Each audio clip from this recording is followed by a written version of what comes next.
Good night, dummy bunny. Another changing of the guard situation. Oh, so terribly nuclear. So terribly. Oh. I'm gonna do a little two-part stream today, I think. Because I'm getting the host tomorrow from OWCS. So, like, I'm just gonna have to stay up all day after I get that. So I think I'm gonna do Korea. I'm gonna raid you over to a certain somebody. And then I'm gonna wake back up. Double kill. Triple kill. Quadruple kill. Double kill. Yeah, the old handoff, hand back situation, you know? Little 1-2 maneuver. Double kill. Yeah, just try. Preserve the AFKs, get somebody else's AFKs, you know, a little bit of both. Tracer's still disabled, man? What's even the point? What's even the point? What do I even want to play? What's fun? Let's get a look at our Where's lineups. Sojin? They need to add Sojin to this mode.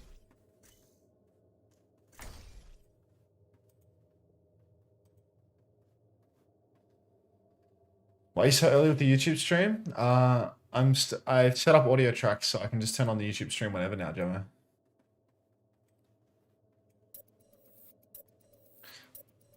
They're adding Sojin next season. Thank you, Jamal. Reaper E build. Done. Everyone's favorite. What's an E spectral build? Death, Reaper. Stadium builds IO. Reaper. Where's the teleport build? Let me find it. I miss Tracer. Creative Sparks. What? Teams have Support locked in their self-sustain? lineups, and What? the games can finally begin. I don't know if I have a creative spark, to be honest. Welcome to the armory. The teams are gearing up. Every choice is crucial. Quick.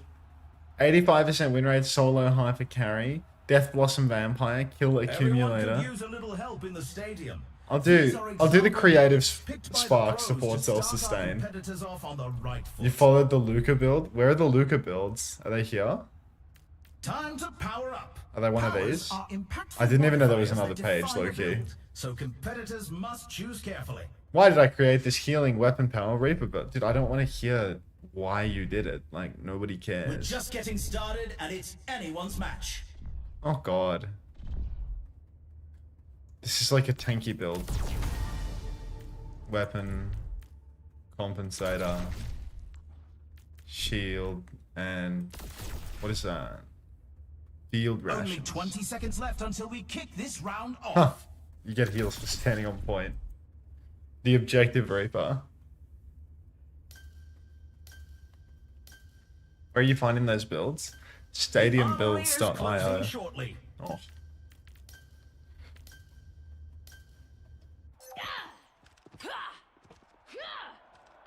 Morning, De Niro. 3, 2, 1. Capture the objective. It's my favorite gameplay streamer. That's my niche, gameplay. I had a look at my YouTube last night and I saw someone clipped some clip of me fucking throwing and the clip was, how is this guy GM? Like, 10 seconds until the objective's unlocked. to wind back the clock, King.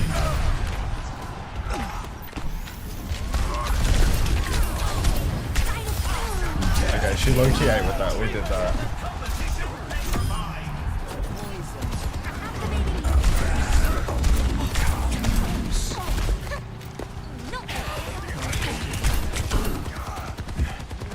Don't even cap. Death stops for no one.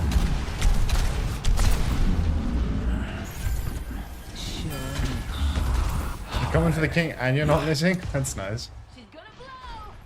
Can I go off the map? Yeah. Wondering if I can like TP over there by jumping right, but...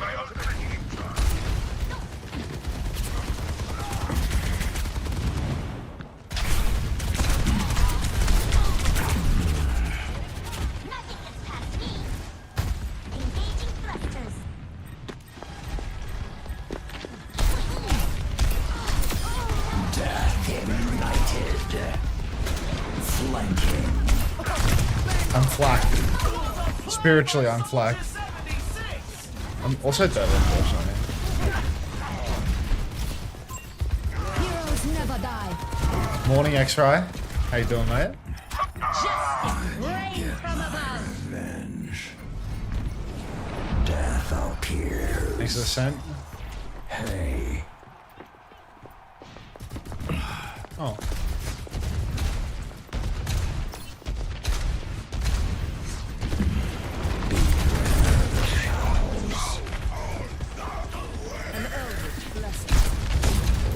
For the Crusaders! But Get in there, Bob.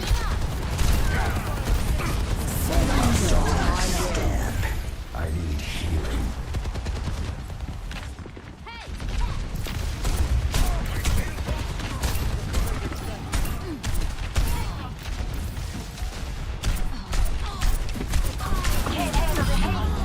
Stay out of my way.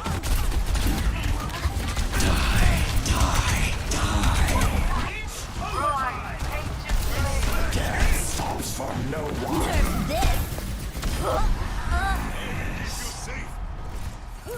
I'm here to support. she doesn't have the early bomb explodey. The score is Massive Blossom. Have I become stadium filled? I just bought Garbite. I don't want to go straight into com. I want to give it a few runs before I start violently throwing the Osman's Qs, you know? Dude, stop picking on that Mercy. Leave her alone! Like, Let's push. she's just flying really slow. Like, if she's dying to a Reaper on the ground, that's her fault, not my fault. Time for the teams to gear up. Alright, round 2. Weapon power, icy coolant, and night creeper. We're in the I can't middle afford it. innings It and wants me to sell everyone's something. waiting to It wants see me to how sell- the match shakes out. Field, no. It doesn't want me to sell anything. I just don't have the money to afford what it wants. But I will sell something anyway. I will sell this. Because I'm not a fucking coward. And now I can afford night creeper. Only 20 seconds left until we kick this round off. What? Nearby enemies are revealed to you? What, like, I know I have pretty bad situational awareness, but like, is this really worth it? I can't wait for my daily assault. Hello, Joel. How you doing? Oh, late night Kiriko. No, we were on this map too. No, we were on Sap. Need a QT border overlay. When are you gonna put chat on the screen? What do you mean, like my Twitch chat? Go into the pub? Oh, this song sucks. Capture the objective. I'll handle this. Are you slaying this stadium game? Thus far I am, but 10 seconds until the objective's unlocked. where's Skyrim? You're a month late to that one, buddy. I got drops enabled now. I ain't playing no Skyrim no more. Oh, not the Mercy again. Moira's making everyone a test subject. There's one. Shalom. I have arrived.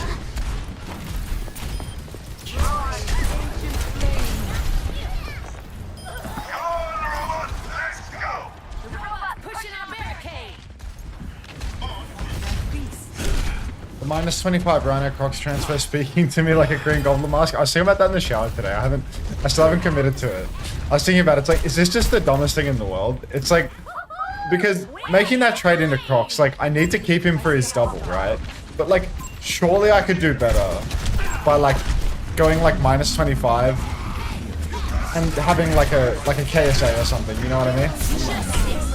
Rain from above. Like someone with a double that isn't Crocs, but also like I feel like it might be fun to go in on the Crocs gambit, you know? Like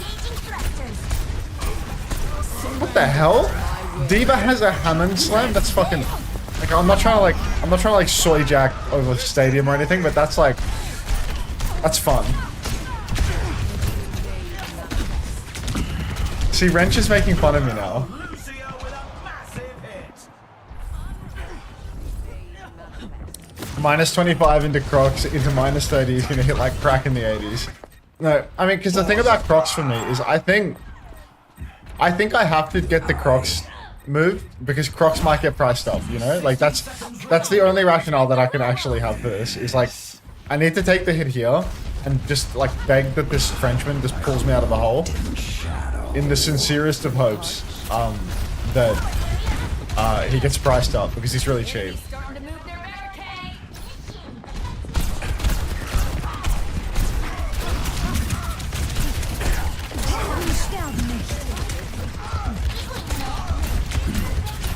30 seconds left. Over here. Oh, Soldier 76 is back in command. Can you DM Crocs and ask him to play KD? I already DM'd him and asked him, like, can I trust you with my fantasy roster? And he asked me for advice on my mustache. Only 10 seconds left. We are tight like that now. He's ready to deliver me all the fantasy points. This angel backs What are the doubles this weekend?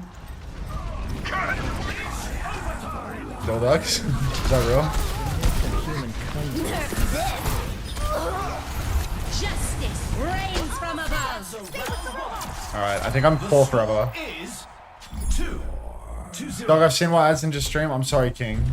Let's have a look at our MVP. It's a high ad period because of the drops. I love this song. Next up, we're picking up speed with a What a- payload race. It's time for the teams to consult their playbooks.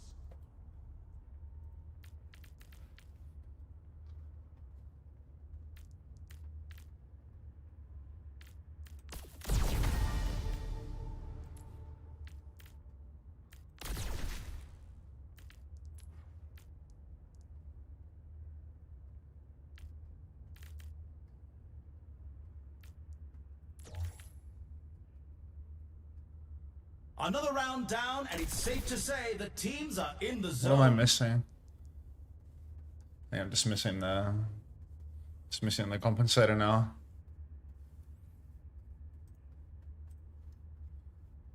There is no YouTube stream? Wait, really? Only 20 seconds left until we kick this Oh, round you're baiting. off.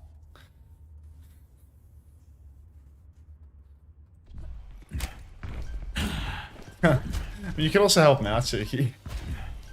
The armory is closing shortly.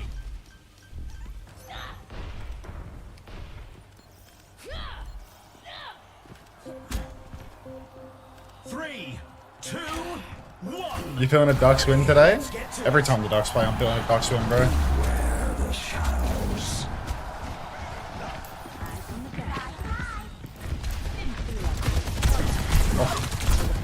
Mr. Awareness.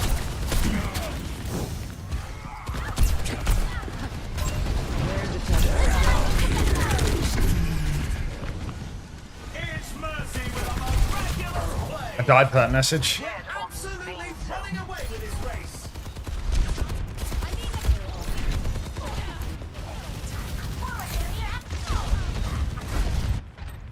Hello. My coals are red And hot. we've taken the first checkpoint.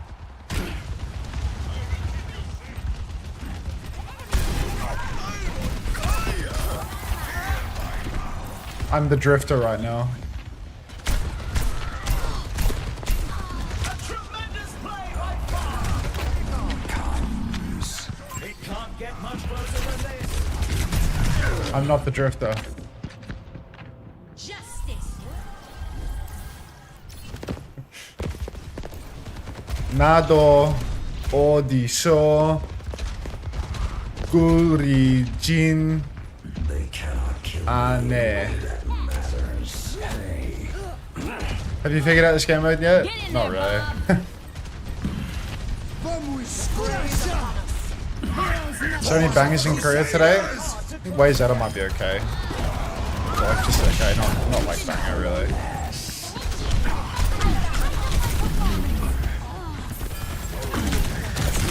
Got it. Sure!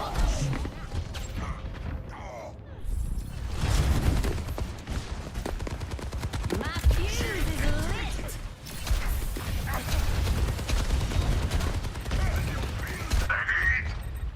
Redeploying. They're leaving the opponent in the dust. He's ready to be. I love it. I love it. Hi.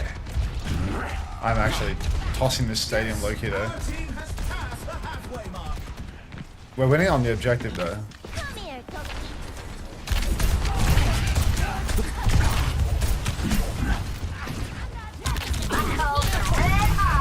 Neat shot. Rains from above. 1 for 1. With this race. Just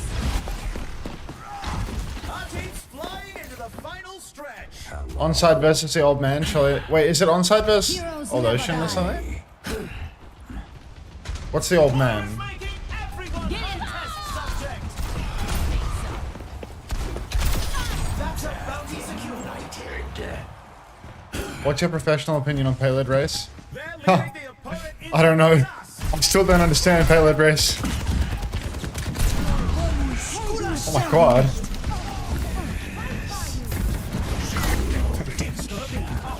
Shalom. Hey, Grumpy.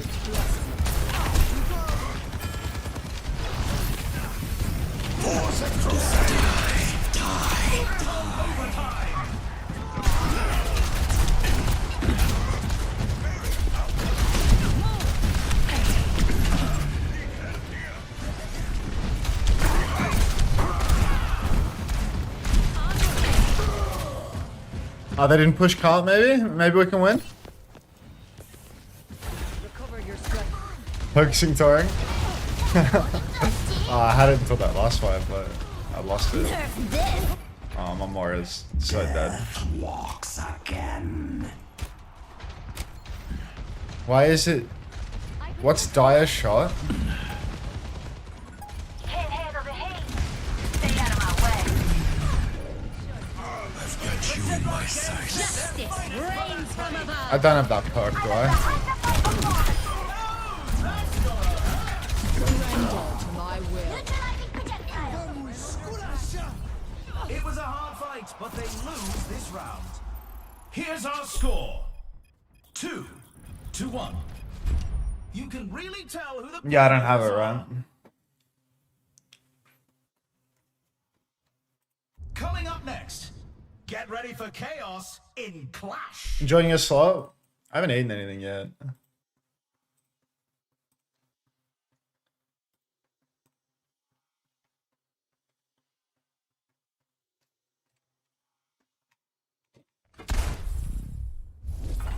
Now's the time for our teams to work out their The strategies. reaping.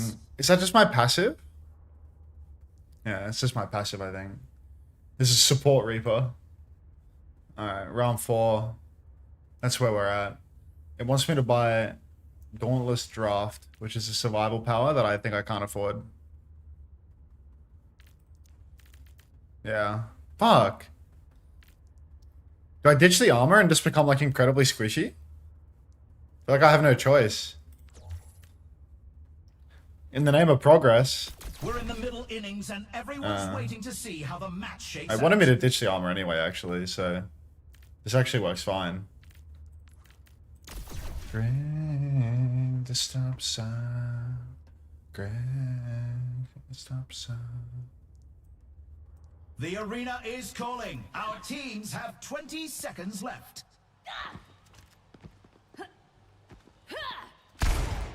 The anti-air thing could be good. Yeah, true, actually. 2 people that fly. Situational items. The time It's for preparations is it's like one of almost these, right? Stratosphere beacon. Yeah, I should take that when I can afford it. Is today Lip's return? Crazy Racoon didn't play yesterday, right? So it could be Lip's return today. One. Commencing attack on 17 in plat is over for me. Very possibly. Flanking. The objective unlocks in 10 seconds. Where do you go? Sprint to the other side. Whoa, run ult. The objective live.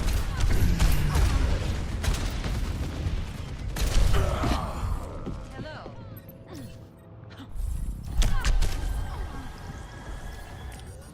Yeah, we're in our Kawi erasure arc because of his...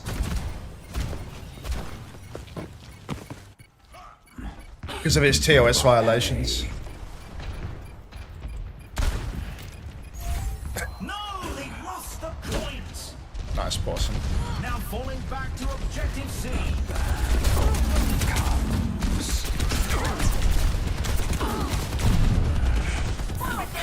10 seconds until the objective's unlocked.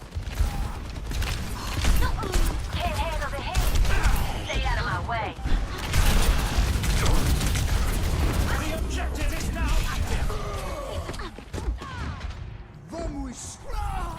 The Lucio reminded me that Lucio just ajaxed. Amazing play by I could see it.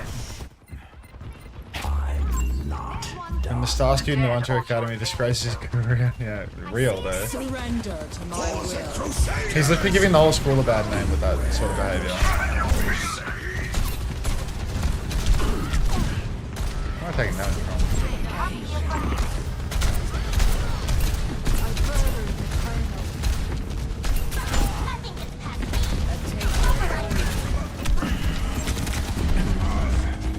Dude, I need that anti-air perk so bad. We're advancing to objective B. I'm such a believer in anti-air theory now.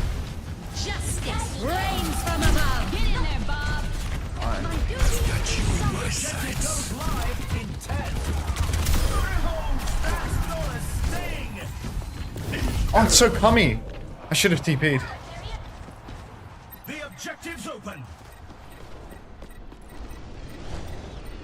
You need to recruit Upset Olive to your new... I mean, Upset Olive is already an OWCS player, you know, that guy. That guy's actually good. You can see it in the way... You can see it in the way he uses his hands, that he's good at the game. Dude, I earn nothing this round. I'm actually doing air. Should I just buy the anti-air perk? Should I just abandon the course of the build? Or should I just trust the build? Like, I don't think I can afford what's next in the build. That's the problem. Get ready for control. So I think I might just buy a situational item. Time for the teams to gear up. What's the third perk? Spirited to Slay. Eliminations reset your cooldowns. Slay. Okay. So I want to ditch this for anti-air thingo. Stratosphere beacon. Like this has got to be good. Never father grows.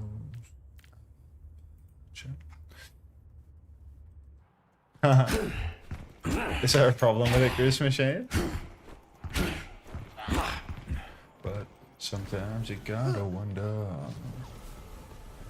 Tell the truth all the time. I must recharge. These teams are giving it their all for a shot at the win. There's a purple item for anti-air? What is it? Aerial Distressor? Can I afford it? Not quite, unfortunately. The arena is calling. Our teams have 20 seconds left. Yeah. I would, but... What did I sell? I fucked up. I don't even know what I sold. Not long now until the teams I think it was log icy. in for I the think it was round. icy coolant. That was... Yeah, that was the game right there. You sold the game? It's so 3, real. 2, 1. Capture the objective. Dude, my red form lasts forever now. Let us end this. Receive my aid. And we're done. Game's fucking done. A tremendous play by Devara. The objective unlocks in Committed. 10 seconds.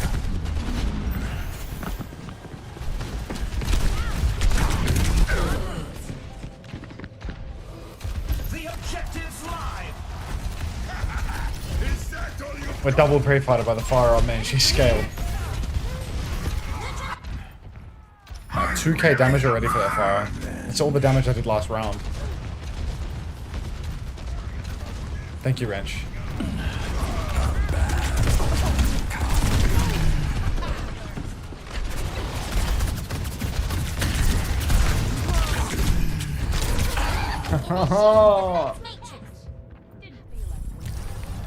Oh, the stadium nerds, man. I can't do it. Hi.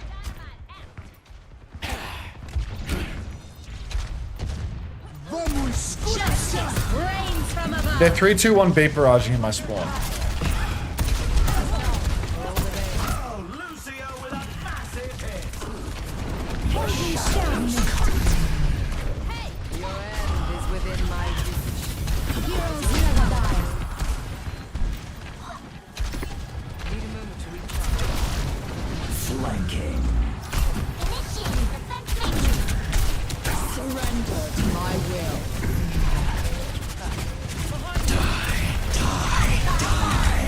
Dude, that Matrix lasts forever now. Does she have like bonus Matrix too? Game is over.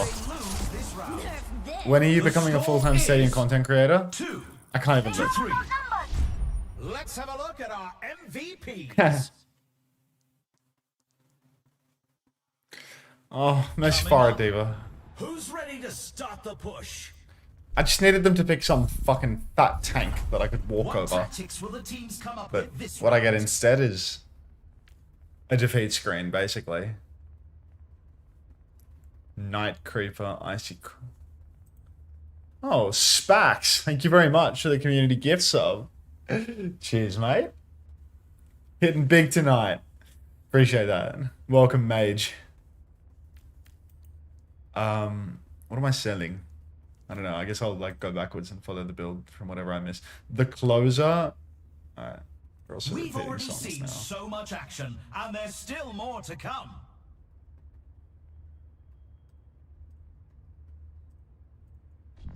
Okay, what am I looking for here? I don't know what I'm looking for. I don't know what I need to Only be selling. 20 seconds left until we kick this round off. Just sell like one of these, I suppose. Just sell this for, what the hell is that? Weapon. The time for preparations is almost up. I can't afford it. Game's done. I can't afford it. This is the Game's match done. point. The team needs to pull together to stay I have in the Turbo, fight. but I feel guilty consuming your content for free. It feels like a... Does it feel like premium content? Is the Scissors LFT bait? I don't know, I don't talk to him all. He just spawns into my stream, says Rob one out for you every day, and that's about all he gets by way of interaction. What? I'm dead already, bro. He's pre-fired on the side, man. Slay? Slay, Janie?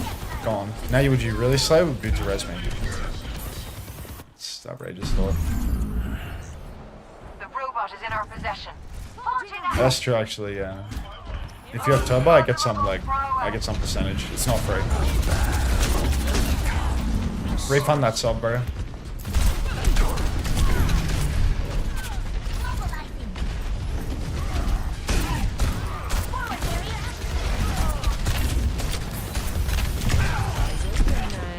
Heroes never die.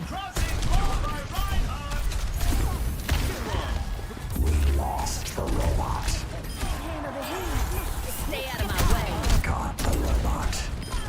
Viable progress.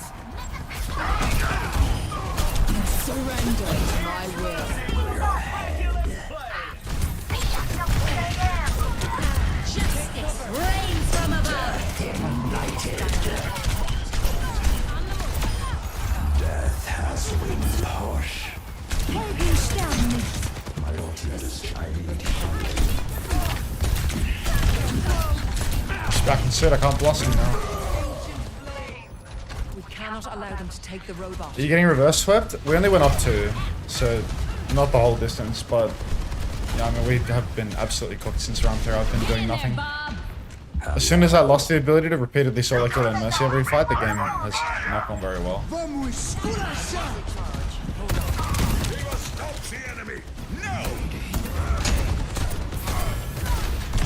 Heroes never die. Like, you're so tanky.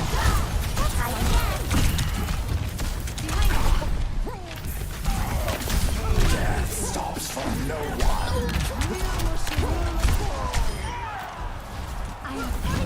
And your build scales backward every round? Huh.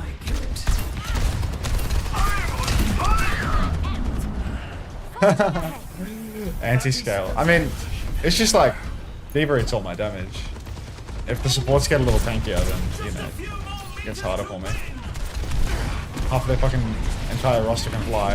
Not great for Reaper. Rains from above.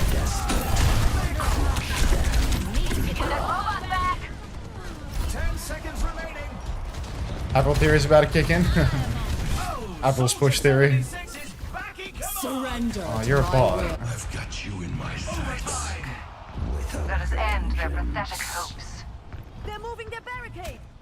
For the Crusaders! Slam, maybe? Maybe not. I got two. You're not a bot, you're a genius. Tremendous play on far.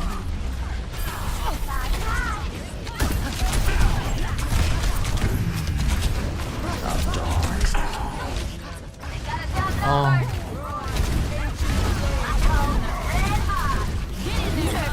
Helden sterben nicht. Okay. My rhyme is him. That's a round 1. Died to Barrage Award. 3 Death to 3. in my wake. What is this from me Some mother? intense competition this round. Coming up next, Smiley face. time to face off in control. What song is this? Now's Hello, the time for our Bunnykins. teams to work out their strategies.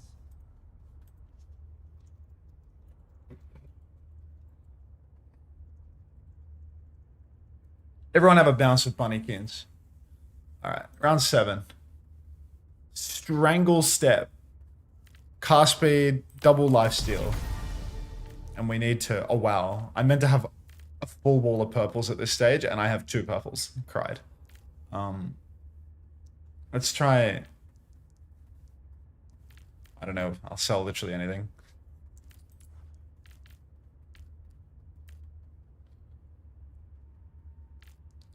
This for this, or the anti-air one again? I think we'll go for the air one again. And I don't like this at all, so I think we'll go for the air one. And now I have 6k, so I think I can buy another one. Sell Icy Coolant for something more damagey. Heal cut? What do we think? Heal cut or... The arena I think is heal cut's ready and always good. waiting. 20 seconds to go. Liquid SSG today? Yeah. Sometime in the future. We'll get heal cut. The armory is about to close. Okay, thank you, Suki. He knows. Both teams have played a remarkable game, but only one can take home the win. 3, 2, 1. Capture the objective. What am I doing? Oh, Wraith 2. I'll just start stacking my cooldowns. Well,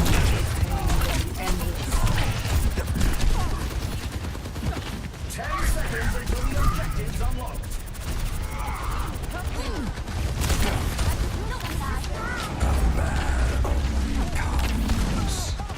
The objective's open.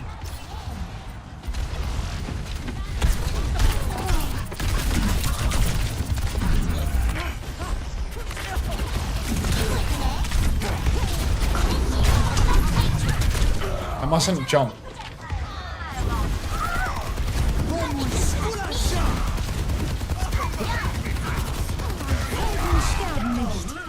I'm healing Lucio every time I shoot him? What do you mean?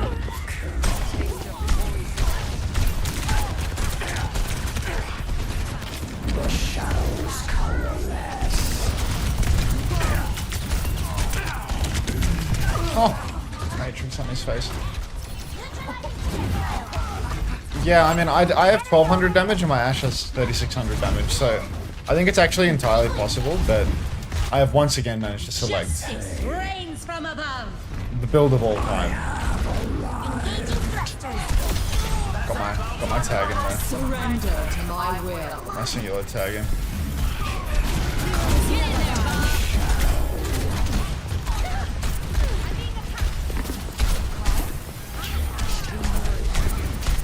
Oh! He's gonna kill me too. The bounty's been claimed. We got the cap. Presumably. Actually haven't got the code. Beast. Actual beast mode beat. Massacre. What's the base of your build about? Healing my allies with my guns. Heal some sort of like lifesteal that like overflows to the teammates or something. I don't know. I just need to start building something that says max damage, because that feels like, you know, the highest likelihood of just helping me actually kill someone with my mouse, which is all I want to do.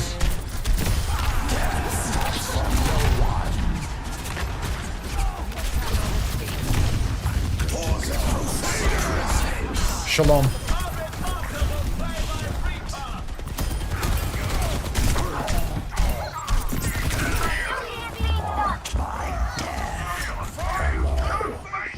Am I trying to play Lucio on Ripper? That's why I always jump.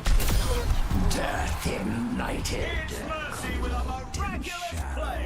Slayed that res, Mercy.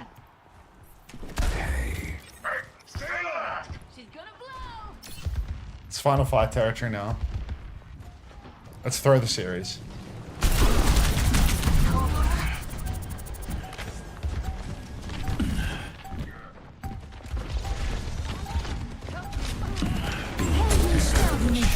I've got you in my sights. It's big damage.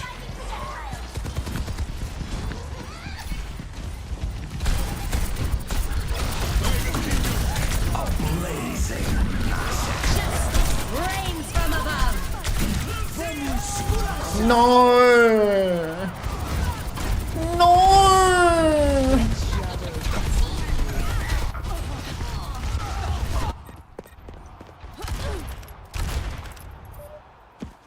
You hate to see it, but the team just Nerf this. keep those chins up. There's always next time.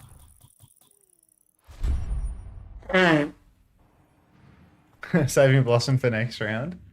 Yeah, I mean that Blossom. Not happening. On point with the Play Diva. of the game. Got that play though. Crusaders!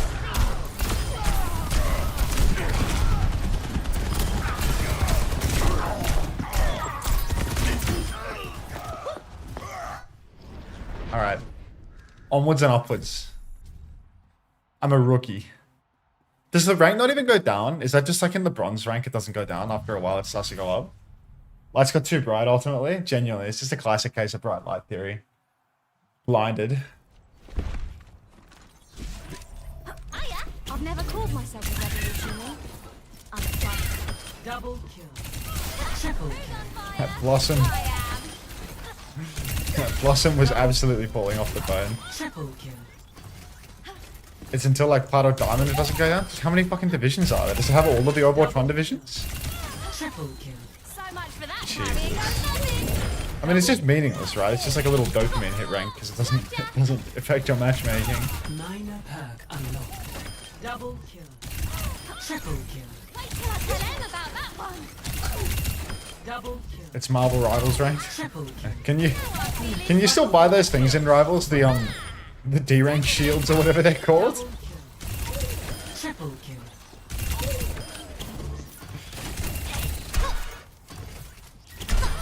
The old flip. Double kill. Triple kill. I'm chuffed.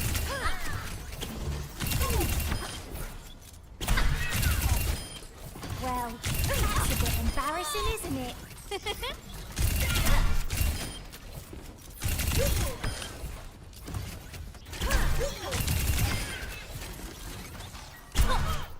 Smashing. There's like some demote protection thing when you're in the com ranks of Marvel Rivals where it's like if you win a certain number of games and then you lose, if you have like the demotion shield or whatever, like I forget whether it stops you from losing MMR when you lose the game or like visual SR, or if it just stops you from demoting, but it's like it's some little shield icon that you get when you're in the com ranks of the game. But then like once you get past diamond or something, the shields go away, and they announced that they were selling them at some point too. Yeah, because they were just a core part of the game. You didn't have to buy them, but then eventually they started selling them.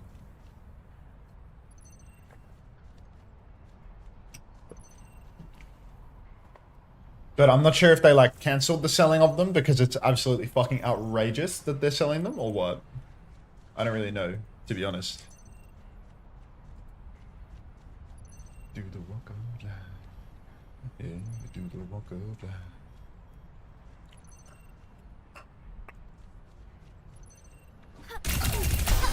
Who's on fire? I am. Farewell. Double kill. Double. Gildux could use one of those. Gildux has one of those. Double. Gildux basically doesn't win a damn game or stage. Go on then. Use one of what? The you know the Marvel Rivals like come low rank demotion protection shields? Set up. Let's try Reaper again, but with a new build. What do we think? Reaper or Genji? I don't know. Like, I really didn't enjoy Reaper at all there, but I feel like I can try it again and like this time it'll be different. Just ban whoever said that. Who said it? Dildas could Womton said it. Let's win this. Alright, Reaper again. But instead of using the Creative Spark support self-sustain season 18 update, we will use solo carry, hyper carry Reaper, which seems to have less damage somehow. It was also, God, these builds. Kill accumulator. What is this like a? Oh my God. Let's go sort by most liked. Kitty's Infinite Dancing Blossom. Oh, that's shit. I need something for the current patch, you know? Like, it's got to be kind of recent. Insane Attack Speed Reaper Legend. What do you think? Insane Attack Speed Reaper Legend? The lineups are locked, and we're ready for one heck of a match. What'd you do for your fantasy this week, if I don't mind you asking? I haven't done it yet. Get ready for control. Time for the Yeah, teams they to added gear comp up. to this, which is fake. But let's try this attack speed Kappa build. Oh my God, this guy says stay with your Everyone could team. use a little help in the stadium. Wraith These are renewal. examples Dude, everyone wants to take this by the fucking pros to boring ass start power, our this Wraith competitors renewal off one. on Like, the I don't want right to build foot. that takes that. It's so lame. Time to power up. I'll look at the trending Powers builds are again. impactful modifiers that define a build, so competitors must choose carefully. I just have no choice. The first round is almost here. I am going to take it. Unbelievable. Okay. Wraith renewal. Weapon. Attack speed. Compensator. Armor. The arena is calling. Um, Our teams you have fall over 20 without it. seconds left. No funny Death Blossom TP build. The Death Blossom's the worst. I'm a coach, make my own build. Sage. What was I saying? The time It's for gone from my preparations is memory. almost Oh yeah, up. fantasy. I was thinking intently about fantasy. And I was thinking, like, I need to plot out the points that I do and don't have. Like, 2, 1. because my thinking was that I wanted to get Landon out of my roster. Because Landon is preventing me from making other trades. So I think I'm going to keep Violet, because Violet's cheap enough that I can keep him for, like, rest of stage, basically. And I'm going to drop Landon. I'm going to drop Choi. There we go. I have a tank that I can shoot in this round as well. I have a Freya there.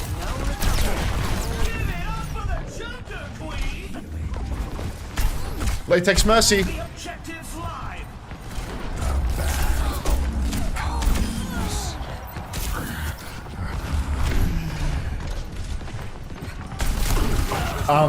But yeah.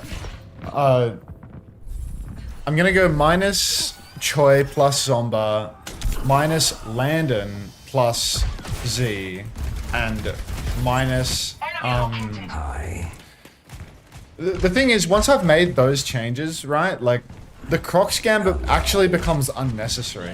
Because I actually have lots of budget once I've freed up the Landon slot. I don't know how many points I'll have once I've done that. I don't even remember the prices of these players. I know, like, the general price bracket, but I don't know how much budget I'll have. But yeah, essentially, like, I just need to plot that out. Death stops for no one. and see like how much am I actually set to have here. I'm good to go. Fuck, she's rest or something. I have a ton of budget. Yeah, because like the Crocs Gambit is really appealing because Crocs is like incredibly cheap. And if Crocs earns me points, that's good. And Rhino has to go no matter what, right? Because like if Crocs gets priced up, then I can do more elsewhere. But like the Crocs Gambit makes more sense if I'm trying to keep Landon, but then I'm forever in the Crocs hole, and that doesn't work. So like the Landon slot needs to be freed up. Landon takes too much. Like no matter which way I slice it, Landon's taking too much on my roster. I just need to open up the website, and I need to fiddle around with it, like once I've actually made the trades. And I need to see how much budget I have and then what I can get next. The teams are gearing up. what's Every my round choice two? is crucial. My round 2 is aftermarket firing pin. It's like the very first one. And something that looks like a clip of ammo. We're in the middle innings and everyone's waiting to it's see how stockpile. the match shakes out. Okay. And it wants me to buy something else as well. Plasma converter? Okay, I can afford everything in the build right now. Wait, no I can't. It wants me to, what the hell? Like changes all Only between 20 like tier seconds 1 and left tier until 2. we kick this round off. It wants me to buy ammo reserves. It wants me to sell the compensator and the weapon graze. Not long now until the teams I lock can't in afford the for last the thing. round. But it also wants me to buy a plasma. Wait, no, I have that. What am I missing? What is this? It's a weapon thing. It's a frenzy amplifier. It's Elim's giving head speed and speed. 3. Is this a VOD? Who's he talking to? Excellent question. And we're diving I'm killing Landon next week. Yeah, I just need to think about like what trades am I making next week? Because obviously I'm double ditching the Sakura players. I guess it's like I'm double ditching the Sakura players. I'm keeping Violet. And by doing the Crocs Gambit, then I can afford like maybe just more in the next double category. I need help here. I need to kill this Cassidy. The payloads are neck and neck. Remarkable play by Reaper. Gun shoots quite fast now.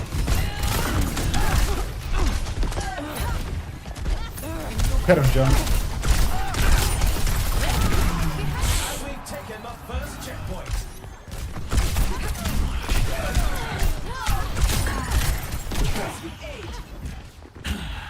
This guy's abusing Reaper. Good morning, Pride. They're leaving the opponent in the dust. Sound the dirt.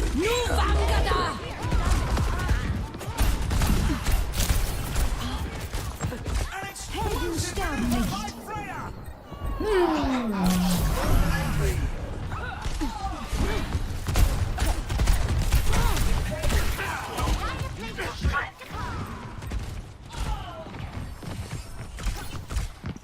Someone called the ambulance. Oh, fuck off. This guy unmuted his mic to say that. Thank you. Do you think Psycho will play for TM or KSA Hog Sim? I don't know. That's, yeah. The easy judgment is to chop Zomba in the mix, chop Z in the mix, chop Crocs in the mix, and just go from there. Just go week to week. I don't know what everyone's playing, so... Our team has to rally together to catch up. Nano boost administered. وريهم قوتك.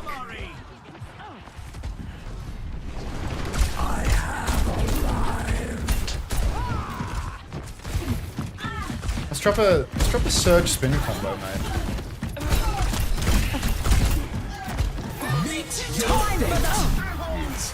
Oh!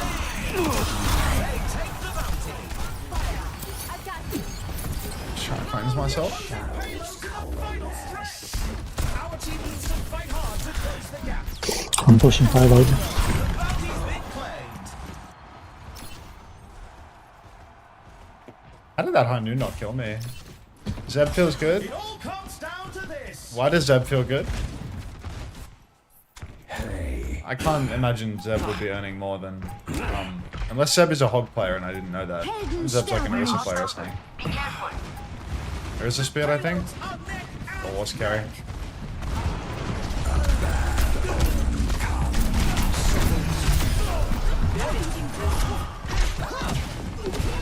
And they all bow down for the Junker Queen. I mean, they're a Sakura player, but Looks like the win was out of reach this round.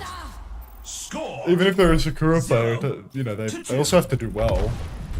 I can hardly believe Got that my round optics bonus. when I see Round 3. stats like these. He wants me to get Revolving Ruin, Close Range, Shotgun Hits, Grant Attack Speed. Coming Ooh, up. okay.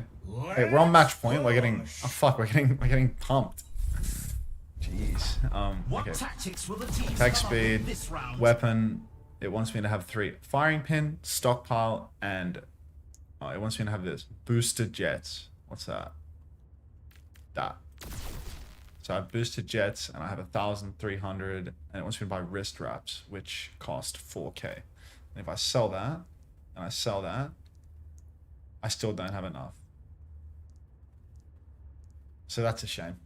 Wrist wraps do what? Wrist wraps give me health, We're ability in the power, and middle attack innings speed. and everyone's waiting to see how the match shakes out. I will take some weapon power for my troubles, because I would like it if my bullets did more damage. What's up? Hey, handsome doggo from my game. You're already doing more damage? Yeah, I mean, definitely Only doing more 20 damage than seconds last game, left but until we're we 2 kick rounds this in, right? round Like off. last game, I mean, this game it's easier to do more damage. They have a fucking Cassidy that I can walk up to and shoot. Whereas last game, it was hard to kill anything because they could all fly and their diva would eat my damage as well. Like, The time for I don't know. preparations They only is have like one almost up. flyer here. It's just, yeah, they're frays on the ground half the time. The Hog Miner perk with the increased right click range gives you insane range. What? Oh, right, yeah. 2, 1.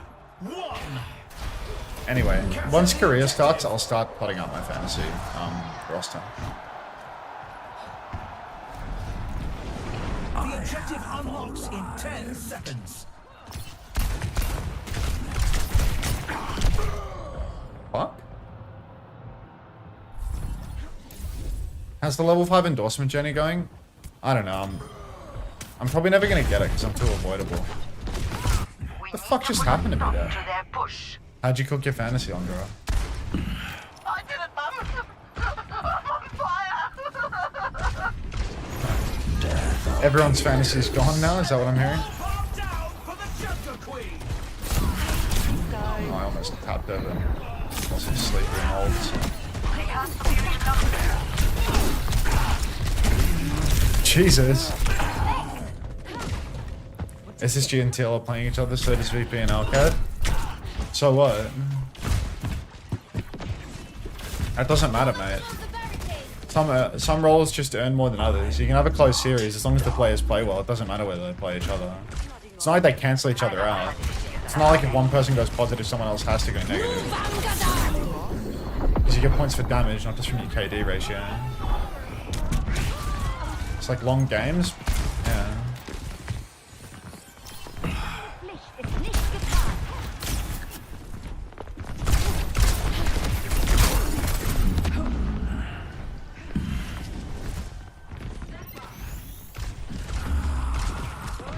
You don't trust Gala? Why not? Gala's insane. Oh, I need to get off Reaper. I tried a second game to play Reaper. I've decided that a hit scans meta in this mode or something. Like, I feel like when I play these, the server admins are always like, Remaining. just some fucking hit scan in Africa. Something that has range, you know? Like, maybe I'll avoid that death if I read the stadium patch notes. Doubtful. Just Freya? Yeah, I mean, Cass hasn't seen very good to be because Cass is squishy, but like, I mean, Freya's meta in the real game. Of course she's meta in the fake game too.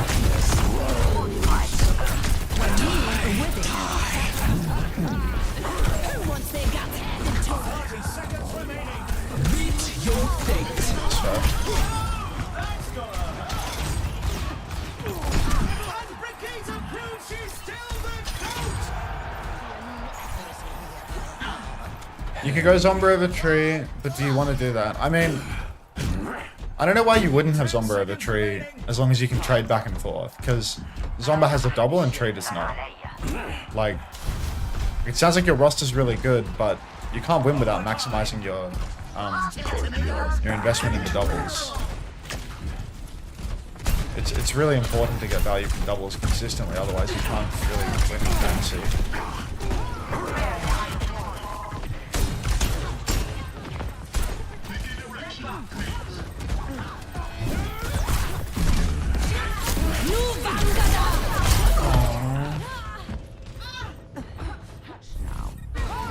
Why I don't TP behind their armor? We got the pain.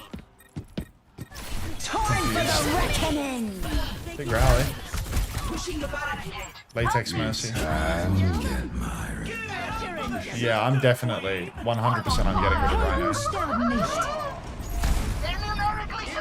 Either they've successfully baited me into dropping Rhino from my fantasy roster, or he's off the roster, you know? Like, enough people have said that Rhino's dead that I'm taking Rhino off. And if they're just baiting me for fantasy, then, you know, well played.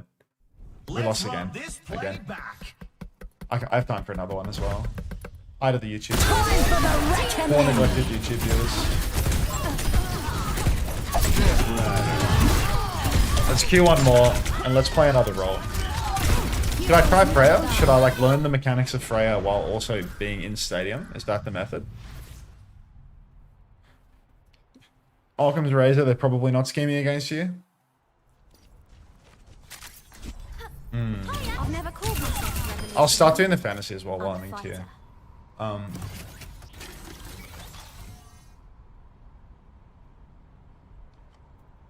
Is he playing Dolph right now? Huh. I love this guy.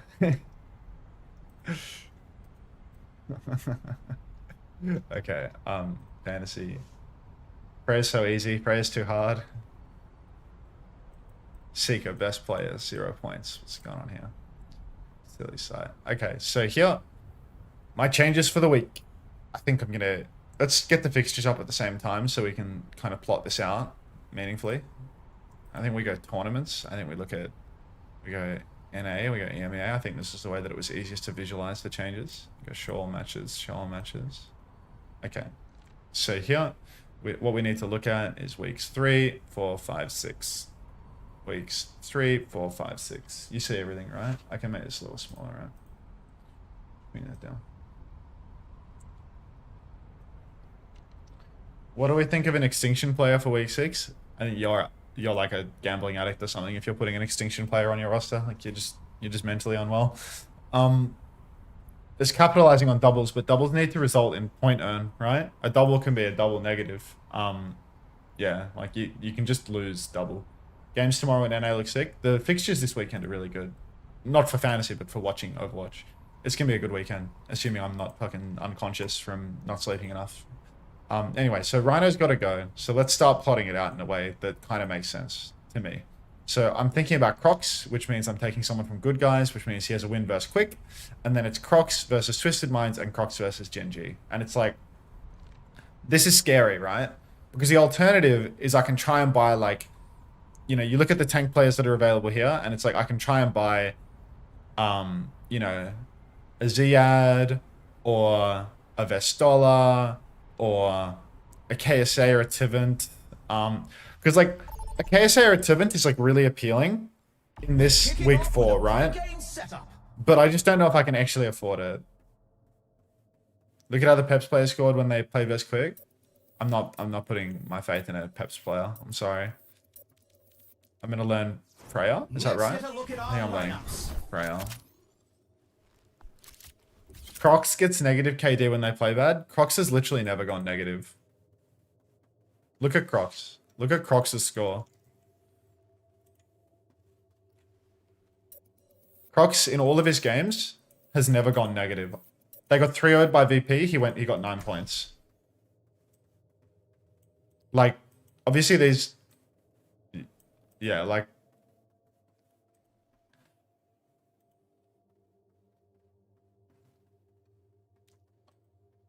What was that noise? Was that a bit? Ah, 6-7 faps. Yeah, thank you. Thank you for the sense. Morning, Paul's F. Someone help them out. Okay, so like, if I take Crocs, I have 3 budget, right? And then I wanted 3 trades here, right? So I wanted to go minus Choi. I think Zombies cheaper than Choi. Like, I have so much budget. I don't know, Zombies the same price as Choi. Jesus. Now that's and then I wanted to go a competitor. minus Landon plus C. And this is where I Teams have get an locked in their insane lineups, glut of and budget, their right? games can This is finally where it's begin. like, I have 9 budget right now. This is too much. Like, this is why the Crocs Gambit is Victory silly. calls in the stadium. Because, like, First up, who's ready to start the push? this is what I'm thinking. Let me hide this. I have to play the stadium now. I haven't found a build. Oh god, it's a rush. Help me find a stadium build now. Please, please, please, Freya. Freya stadium build. Ultra rush. Freya. Legend all-rounder carry. Freya guide season 18. Rising 95 likes. Yeah, done. Whoa, this one has 700 likes, but it was updated. Everyone could use a little help in the Fuck it. stadium. These are example builds picked by the pros to start our competitors off on the right foot. Oh my god, this fucking nerd has written 100 million words. Time to power up.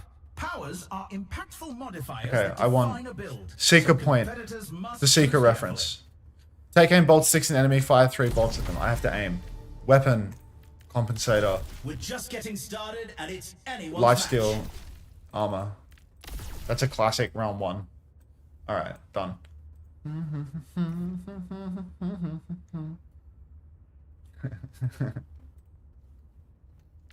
Okay, where were we? Sorry.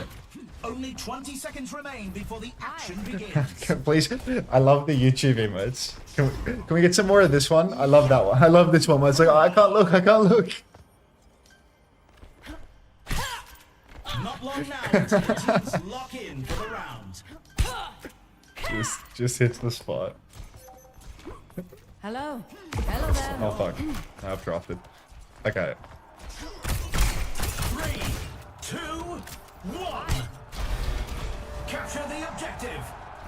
Let's not keep them waiting. Should've gone up there, but The objective goes live. look at that in Freya's 10. position versus mine.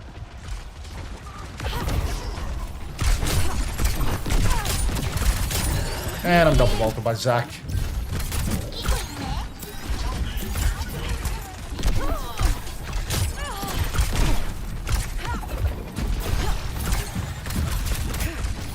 Yeah, I'm gapped. Game's done.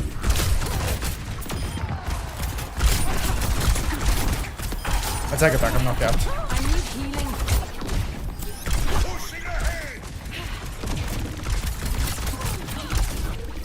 Thank you, Poland's Patch for the tier 1. Welcome to the Parasocial Friends Club. Thank you very much. Appreciate that. I need to like weave in my. I never use my gun. Not No, like my bad. regular gun. Oh, I'm shit on. This guy just has high ground perma. I'm like, look at him. He's 4xing me on damage. I'm so fucking bad at this character. Shifting before bolting. Can't look. Hello there. Sorry, it's only my second time on the character. A remarkable play by Reaper. Rob. Just shifted before bolting again. And couldn't kill him. Shoot me. Kill me with a hammer. Just take the hammer right there. Bang. Going up.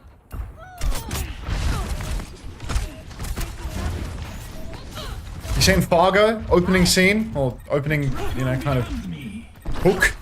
Just do that to me. Turn me into the wife. Genji slicing his way to the To top. me. Nu Vangada. I'm getting 2x on bowlers. 60 seconds left. We've got the robot. One more.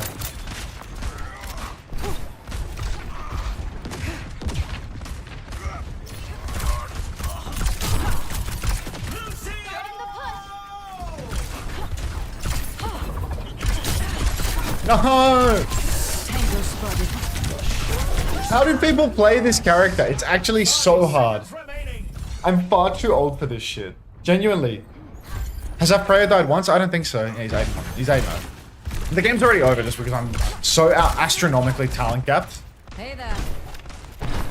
I have 1k damage. I have as much damage as my Brig on the most OP pumping character in the game. I need a build that aims for me. We need to stop that barricade. Nano administered. Blocking satellite vector. Nu Vangada! And I'm dead for a bomb. Oh, Round is in the bag. I think they just C9'd. Let's check the standings. I think they actually just C9'd. You need 10,000 grams of caffeine. It won't change a You thing. can really tell who the playmakers are. I might have to drop a Coming up Freya next, gap. It's time for Clash.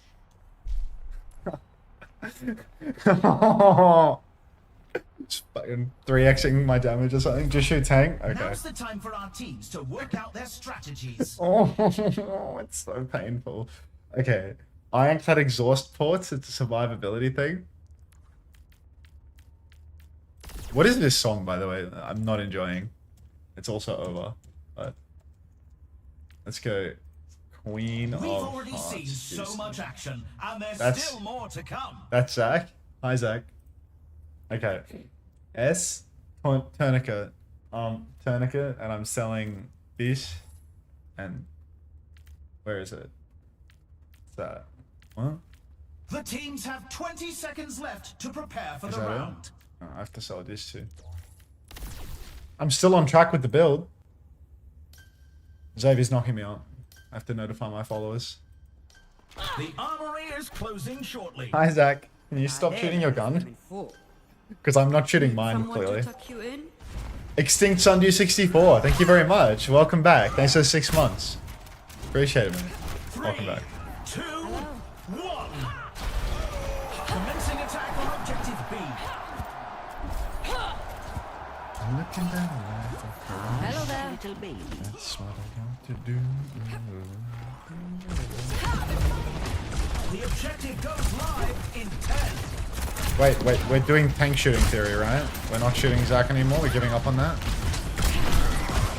Get me out of here. The objective. Let's try play main and with no skill whatsoever, just try and shoot the tank repeatedly. They've got us outnumbered.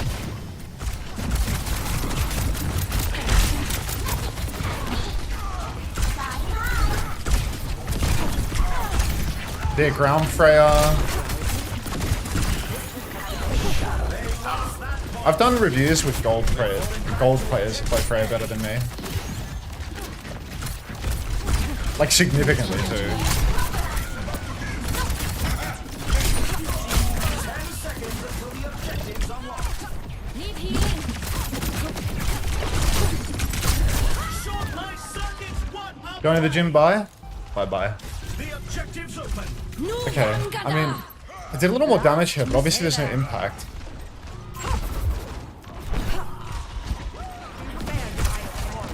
What's the Reaper that just TP?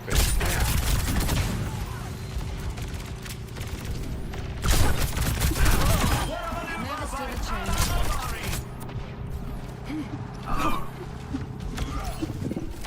Nu It's a diva annoying, man. Got my 2. One of them was slept, obviously.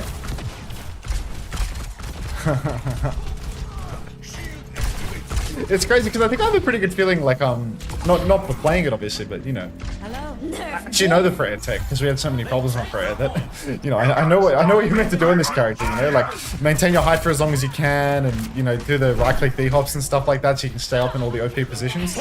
I just can't execute on it. But you know, like with some characters, like I can't really like articulate like what the techs are because like the players have just been doing it, so like there's never been a problem. Like if a player's had a problem on it, then I'm more likely to have, like, you know, worked backwards and worked it out.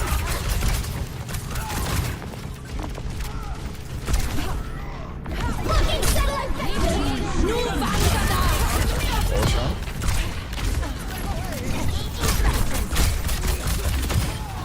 I need healing.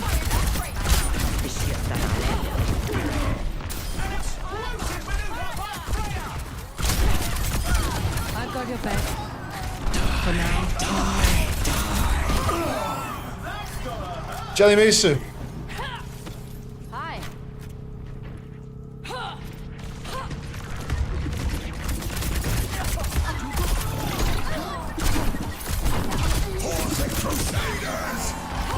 Nu Vangada! The round is in the books. Let's check the standings. Isn't this hero for 19-year-olds? This hero is for 15-year-olds. This hero is for a plastic brain. Some intense competition. You familiar with the concept of neuroplasticity? I haven't got it. I've been aged out, priced out.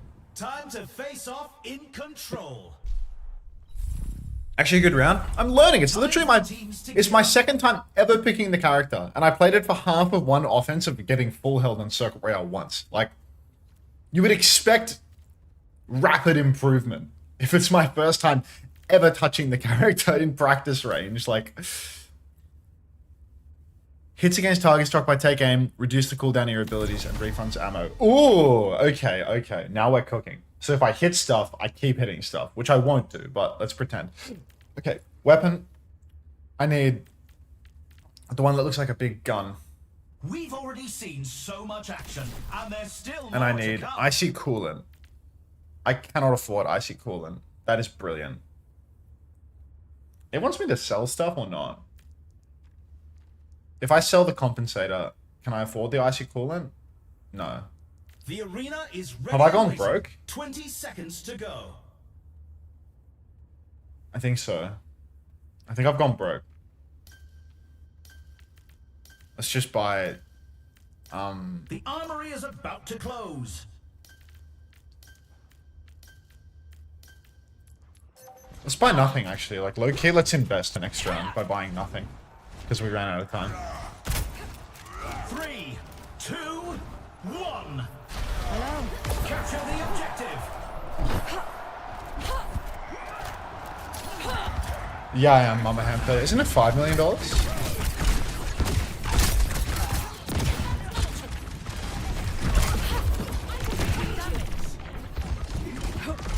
There's free offies. Unlocks in 10 seconds. Double bolted by Zach. I'm absolutely shit on. Holy fuck. Why am I even trying to mark the side? Like, just shoot at their tank. Like, I have a tank that's not looking at me, and instead I go and fucking duel the viewer that double bolts me. Like, Hey there. also this is fucked. Nu Vangada! Are we even seeing the fact that these guys are 2v1 side fighting in stadium? You're a lifesaver. Need healing. Really? What browser are you using? I literally switched browser because of YouTube ads. This is a really bad angle. I need healing.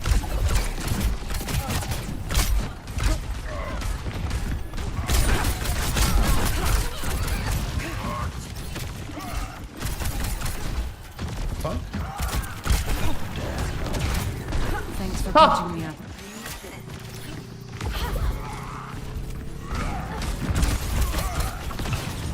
For the Crusaders!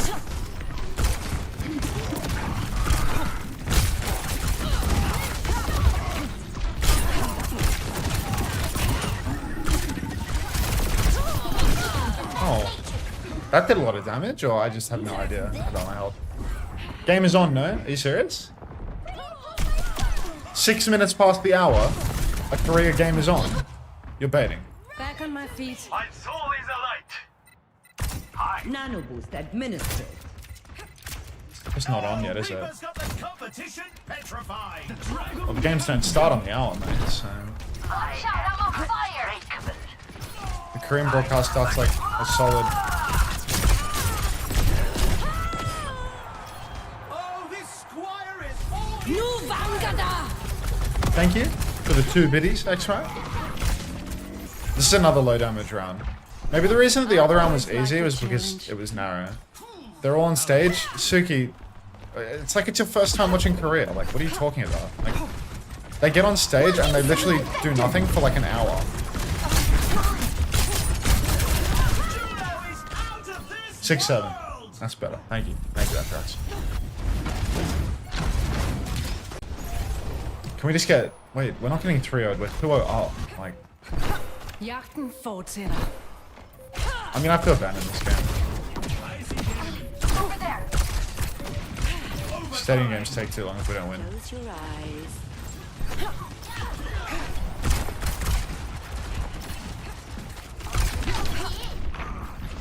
Nu Vangada! Bowler on 5. Did I think I hit one ball. Like in the entire run. Score. 2-1. Let's have a look Oh, at our I'm trying a new VPs. character, Gemma. First I tried Reaper, which might just be poo. Next And up, now I'm trying a new we're character. picking up speed with a payload race. But they are actually about to go in a game. They're actually going like incredibly quickly, so I think I have to ban in this stadium game, unfortunately. Because I can see the bans on screen. So like, I'll abandon when I actually see it starting. I can see it on my second monitor, so we'll have a good read on when it starts. Bob Overwatch 2, can I trust Hawk? You can always trust Hawk. Hawk's really good. The teams are gearing up. I'll also stop Every following the build choice guide. is Just now I'm crucial. looking at that. So. We're in round 4. It wants me to buy some shit, but I don't have any money to buy that shit because I'm fucking dead for the entire round. Ability, 3-tap, Tommy gun, sure one. It's a fierce competition. Who will cave I'll just to run voice for pressure Xavier, actually. That's and probably who the will easiest come one. out on top. Easiest way to keep track of whether the game has started.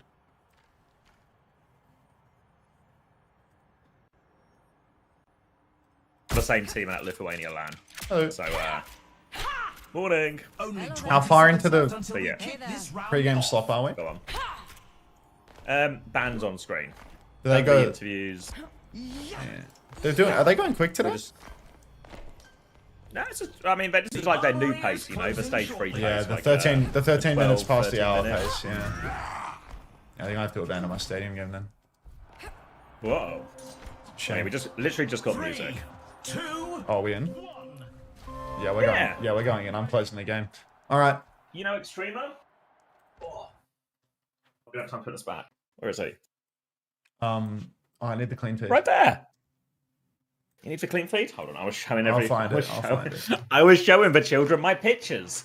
I've got a method of getting this clean feed up. I'm sure of it. Week 4, day 2. Is the- Copy. Is the method to keep complaining out loud until I DM you? No, I'm getting it. I've sent it to you. Oh, I forgot it. We're in game. Clean feed. Bang. And there's no sound. Huh, I have to fix that. All right, I'll start. Yeah, you do that.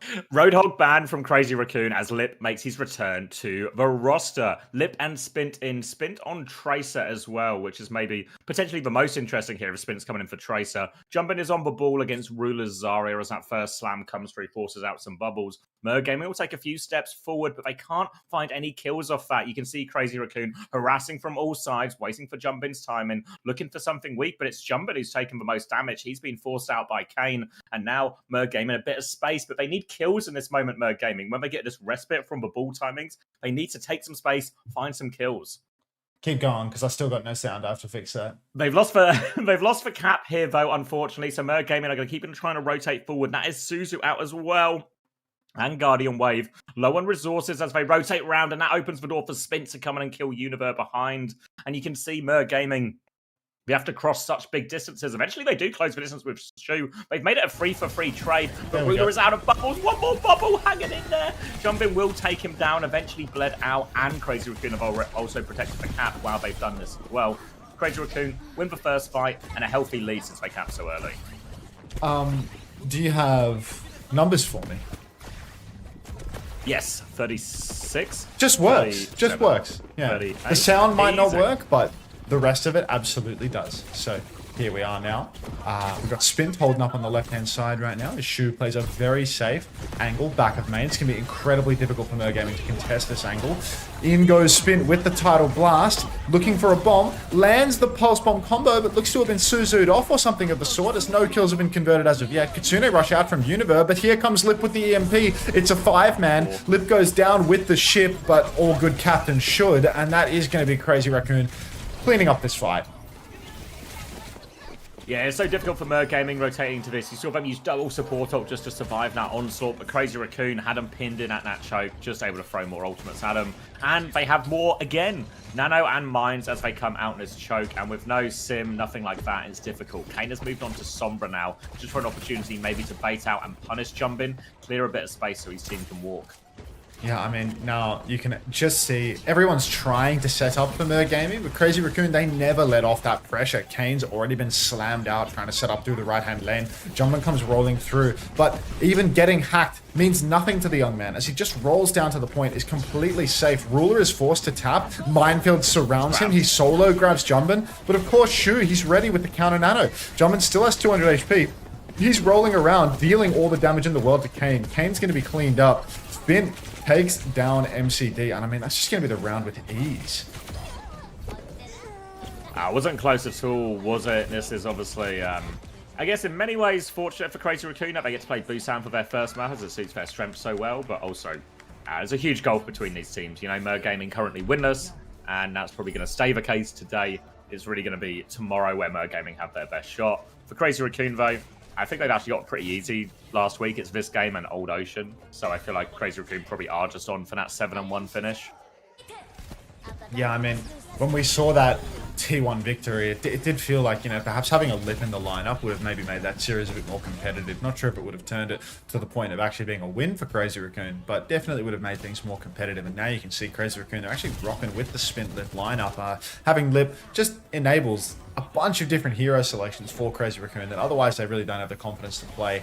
Top tier Sombra, top tier hit scan, and obviously a very, very serviceable Tracer if they ever choose to do the Tracer Genji approach as well. So, I mean, it's funny to see Heesang out of the lineup. Do you think this is just a case of getting Spint more reps, trying to develop him as a player, or do you think it's actually thinking that Spint is better? It's an interesting one, because when I saw him in the lineup, I was like, if he just comes out on Genji, then it's kind of whatever, you know? He is just a better Genji. And that's a key part of why he was signed, and that's the confidence played before. But if he's playing Tracer like he is, that almost feels like a little bit more. But hang on, Univer and Kane have found a couple of trades on the high ground here, and now Shu's in big trouble, misses that sleep too. Shu's been forced to rotate, and maybe a sign of life for Merc Gaming here as they try and get themselves on point first. Yeah, a little bit of a sign of life for Mer, and it does feel like Crazy Racoon ever so slightly taking the piss, rolling out on the Ash in the big 25. Double flex is all the rage. Kiri is meta non-stop, which means that the Ash just gets dinked off high ground cross map randomly, but here we are. First cap has gone the way of Mer Gaming. TP out for Kane, gets him back in stealth, and Azemp has actually found Spint. So a really nice second fight opening here for Mer Gaming. Ruler jumps backline, throws down the bubble, which blocks the supports. Even though he gets slept up, they're still able to kill Lip because once again, two supports pocketing each other inside the room. No help for poor Lip. Yeah, I mean, we actually saw Ash yesterday for all of like 2 minutes, but it started to become apparent why we don't see a lot of Ash. Oh, God. I mean, Ash is just completely outscaled by all of the new hit scans, right? Like, Ash was always having a hard time when Sojourn was in the game. The only time that it was remotely doable for Ash was when you could, like, post up on a high ground position, like Ilios Lighthouse or something, and, like, boot people off the high ground. You know, if you could stay on that high ground position, boot people back off it. But now, the addition of Freya, there's just another new generation hit scan that massively outclasses the old. So Ash has really been left in the dust balance-wise. What's better than having a hit scan that can excel if you can maintain control of the high ground for ages? Is a hit scan that can just make their own high grounds at will by flying. Yeah, and I rate Prayer for that one. That and the fact that you can double bomb people across the map with your projectile before they can even see you is another bonus. That's pretty chill. Yeah, I think it's quite chill indeed.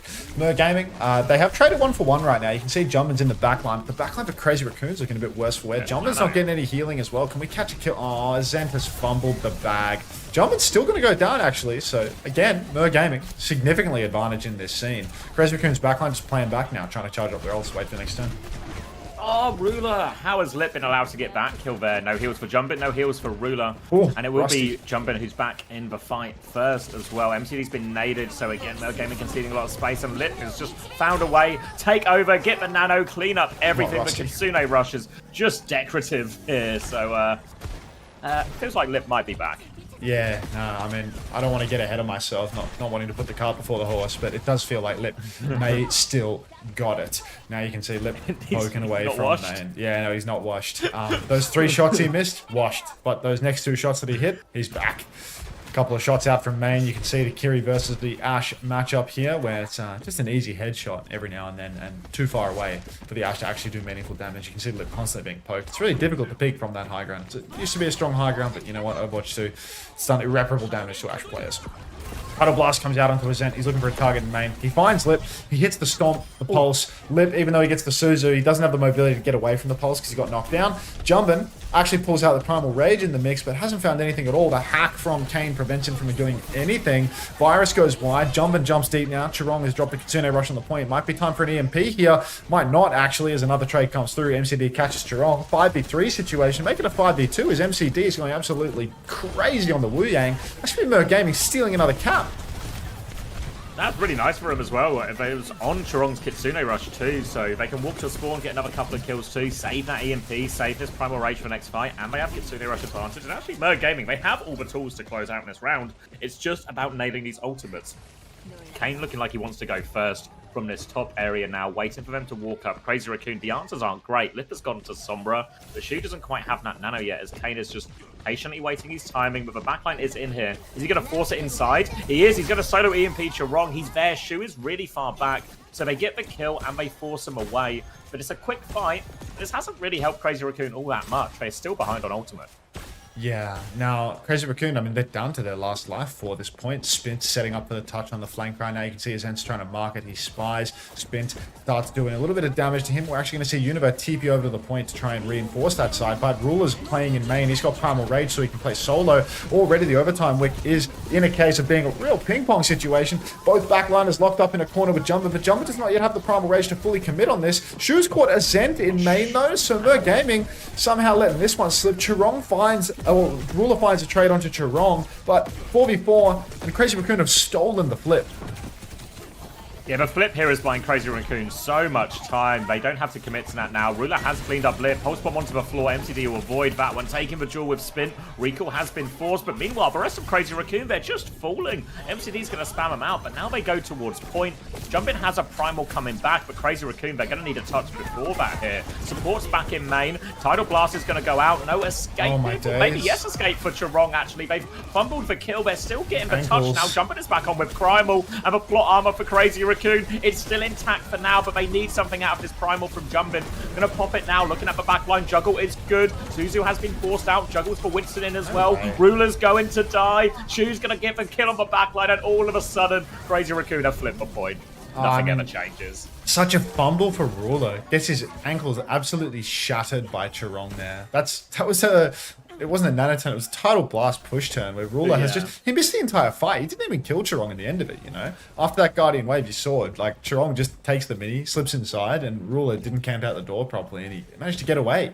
So, absolute disaster now for Merc Gaming. I mean, they have their final chance at a recontest. They need to tap through the coast. Kane's already been marked out on the high ground. He's 10% away from the EMP, but I mean, Lip's already got an EMP. He drops it on MCD. MCD's just dead. And now Agent has to touch the point all by his lonesome. Mini health pack hacked up on the coast, so Kane cannot fight that one. Shu, fighting in main, drops the self nano. Oh, it's not a self nano, drops the nano, but hits the sleep on his end. Kane's EMP catches nothing, and it's just a 2-0 for Crazy Racoon. Fuck the plot armor on this team. I'm sick of it.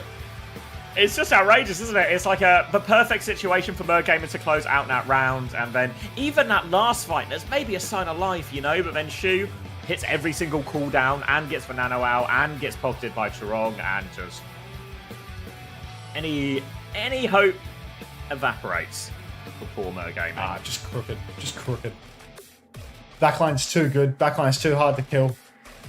Even if Jumbin has a couple of dodgy lives, still somehow, some way, just pull back. Every damn time with this team. There's no surprise that is when they're playing Ashe and getting traded every fight, and it looks a little bit rough, like Ashe, Anna, Kiri, and then they go to Anna, Wu Yang, Sombra, and everything suddenly feels super clutchable, and they turn it all around. Crazy Racoon's going to beat Falcons? I mean, I wouldn't be surprised. Do they play each other? They've already played each other. Yeah. I mean, obviously they're liable to meet again. Yeah. But yeah. Crazy Alright. Raccoon's other game this week is Old Ocean, so it should actually be a That's pretty cold. straightforward week for him. Yeah. T1 Falcons might be underwhelming. Yeah, I feel like that should just be T1. T1 close out the Violently not exploiting quite merit. perfect stage. Yeah. Yeah.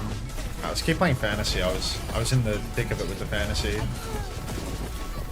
Alright, I'm gonna grab a drink and then I need to figure out mine as well, because I think I've got multiple options for this week and I all feel like they could be good, but I have no way to transition it into a into a sensible future plan. Yeah.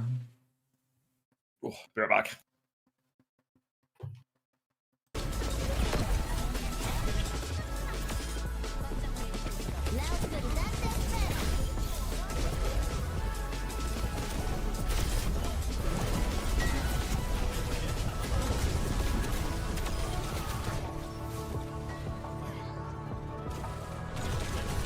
Trying to get both layers on here. You can't tell.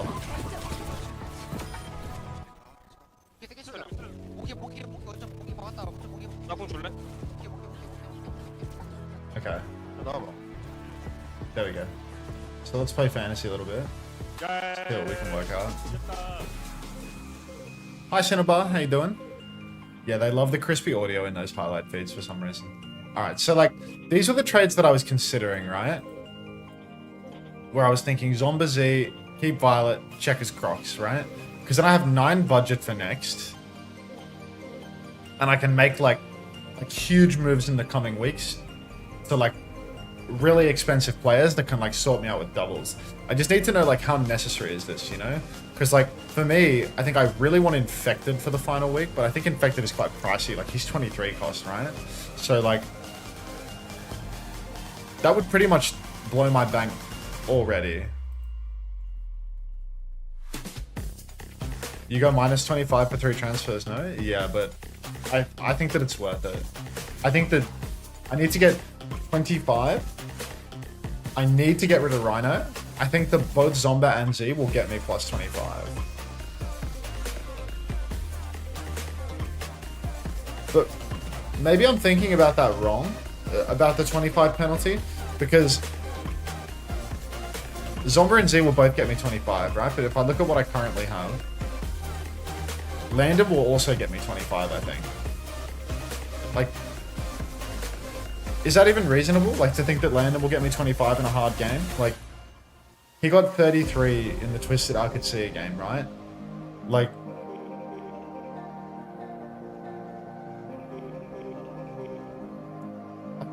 this guy scored really highly in these games. And he has a big game coming up. So, like, maybe the Z swap is actually unnecessary? Let's look. Take Crocs. Take Zomba.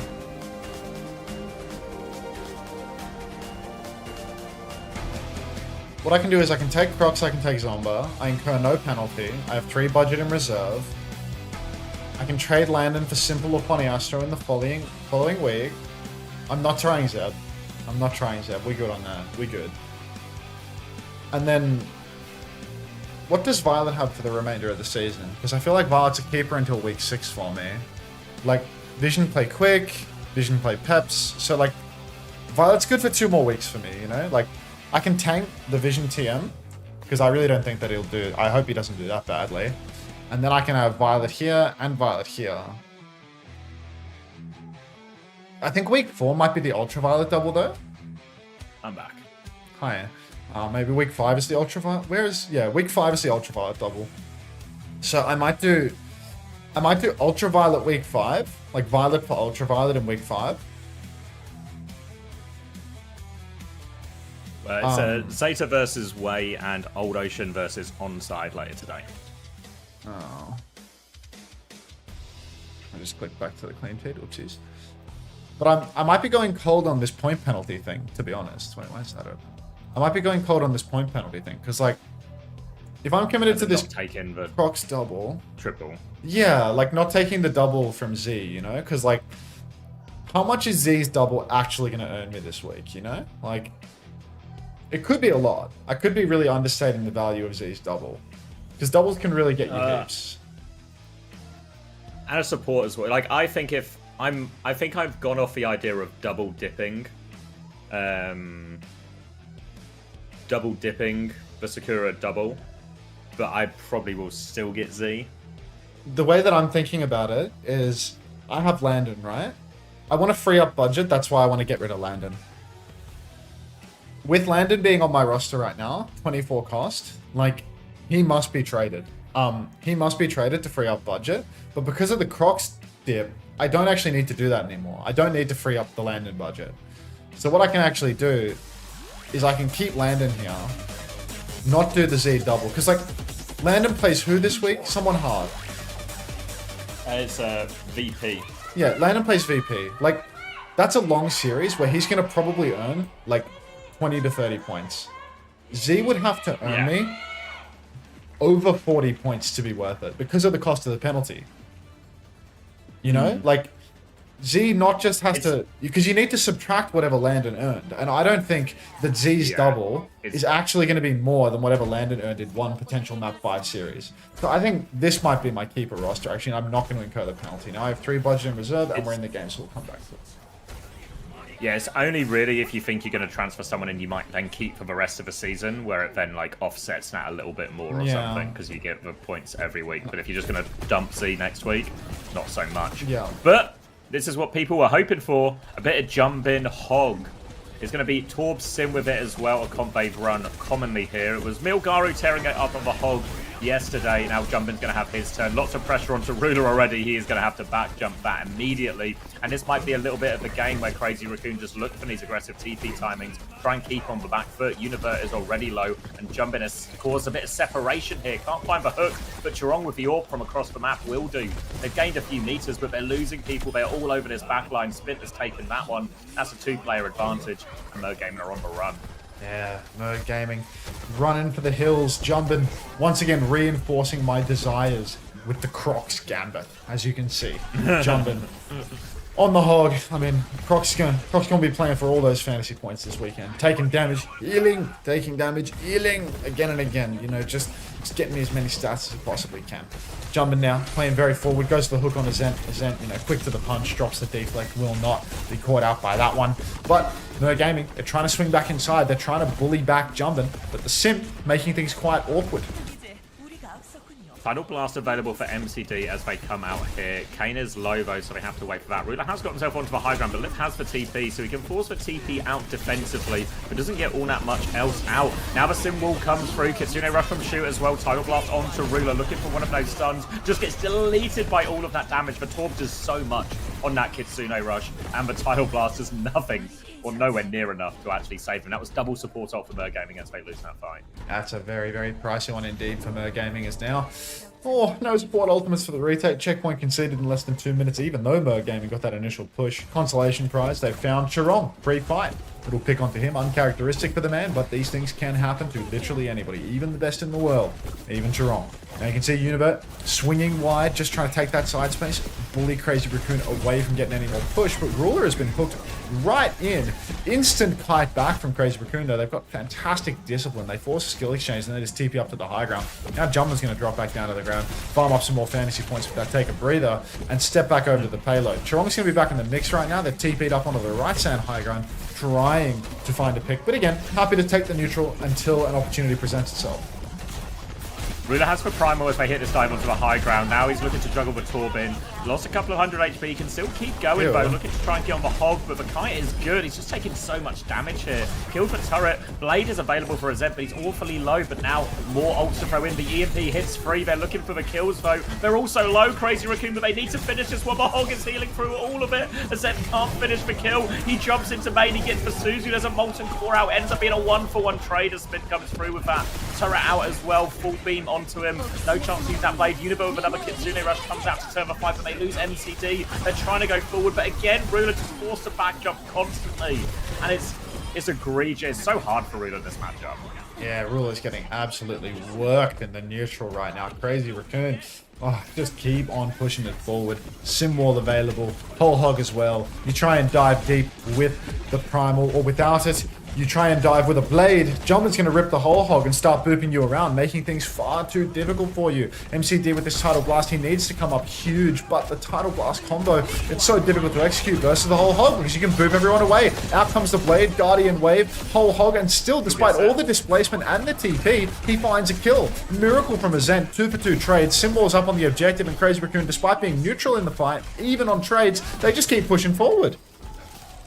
Yeah, drop a symbol in now, and Mergaming just going to kite that one out. So they've at least bled a lot of ultimates out of Crazy Racoon, but the lead they've had to concede for it has been significant. They're pushing forward now. MCD will clean up Shu, and Mergaming can at least get it going forward. They should be able to get out this high ground for free at least.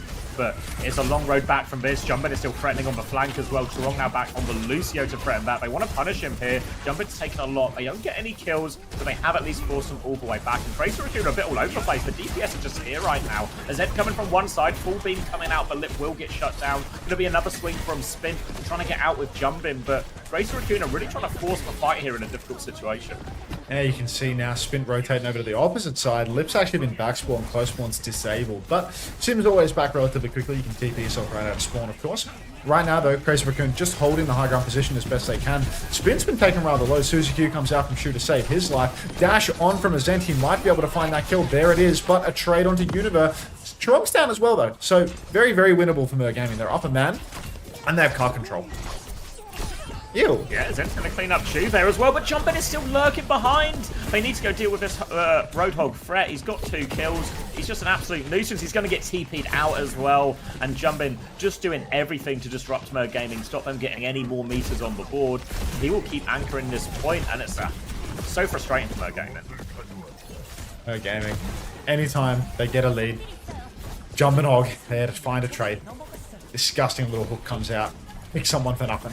TP up onto the high ground now. TP's been broken immediately. Shu drops a Kitsune Rush, but you can see immediate kite from Mergaming. It's actually a really good trade. It's a rubbish Kitsune Rush in all honesty because Mergaming had all their cooldowns still. Tidal Blast comes out. Azent is going deep for it. He stuns up poor little Spin. Even though Shu drops the Suzy Q, not going to save his life. 5v4. Mergaming have the advantage as they rip out the Primal Rage as well. Primal Rage is out, whole hog counters out now a little bit, but Jumpin again finds another trade. I don't know if it's enough to win this fight as he's now completely isolated. Suzu to try and get back to the team. Not really that isolated at all, is he? They still have more ults to throw into this Mergaming, but all the turrets, everything is just slowing them down. They have to clear all this stuff. Ruler's on the back foot. Kitsune Rush to keep going now. Jumpin's going to kite round to the high ground. Look to find a trade out of this. They're coming to push him. Beat comes out now as well. Doesn't catch Spin though. Does deal with the blade. They'll trade that 1-for-1. Ruler is in also deep. Does get to the Mega actually, but he is getting fried in here by the turrets. Lip now getting all the cleanup, and it looks so good for Mergaming. They're kiting out a reasonable amount of these ults. They have the pushes, but as soon as they have to go into like pieces of the map that are like this, it's so difficult. And Jumpin will help confirm that final kill onto Kane as well. And back on the front foot, Crazy Racoon. Yeah, so great right up until it wasn't for the Mergaming side. Crazy Racoon pushing deep yet again. Already close spawns re-enabled. Simwall's online. Kitsune Rush is online. It's going to be a brutal one here for Mergaming. They want to stop the car, but they don't have the odds to do it. Ruler's actually just been pre-fighted. He's jumped over to the side for space. They've been absolutely whomped. You can see Jumpin, he's got that perk that gives him more damage in the mid-range, and his right clicks do so much damage to everybody. He's just bearing down on Mergaming right now as they get boxed into spawn. Kane's trying his best to drop a couple of bolts and keep his team in it. Spin's actually been taken down by MCD in the wings, though. Simwall up on the cart. Crazy Racoon don't want to let it go. Coming back through now, Suzu out. There we go. Bola Boke. Kadeo's finds for trade. Kane gets 2 actually here. Jumpin has killed 2 on points, so they have to still go deal with that one. Univer has taken over touch. There's a high charge Sim and the Hog still around. The respawn should be enough for Mergaming. They're playing it patiently here. They're not going to run into that room until they need to. Now Ruler is back. They can force a TP out of Lip, get him out of there. And again, you see, even when they're in these advantageous situations, it's so scary to push a few of these Crazy Racoon heroes. Jumping up on the high ground right now. He's holding this space. He goes for cheeky little hook, but finds not a whole lot. Chirong is down. Azent is just going to slice and dice right through him. One-man advantage for Mergaming, but Lip is behind. And I mean, it's quite difficult to clear, but does he need to be cleared? Jumpin tries to hit the one-tap on poor little Ruler, and it looks like he might be. Oh no, Tidal Blast comes out, saves the day. Ruler jumps back up onto the high ground, gets instantly boofed back down. 2 trades from Lip? What? If he takes the Mega here, he's going to get another one. Oh, no way. Lip is just 1v9 on the Symmetra right now. Spint is in the spawn. They're going to kill Ruler, this poor guy. Let it end. I mean, I guess in hindsight, the answer was maybe we didn't need to go deal with Lip. Jumpin will clean up on the point. And again, Crazy Racoon, it feels like a full chaos style right now. You know, Jumpin's in one position, Lip is behind, everything is hard to deal with. And what Merc Gaming need in this against this type of style? Decisiveness. Are we going to go clear the thing behind? Are we going to deal with the stuff in front? If you ever get caught between the two, you allow opportunities like Lip to 1v2 people behind you. Now, on the back foot, Ruler's going to jump for space. He has Primal behind him. It's some beat push forward instead for Chirong. Looking for the Wu Yang here, hunting down MCD to the ends of the earth. Kitsune Rush comes out from Univer, though, and actually MCD will be really fine. Hook onto a Zed, denies that blade coming through. Ruler still has the Primal. 1-for-1 trade only, though, as they fight this hog. Primal will come out now, trying to chase it down. Forces him in, does get the Mega, so can't finish that one. Goes for a squishier target instead. Helps Kane finish off Lip. And Jumpin is still there. Normally, Jumpin gets a late trade at this point. There's still more players behind as well. They have to be careful. Hook there onto Ruler as well. Turrets up too. Guardian Wave to keep Ruler alive. And Merc Gaming can clean it up cleanly for now. Thank you, Isaiah, for the 40 bitties. One last chance for Merc Gaming here. They're already down a map in the series. Overtime is about to start ticking away. We got 4 members for Merc Gaming on the payload. Somebody backspawned? I can only assume so. I was looking at the 40 cents rolling in, so a bit lost in the sauce, I'm afraid. Blades available for Ascent. No support ult for Crazy Racoon, but Whole Hog might as well be a support ult in a lot of these turns. Chirong's actually been pre-fighted, but so has Univer. Jumpin on the Hog. He flanks, he finds a kill. MCD, he drops the Tidal Blast, but he will go down for it. Trade onto Spin, so it's currently 2 for 2 trades and check conceded. Univer and MCD have both secured close spawns off the back of this. Kane finds Shu. 1v2. He's 1v2ing Lip and Shu in the wings. And Ruler just needs to stay alive. Kane finds Lip as well. Kane's done it. Crazy Racoon. I mean, don't call it a comeback. But Jumpin's dead as well. Chirong's back for another. They're staggering here, and all of a sudden, Merc Gaming, there's a bit of a window of opportunity. We're deep into overtime. Kane has for Bowler. For catches, Crazy Racoon have the Kitsune Rush and the Whole Hog coming back, so it's a really difficult fight to win. Might need another big helping hand from Kane. Need this Bowler to connect onto something here. Crazy Racoon will come round the corner, looking for that TP. Just a fake one onto point as they walk forward. Hook is wide. Kitsune Rush out now. Ruler is getting Whole Hogs. He has to jump back, and Zen is going to hit the deflect. Bowler out as well. Damage onto Jump. If not enough for the kill. The Whole Hog gets one. They're all getting pushed away. Kane leaps onto the point to give a touch instead. Pulse Bomb is wide from Spin, but they're all having to throw themselves at point here, and just not quite the ults in time. 96 on the Kitsune, 88 on the Primal. And Crazy Racoon convert the ult advantage in the end. Shouldn't have called it a comeback. Brutal. You think we can get a Heesang map in? Little cheeky Heesang map 3? Don't do that, Setu. I mind. I haven't watched in a few weeks. Is Hog meta or CR just running it for fun? It's both. I mean, that particular map, it felt like they were just running it for fun, but it's actually, it's reasonable in the meta. Okay. The other consideration that I think I should be having here is Crocs Gambit. I have 3 budget, right? So if I don't have Crocs, if I get rid of Crocs, then I actually have nothing, right? So like, the only other consideration is like, is it somehow better to take like KSA? Because KSA... I was thinking KSA. Twisted has a double. I just don't think I can afford KSA, I think I'm too invested in these other roles, so I don't think I can afford KSA. Like, I'm using my 2 transfers right here. Crocs is like my ace in the hole, like my earner for this week. KSA does not have a double this week. He has a double next week. And like, there's no freeing up my budget until Checkers and Landon are off the list.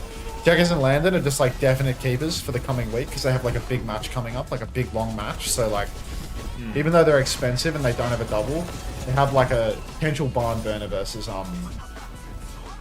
Virtus Poo, right? Yeah. So like, if they have that, I think I just sack that double completely. In terms of thinking about getting it for the tank role. Like, the only way that I'm potentially getting it for a role in that is like, I have 3 budget in reserve because of Crocs. I keep Crocs even though he has like a dicey double, like he has a loss and a win. And I just trust that he can go like relatively positive versus GNG. And then I trade out Zomba for like, oh, actually, I think the DPS on Twisted are both incredibly expensive, right? Maybe Psycho's not that expensive? Psycho's 22, I think. Yeah, I can trade Zomba for Psycho in the Twisted Week. Okay, yeah. And then I can trade Landon or Violet. I can trade Zomba for Psycho, and I can trade Landon or Violet for Simple or Funny Astro, you know? And then suddenly I've got the Twisted Minds double slam dunk. And I'm like slowly lowering my cost base to the point that I can afford other people down the line. So I think that's definitely the move. I think just being able to sack this Crocs double frees up so much budget for future thinking. And then I can start paperclip trading on DPS. Like, I can go from... Once I've done that, and I've done Psycho Landon, when I've traded Landon down to Simple, that will have me net same budget. I'll have 0 budget once I've done that.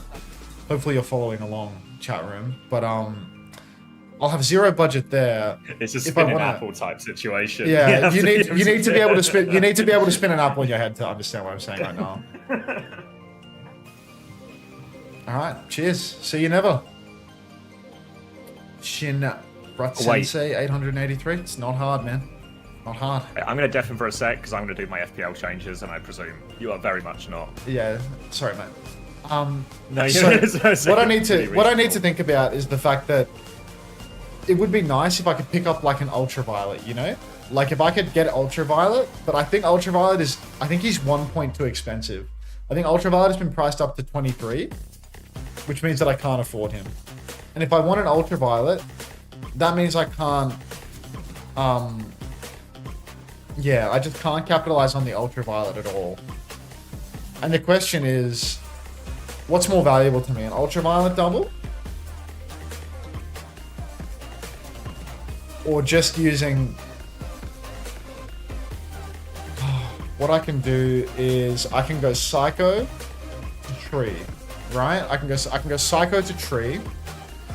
Oh, and I don't have to make the commitment on Psycho yet because I think Yubi might come back. If people are playing more Sim, I hear Sim is getting more play at the moment in like NA. So if Sim's getting play in NA, it might be getting it. I'll do a speed apple when we're talking about rotating apples. Fine, we have a context. We have a context. But yeah, Ultraviolet is 23. Psycho is 22. Simple is 22. Funny Astro is 21. It's impossible for me to get the budget required. I'm stuck on Crocs forever, I think. Who does Crocs play for the rest of the season after this double week? Who do good guys play? Like, there's never going to be a fixture that makes me happy here. Like, actually, I think I just have to keep Crocs for the entire season. To be honest, I think I have to keep Crocs for the entire season. Why is the website calling you a client? I think they have like a rank system. They have like a rank system that hasn't been fleshed out or something, so it just says client. But yeah. Surely Crocs gets budgeted up. Well, that's my thinking, right? Is that like Crocs is an investment. So like I keep Crocs as like this safe bet where I'm just like hedging my bets permanently on him. And then I think I will be able to have double VP, double Team Liquid by the end. Because Crocs is so cheap, and because of the prices of some of these people, I think I will be able to have double VP, double Team Liquid by the end. So this week's trade would be Zomba and Crocs. Next week's trade would be Psycho with my surplus 3 budget. Next week's trade would be Psycho, and I'll do that pre-price increases for fear of a price change on Psycho, I think. So next week's change would be Psycho and a support. And I think the support change is probably a Twisted Mind support because Twisted have a double. So I double cap on the Twisted double. And then once I've done that, it's really just a question of Funny Astro versus Simple. Because I think it's really nice if I can take Funny Astro. And I'm not sure about Yubi versus... You're baiting about that, Mama Hamter. But I'm actually not sure about Psycho versus... I'm not sure about the Psycho swap until the points have come through. I'm scared that Yubi's going to play. So, like, I need to see 1 week. I mean, you're actually, like... It's crazy because, like, you're a full-time rage baiter, Mama Hamter, but you're actually right about this one. Like, I'm not going to... I can't commit to that trade until I've seen this weekend's games, obviously. This is my this week roster at the moment. I'm just trying to, like, say out loud what's going to come in the following weeks. So, like... Croc stays forever. Zomba becomes Psycho. Landon becomes Simple or Astro. And then in the week that follows, I need to start trading these players into VP and Twisted Ones. If I can somehow afford, I don't think it's actually possible for me to afford. I think it's possible for me to afford Ultraviolet, so then I just have to go like Fixer and Gala and I don't think I can afford the DPS. I think the VP DPS are too expensive, but we're in the game.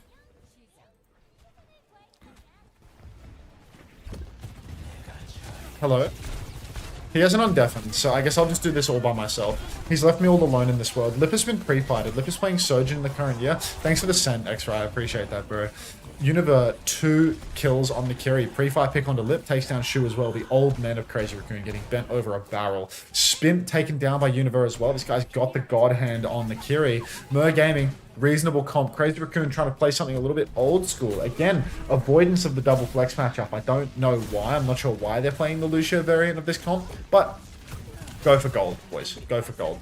Xavier still stuck in FPL right now. Can somebody tell Xavier that he needs to wake up and come to work? I'm literally here. Oh, he's literally here, mate. I'm literally sitting next to you. You weren't even doing it. I just looked to my right. You're there. Welcome, mate. MCD taken down by Jumpman. 1 jump, 1 die situation. Univer has to TP back, but Lip has gone down again, and Chirong is traded too. Univer goes down, says no supports left for Mer Gaming. Whereas Crazy Raccoon have a much more healthy distribution. 1 tank, 1 support, 1 DPS. That's an easy way to clutch out, but they need to get on the point first. And Jumpman, stuck in a 1 versus 1, might actually not be able to find the kill. Mer Gaming are going to be back in a flash. Yeah, Jumping now, waiting for that pocket from Shu, trying to top themselves up. Gonna be a Kitsune rush, slightly ahead for Univer, but not all that much in it for now. Oh, Wraith has been forced on point for Kane. He's gonna try and regroup with the team as the jump on, but Lip chases that one down. Amber Pulse Bomb connects the spin, so all of a sudden it goes heavily in Crazy Raccoon's favor, and they can get a very scrappy retake across the board.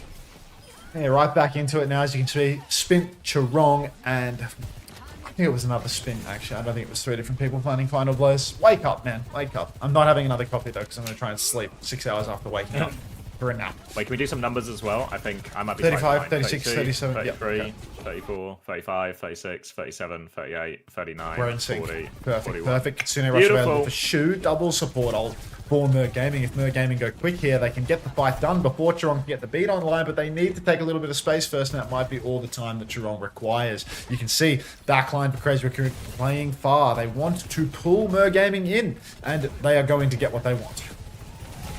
Headshot onto Ruler as he comes up. Counter jump by Jumpin as well. But Jumpin's bubble doesn't land on the high ground. So Kitsune Rush trade. Overclock in the midst as well. Tidal Blast now onto Ruler. He has for Primal 2. Looking to find a connect. Suzu is forced out. But now he has for Primal to keep chasing. Beat comes back in response. Ruler's going to try and keep him at bay with that Primal. But Spin is dived onto the backline here. Rico has been forced out though. So Spin has to go back to the point. They need for touch in all of this though. And Ruler's taking a lot of damage trying to contain this backline. Zen is still there. Overtime has been triggered. They need to get the touch. Jumpin's got a much later Primal. But struggling to find a true connect with this as well, but Spin has found the opening pick. Now they're doubling down to help Jumpin out of this corner. Lots of damage coming through from Spin. Univer is low. Jumpin gets the kill onto MCD. Spin gets the other one. That is the backline gone, and now Albina's touch expiring as well. Jumpin is playing Ring Around the Roses here with Kane. We'll get a bit of help from Spin, and Crazy Raccoon will finish that one off. Yeah, no, Crazy Raccoon. Thank you for the reassurance, Zach. I was thinking, like, it's just really, like, really, but no, I feel fine about that now. Okay, back jump from Jumpin takes a hell of a lot of damage, but Shu drops the Suzy Q, keeps him healthy. Ruler jumps over to the side. They need to clear this space. They need to set up for their engagement. There's a spin online for Kane, but it's incredibly difficult to use it. But Crazy Raccoon already completely forced back. Kane tries to take that space, set up for the spin again, but now all of the cooldowns have been bled from Mer Gaming. Crazy Raccoon have a real swing timing for themselves. TP out off the point for Kane because he does not feel safe, and Lip takes high ground as a result. Now that Lip has this power position, you can see Ruler tries to contest. Jumpin, or I mean rather Chirong, playing bodyguard, just booping everybody off this high ground, giving Lip all of the space that he requires. Still, Kane's going to run him down. Chirong! A third boop to save Lip again, and Lip finds a Zen in the mix. Eventually, Lip does go down, but it's 2-for-1 trades. Chirong is doing it all right now. Everywhere his hit scan tries to go, Chirong is there bodyguarding, carrying the game. insane from Chorong actually there, because Merc Gaming, you saw Kaney had the opportunity, if it wasn't for that boot, to get that Blossom off, turn the kill, and then all of a sudden it's all to play for Merc Gaming. But Chorong plays Bodyguard, they'll get the first flip as a result, and now we'll come up to the big ult trade here. Double support ult on both sides. Primal's going to be in play, that Blossom, Overclock, everything's going to be thrown at this one here. The key is actually, I think, a lot of the time in these big support ult trades, the beat can be the highest value one, so as long as Chorong can find a connection there, they can really go aggressively on MCDs and try to cast his Tidal Blast. Lip slides in, goes incredibly deep. Beat comes out for Chorong. Kitsune Rush comes out from Shu. You can see Merc Gaming swinging for the fences in this clash. But Lip has pulled the clock. He's found a headshot mid-air, mid-juggle. He finds Univer on screen but can't quite convert the kill. Still, one-man advantage right now for Crazy Racoon. Slide on for Lip. It's powered on nothing but aura. Doesn't get it done. And that's it. End up getting it over the line there on the double support ult trade. Kept hold of a Primal during all of that as well. Despite them having a Reaper on their own Kitsune Rush there, Jumpin was actually able to avoid a lot of that initial damage and keeps holding this Primal for the next fight. So again, Merc Gaming, they just have the Blossom to work with, but as we've said, difficult to get off. And I don't think they've actually got a touch here either. They're going to maybe, no, they can't make it. It was a Tracer getting marked on the right-hand side. That's just going to be the point going through. And now Crazy Racoon, a single round from closing out this map as well. And they want to actually try and catch Merc Gaming on the rotation here. They want to fight. Okay. 2-0 lead, wanting to catch the rotation, but I mean, I think Merc Gaming are just going to get the free walk back over to the point. It's very, very far away. Both teams are going to be able to take an even fight by the time the unlock happens. I hope that answer was satisfactory. OWCS. Now you can see it jump in, face-to-face fight already, but Kane has gone deep and he finds the spin for once in his life. Chorong misses the boot. The Suzy Q from Shu was missing in action as well, and that early tempo spin for Kane just has cleaned house. Still 2 for 2 trades. Oh no, MCD's down, Univer as well. You can never count these guys out. Jumping on the bubble, he dances to perfection. Spint goes, takes down a Zent right next to the Mega Health Pack, and I mean, it's a spawn camp all of a sudden. Crazy Racoon get the cap. Chorong closing that one out and jumping and gets it all done alongside Spin in the front line there with the back end of that Primal. Now we're coming up to this big support ult trade again. But Merc Gaming, one thing that their support ults don't necessarily do is help keep their backline alive. They're going to take this fight early because Junior Rush is not traded. MC doesn't have the Tidal Blast yet, so just goes down and Jumping. They'll just delete him here. They catch Merc Gaming with this early push, and it's going to be a quick reset for Merc now. Forced all the way back into spawn. Yeah, I mean, Merc Gaming, they have basically 1.5 shots at this one. If they take their time on the retake, this will be the final fight. It's already 44%. So, time is ticking down. Kane walking out of spawn on the Reaper yet again. Looking if he can find anybody playing close, but you can see right now, Spin is just scouting out. Already jumping, diving spawn, finds these supports in spawn. Lip tries to flip in. Chorong drops the beat, but it's late. Very late indeed from Chorong. Back jump now from Ruler, trying to catch some of these Crazy Racoon players that have pushed so incredibly deep. But now Merc Gaming, they're starting to realize Kane's behind. We need to get towards the objective. It's time to move. Bodies are on the point for Merc Gaming. Ultimates are there for them, but Jumpin', he's got a Primal. He's almost certainly going to rip it. He's going to Ruler's going to back jump. Jumpin's going to rip the Primal, but his Zent has fallen. One-man advantage for Crazy Racoon despite the early lead. Jumpin' has juggled Univer as well. Overclock from Lip. It's just cleaning up the final vestiges of Merc Gaming. Primal Rage from Ruler does trade Lip, but, you know, It's just 4v3. It's not happening. Where's the backline? Crazy MCD. Racoon is pretty off point. I mean, yeah, they just actually can't deal with Jumpin' and Spin at the moment. Every fight. Were any of these maps remotely close? No, but like, what did you expect? Merc Gaming is like winless, no? It's Merc Gaming is winless. like the most successful OWCS team of all time versus Merc Gaming, who are yet to win a map in a match in OWCS, or even a map actually. I think. Yeah. I need to think about my week 6.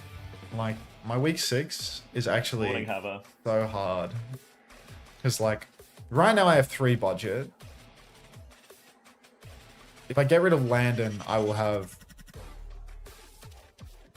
How much do Fixer and Gala cost? I think Fixer costs 21. You've priced them up to 21, maybe. Yeah, Fixer and Gala are both 21. So if I get rid of Landon, I will have 6 budget. Yeah, if I get rid of Landon for Fixer, I have 6 budget.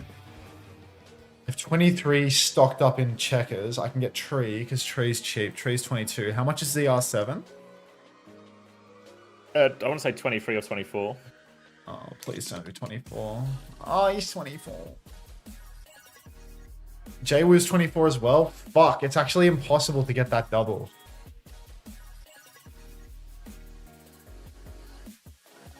God, do I need to take fucking Maimone? What's wrong with Ramon? Oh. I think I have to go Maimone. Get Lubda.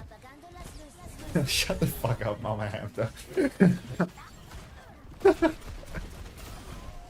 I think I have to keep Crocs for the rest of the stage. I think I have to take Maimone, and instead of thinking only about the double at the very end, who does Maimone play in week 6? God, he plays Lenny. If I'm taking Maimone, I can't even keep Maimone. That's the problem with these fucking... These players are... These like third, fourth teams, yeah, where it's like they always just have that one week or maybe even 2 where it's just like, ah, fuck. And like this guy goes negative in losses, you know? Like when they lost to Liquid, minus 4.5. Like when they go close with Liquid, 11. Like a 4-3. What is a 4? What the hell is a 4-3? That's a grand final. Like, yeah, this guy gets 11 points in a 7 map grand final. Like that's crap. That's so crap. Like Maimone doesn't do well enough in the losses. So like, you got to think about like how much money do I have right now? Like, if I trade Landon down to Fixagala tier, then I have 6 budget in reserve. I have 6 budget. I can afford anyone with that. With 6 budget, I can trade Checkmate for someone that costs 4. I don't even need it. I don't even need it. I can literally buy anyone I want. I think I'm delusional. I can literally buy anyone I want in every role. Forever. That's a pretty good then, yeah. Yeah. Because as long as I do the double cost, the double cheapo backline, like did Vega get priced up to 22? Yeah, he did. Yes. Yeah. I can have 2. I can have Kev and Zera if I keep Crocs. Yeah, exactly. Like I can have Kev, Zera, and I can have 2 21 cost supports. Like I'm so fine, right? Crocs is just a keeper. Paper. A Crocs Yeah. keeper. Oh. Yeah, I'm starting to think with some of this is like, because obviously in reality, the players you want for every role should just be like a 22, 23 cost player, but you obviously can't afford that. So inevitably you have to pick a player who you think will just do okay, but not too bad, but frees up the budget. And if they can do okay most weeks, you know, like even just 10, 15 points, but then one week they have like a 20, 30 or something.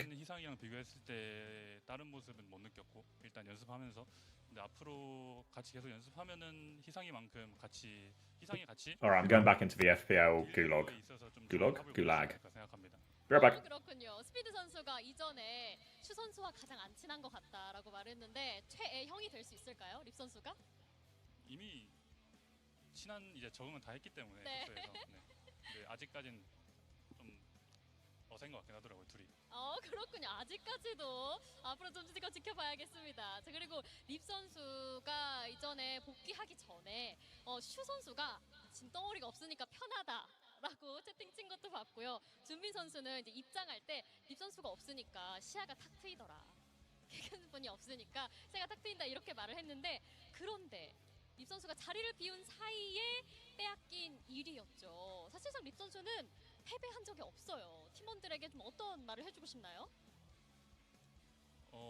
일단 제가 없을 동안에 이제 좀 그러니까 초반 경기 1주차, 2주차 때 좀 강팀들이 많이 몰려있다 보니까 조금 걱정을 많이 하긴 했었는데 다행히 좋은 성적으로 이제 저를 맞이해줘서 고맙고 대견스럽기도 합니다.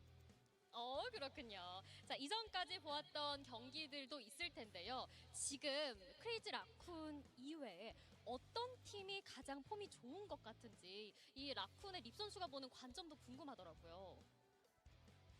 제가 연습으로 돌아오고 이제 다른 팀들이랑 다 봤을 때는 저는 팔콘이라고 생각을 할 수도 있을 것 같아요. 그렇습니다. 립 선수가 바라보는 가장 좀 요즘에 폼이 좋은 팀은 팔콘인 것 같다라고 말씀 들어봤습니다. 자, 그리고 오랜만에 또 이렇게 팬분들과 앞에서 인터뷰도 하고 인사 나누게 됐는데요. 마지막으로 팬분들께 한마디 부탁드립니다. 일단 이번에 좀 오랫동안 쉬고 돌아왔는데 오랫동안 쉬고 돌아온 만큼 많은 이제 재정비를 하고 왔으니까 앞으로 있을 스톡홀름까지 우승을 할 수 있도록 많은 노력해서 보여드릴 테니 열심히 봐주시면 감사하겠습니다. 네, 자 이렇게 오늘 첫 번째 경기 승리팀 리썸즈 만나봤고요.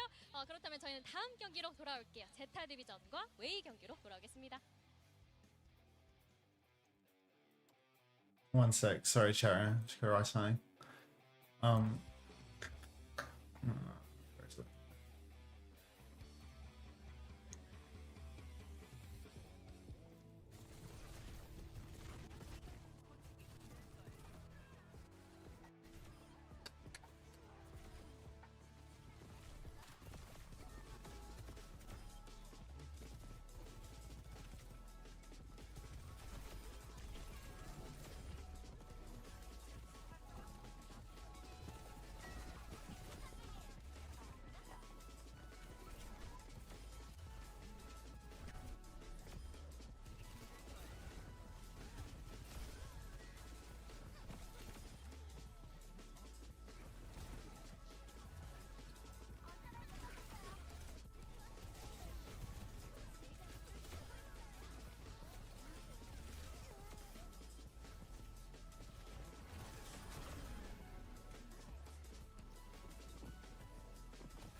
Alright, I'm back.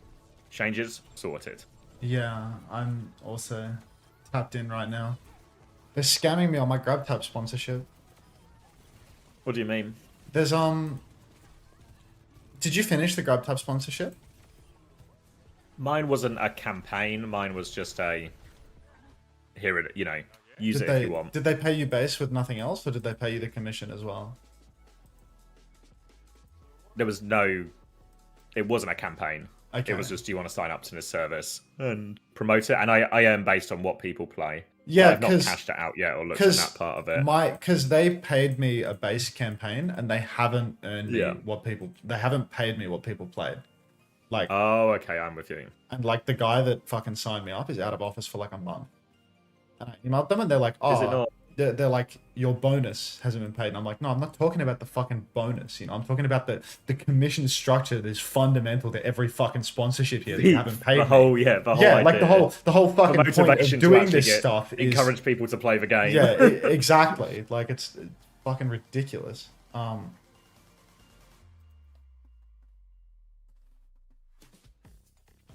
Yeah, you got a whole new monitor from it, Chugga. That's insane. In mobile gaming. Cone Punch Man, thanks for tier really? 1. Oh, it's Good hustle. continued your sub. Welcome. But yeah, I don't know. Fucking... No, You not think the yet. next game's going to be Not way yet, better than this one? Ha! Single laugh. I think ZETA Division might smash him, actually. I'd be worried if you're a way believer.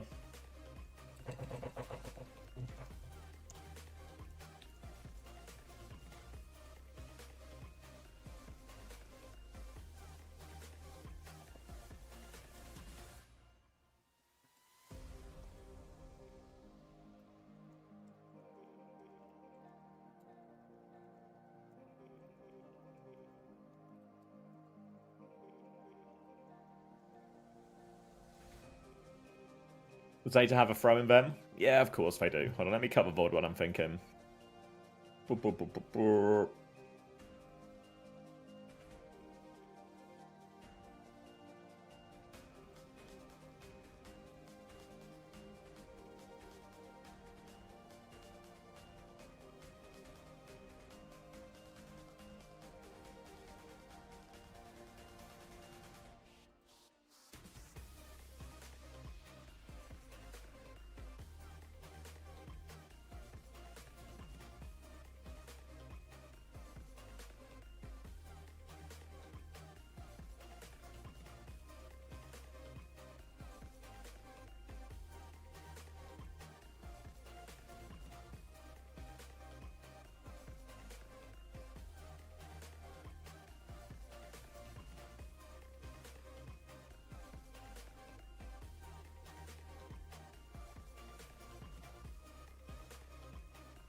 Sorry, stream is dead. Let me put the marbles on.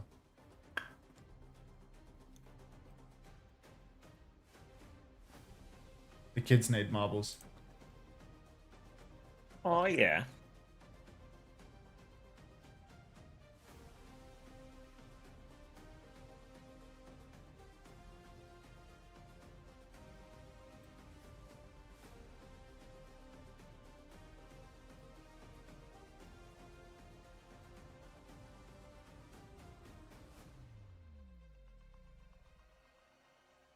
What's that?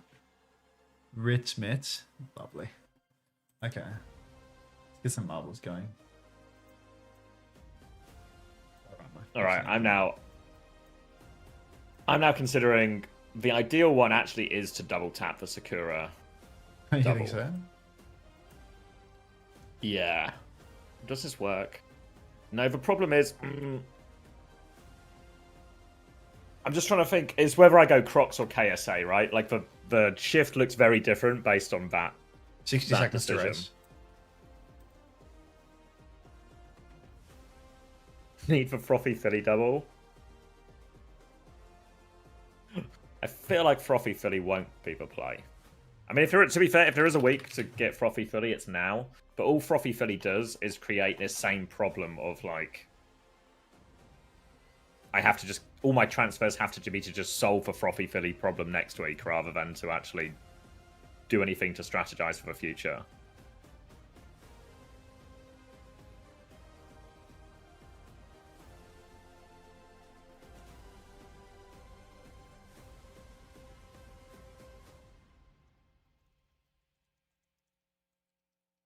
You need a cheap keeper. Well, I'm thinking, even though it may be... Are you still going one into the Sakura double, Max, or are you like just completely ditching it? I'm going Zomba. I'll talk about it in a second. Sorry, I was kidding. Okay. Yeah, because... Oh, fuck, I actually can't quite do that, right? I don't quite have the budget. KSA is slightly too expensive.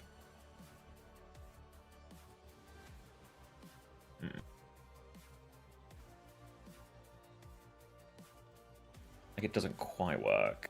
Fuck. I picked up Hawk, Checkmate, Tree, Frothy Philly, Gala. Yeah, I think you're good, actually. Continue to get rid of Frothy Philly.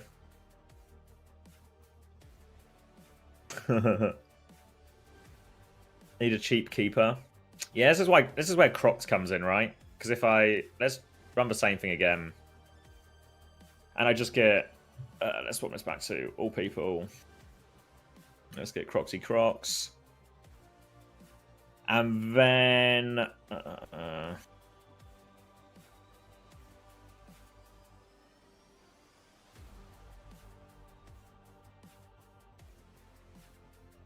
believe TVNT should be 1 point cheaper than KSA. On what basis? What's the argument here? I have 2 extra points for next week, so I could always trade someone else if I need more. Vibes. 1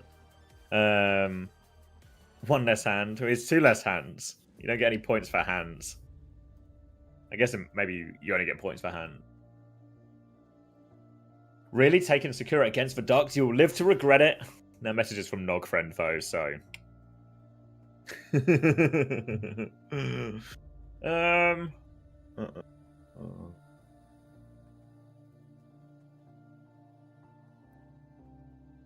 Star Wars? Oh, I missed it. Fuck. To be fair, I feel like... The audio layering doesn't work. Definitely been a few times... There's been a few times I've caught it, but then it's not triggered. Yeah. Any like copyright thing. Yeah, well. So I don't know what the rules are. I think I missed it this time. Oopsies. Oh well. Oh well.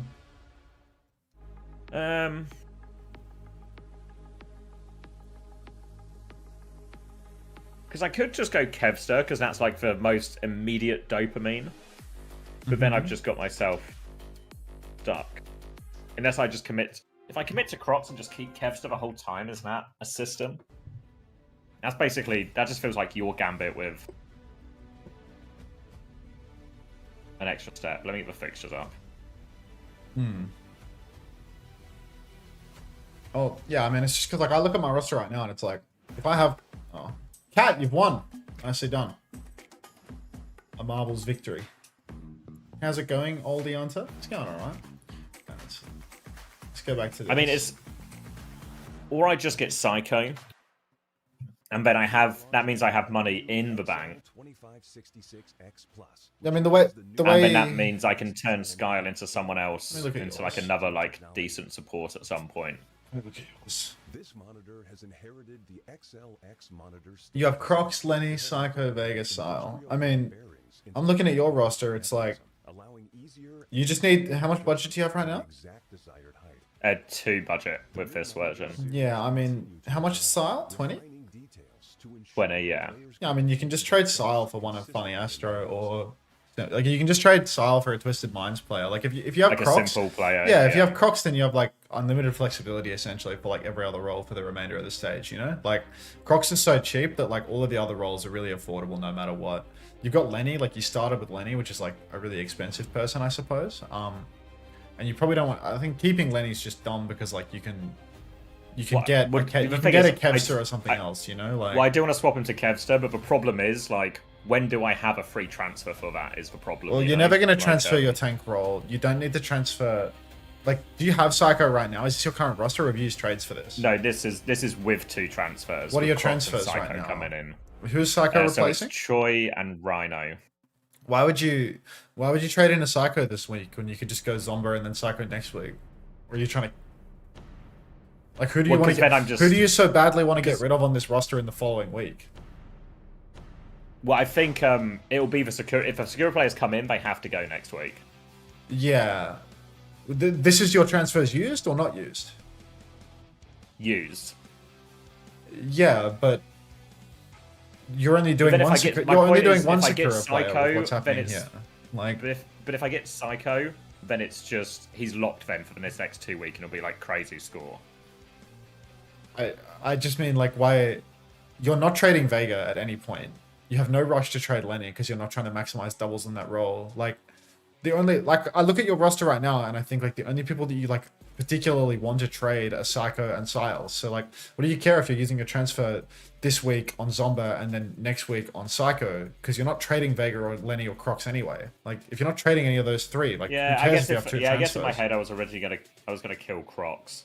But maybe I mean, if you want to, how do you, once you take Crocs, how do you ever get rid of him unless he gets priced up? Like, well, this is what I mean. And even if he gets priced up, I don't think he's not going to get priced up enough to actually just transfer to like a Hawk or something. Yeah, right? like you're never gonna get someone. Like, you're never gonna get someone you want. Yeah. You know? You're always just trying to minimize loss. And like, Crocs is gonna have like one fucking absolute stinker of a match where he's gonna go like super negative, maybe 2, like Twisted and Alcad both. Yeah. But ultimately, like, he's so cheap. He's just enabling you to take doubles like everywhere else. Like, you can take one guy going like soft negative for having as many doubles as you possibly have everywhere else. Well, that's why I was thinking of, like, because KSA is the opposite option, right? Where I actually then invest in that role, basically, but then I just need someone cheap elsewhere. Well, right now, what do you have? Then I don't know if you have KSA, you take the KSA double. How much budget do you have? 18. It's really awkward. Just If too it was low. one more, I could just get Zomba, yeah. Because if I could get You can't Zomba, get a it then single- feels fine, right? And then, yeah. Yeah, I mean, Sugar Free It's just like one budget off working. Yeah, but the problem is, like, you can't constantly have these, like, super low-cost players, you know? Like, Zomba's good for, like, 1 week with this double because they have an easy fixture overlapping. Yeah, but all of these you see players how are going to close be it is to negative. working, right? Because if it was Zomba, then the week after, I can just trade both DPS, go to Kevster or something, and then upgrade Zomba to, like, a slightly more expensive DPS or I something. know what you're saying, but, like, go to like, arrange by it points. doesn't- Arrange by point cost, and, like, start scrolling down to the people that cost 18 and 19 in the DPS role. Go filter by DPS, and go to, like, people that cost Like 18 here. and 19. I'm a little bit behind. Yeah. because But of the that's what I latency. mean about then trading Sugar Free, and I could get, like, I could get, like, a Psycho. I could get, like, 2 22 cost DPS players. I could get, like, Psycho Tree or something, you know? Yeah, and maybe I'm But who just do I- undervaluing like- cheap DPS like- as well. Like, the problem is, because I think there's also a weird argument that actually, like, the players least likely to score big are the DPS to a degree. But the Maybe- problem is, like, if I had one more point and I had Zomba, then I think actually I can just do that.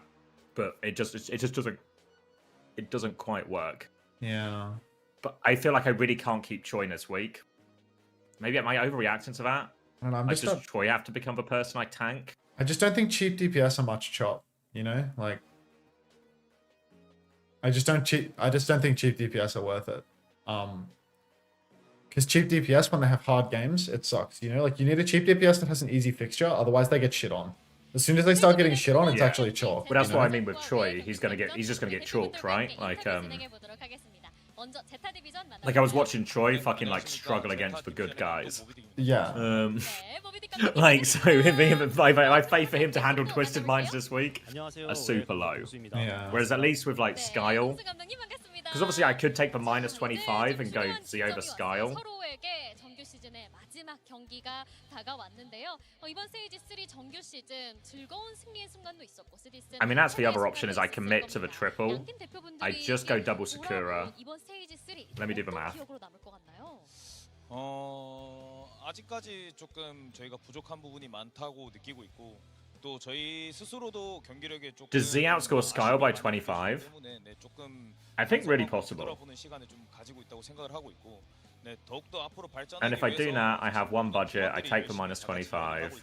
앞으로도 좀 잘 지켜봐 주시면 감사하겠습니다. 오, 그렇군요. 그렇다면 외 팀은 이 스테이지 3 어떤 And then I 경우에 hit the double really hard. But then the question is, what would my week 4 look like, right? Because then am I just in a situation where Zomba and Z need to die again? 하다 보면은 뭐 종종 이런 일을 겪게 된다고 생각하거든요. 뭐 못할 때도 있고 잘할 때도 있고. 근데 이제 뭐 결국에는 이런 이제 좀 쓰라린 경험들을 좀 양분 삼아 가지고 뭐 저희의 발전 소재로 써야 되지 않겠습니까? 그래서 뭐 그런 마인드로 일단 이번 스테이지를 하고 있습니다. 네. 네, 스테이지 3 양 팀에게 어떠한 의미일지 또 이 의미를 가지고 앞으로 어떻게 나아갈지 한번 들어봤습니다. 자, 이미 플레이오프 진출 유무가 확정이 되고 유난히 우여곡절이 많았던 정규 시즌이었지만 또 즐거운 기억이 되기 위해서는 오늘 플레이오프까지 가기 위한 또 좋은 기세 이어가야 할 텐데요. 자, 그러기 위해서 오늘의 승리 반드시 필요합니다. 진흙탕 싸움. Yeah, I don't know. Like, it's the week 4 that's the tricky. Like, how do I... Now's the bit I'm struggling with. 진흙탕 싸움이 될까요? 아니면 Like, how do I make changes this week and that don't just, 사실 like... 저희가 make 느끼기에는 next week feel 너무 impossible. 진짜 분위기 된다면 네, 고속도로가 되지 않을까 싶습니다. 오, 그렇다면 외 팀은 어떨까요, 오늘? 솔직히 이제 진흙탕은 지겹거든요. 아, 좀 시원시원하게 이기고 싶습니다. 예. 진흙탕 이제 그만 고속도로처럼 시원시원하게 좀 깔끔하게 3대 0으로 이렇게 이기고 싶다라고 말씀 들어봤습니다. 자, 플레이오프와 LCQ 서로의 향방은 정해졌지만요. 플레이오프 상위 라운드를 넘어 부산행 가능성은 You know, because in an ideal world, what's the fixtures order? SSG play Dildux. I worry that one's going to be super quick, so maybe like next week if I can swap out a Sugar Free, that's the ideal. But to swap out a Sugar Free next week, I can't have double Sakura. 저희 같은 경우는 지금 현재 계속 만들어 가지고 있는 과정이라고 생각을 하고 있고요. 네, 모두가 정말 열심히 하고 있기 때문에 꾸준히 응원 주신다면 언젠간 꼭 보답하는 시간을 Yeah, chugga chug. 드리도록 하겠습니다. I feel so. Crispy Marvel says, Unter, what ergo chair do you recommend? I'm not a chair doctor. I bought a Herman Miller Aeron because they had them at work at LA Gladiators, so I kept it. I sat in it for a couple of years at LA Gladiators, and then I came back home to Australia, and I thought I was sitting in like some IKEA. I think I was sitting in an IKEA Marcus, like something that was just fucking terrible. And I had like a racing chair as well. It was like they were all crap. So I bought a Herman Miller Aeron. 과연 어떤 팀이 승리를 가져가게 될까요? 웹세트도 확인해 보시죠. What if I go Crocs Kevster? This guy. Just trading in a Kevster in week 4 or like week 3. Like he doesn't have the fantasy brain. Like What do you think? What's the problem? And then I you swap just don't have the fantasy Sugar-free, brain. It's like and then I get like I go into simple. No, like literally. Let me do the math. So this fucking guy. let me do the math. I'm gonna go take it. This fucking guy. Like every time I get something talking about fantasy. Ah. Is he literally walks? He's stormed off. He's stormed off because he's scared of genius.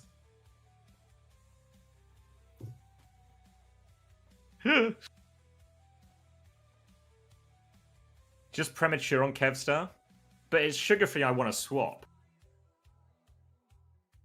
Like, obviously Sugar-Free will be fine here, but it's nice to free up the budget. 10:30 reminder? Oh, thank you, Lemon. Yeah, everything should be queued up, though. Oh, wait, I need to send the tweet. Let me compose a tweet.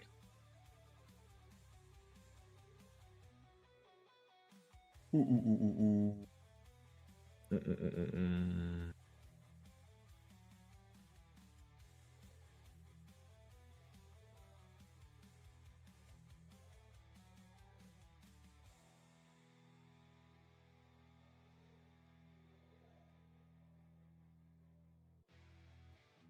work, though, Lemon. I 100% would have got distracted by all of this.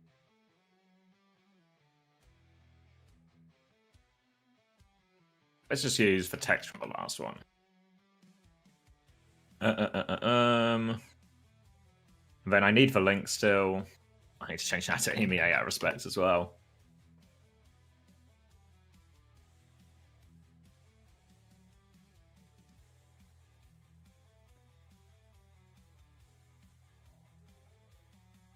Surely this is a Chaos in Kaneo angle. Now we're talking. Now we're talking.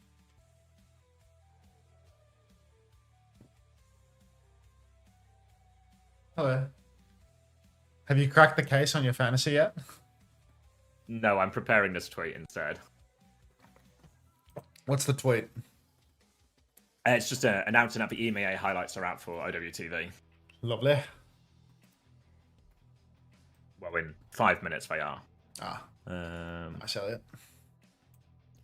Thanks for the cent. But I just need URL. X-Ray, just trickle feeding me those cents, man. You're a man of few words, but many cents. Not got a lot to add, but a lot of coins. No. A weighty pocket. Got a whole lot of coins. Not like in a rich sense, but just a lot of weight in those pockets, if nothing else. I mean, if this was, you know, like the 1400s, nice, Elliot. Having this amount of coins would actually be huge. Got to be close to 10 cents now. It all adds up, dude. It all adds up. You know, like, I've not sold for fancy thing at all because I got to the you storming off, and then Lemon reminded me I had to send the tweet. So we're actually exactly where you left off. But let's work under the basis that I'm not crazy. You're crazy. How long do I have? I'm literally just hearing the music. Okay. You're crazy. All right.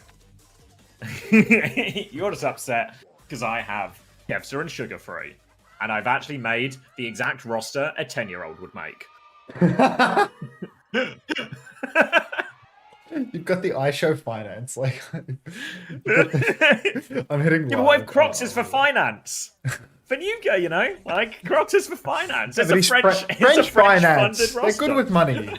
All right, Pelican, Sim is back. Magazine is on the wheel. 18, 17, 16, 15. Tell me it works. 14, 13, 12. It works. It works. It just works. Mag rolls behind. Neil Gizzy. I mean, way are not long for this world, for this match, I feel.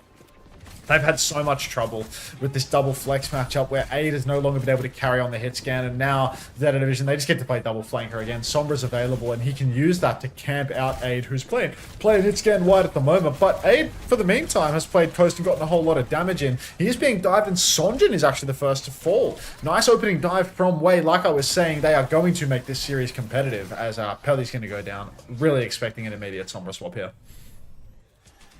Yeah, very much will just give them the edge in that matchup. Then Alpha, you can keep mirroring it as well. They need something to get onto Aid, because especially in this downtown, that high ground position, you can see Aid floating around Val. You see he's got full pocket from Lee Soo-min as well. This is the position that ZETA Division really need to deal with. It is tricky though. Again, Tracer Sombra can't necessarily affect that one directly all that often. Mag is going to be the one who has to try and find it. But while that happens, Milgari's just zoning this backline in the corner. Aid is taking pot shots as well. And it's difficult for ZETA to move forward.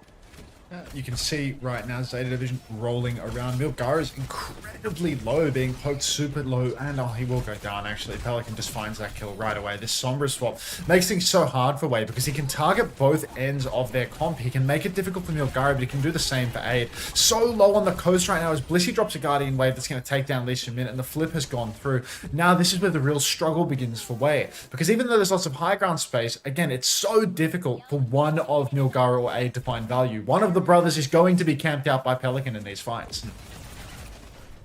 Yeah, choice for Pelican now. Mag is hovering top left as they're just trying to poke each other for a bit. But really, it's Pelican's decision which one he is going to mark. You see Sunjin is actually quite deep behind, trying to take some attention onto the backline there. But Finn doesn't seem all that scared at all. But maybe it was actually Milgari marking Pelican. How's he found that kill? Big opening now as they come towards point. But Bliss has killed Lee Soo-min. Even trade now as Alfie still underneath Milgari, who has that pulse bomb in hand. But the backline from Zeta, they keep finding kills. Aid is in awfully deep, but going to take a miracle to get a kill from here on the coast. And Alfie can finish off that one.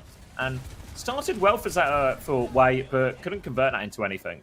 Yeah, no conversion on that one, and now ZETA Division getting to one of those scarily large ult banks. EMP around the corner for Pelican as well. We need to find an opening. You can see Pelicans camping the flank right now, trying to go for a little one-bot virus on Sonjin, but Sonjin too quick, too fast, too smooth. Lee Soo-min also getting put into a lot of pressure, but Sonjin, even though his manual hack will survive, Bowler Shot comes out from 8 up on the high ground. You can see they're really trying to take the space now. Lee Soo-min's on the point. Maka drops the Kitsune Rush, but Lee Soo-min will fall 90% on the beat. Blissey drops the Tidal Blast onto Magazine, but Maka's so low. The trades are looking good for Zeta. Even though Blissey's traded, it's just not going to matter. Wei can't get it done here on the retake.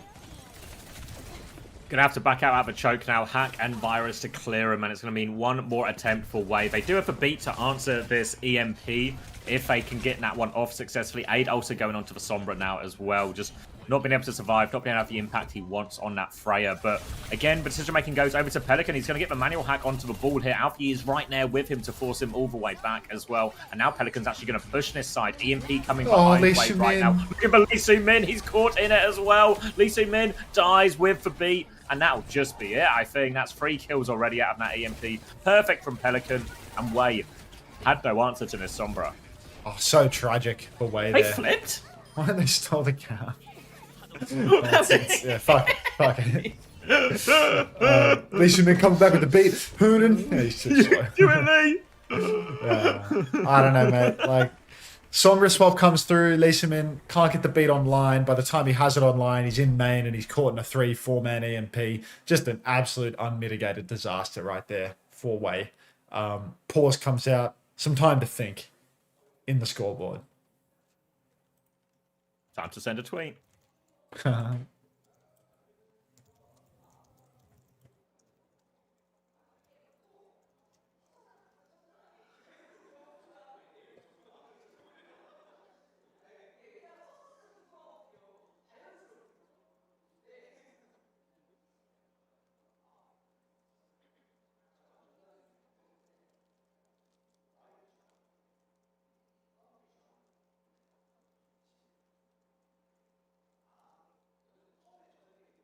No, I can't Teams do have that. Wei lost to?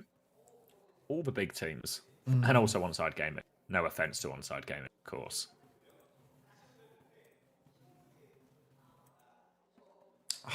Yeah, Falcons T1 CR and Onside Gaming yesterday, which means, I mean, Wei's chance to get into a top 4 and directly to playoffs now is, I think it's not even possible if they win this game. Yeah, Wei are maybe just cooked. Obviously, winning this game will still give them better seeding going into the LCQ, so it's still really worth something. But their high hopes of getting directly into playoffs went away with that Onside Gaming loss yesterday.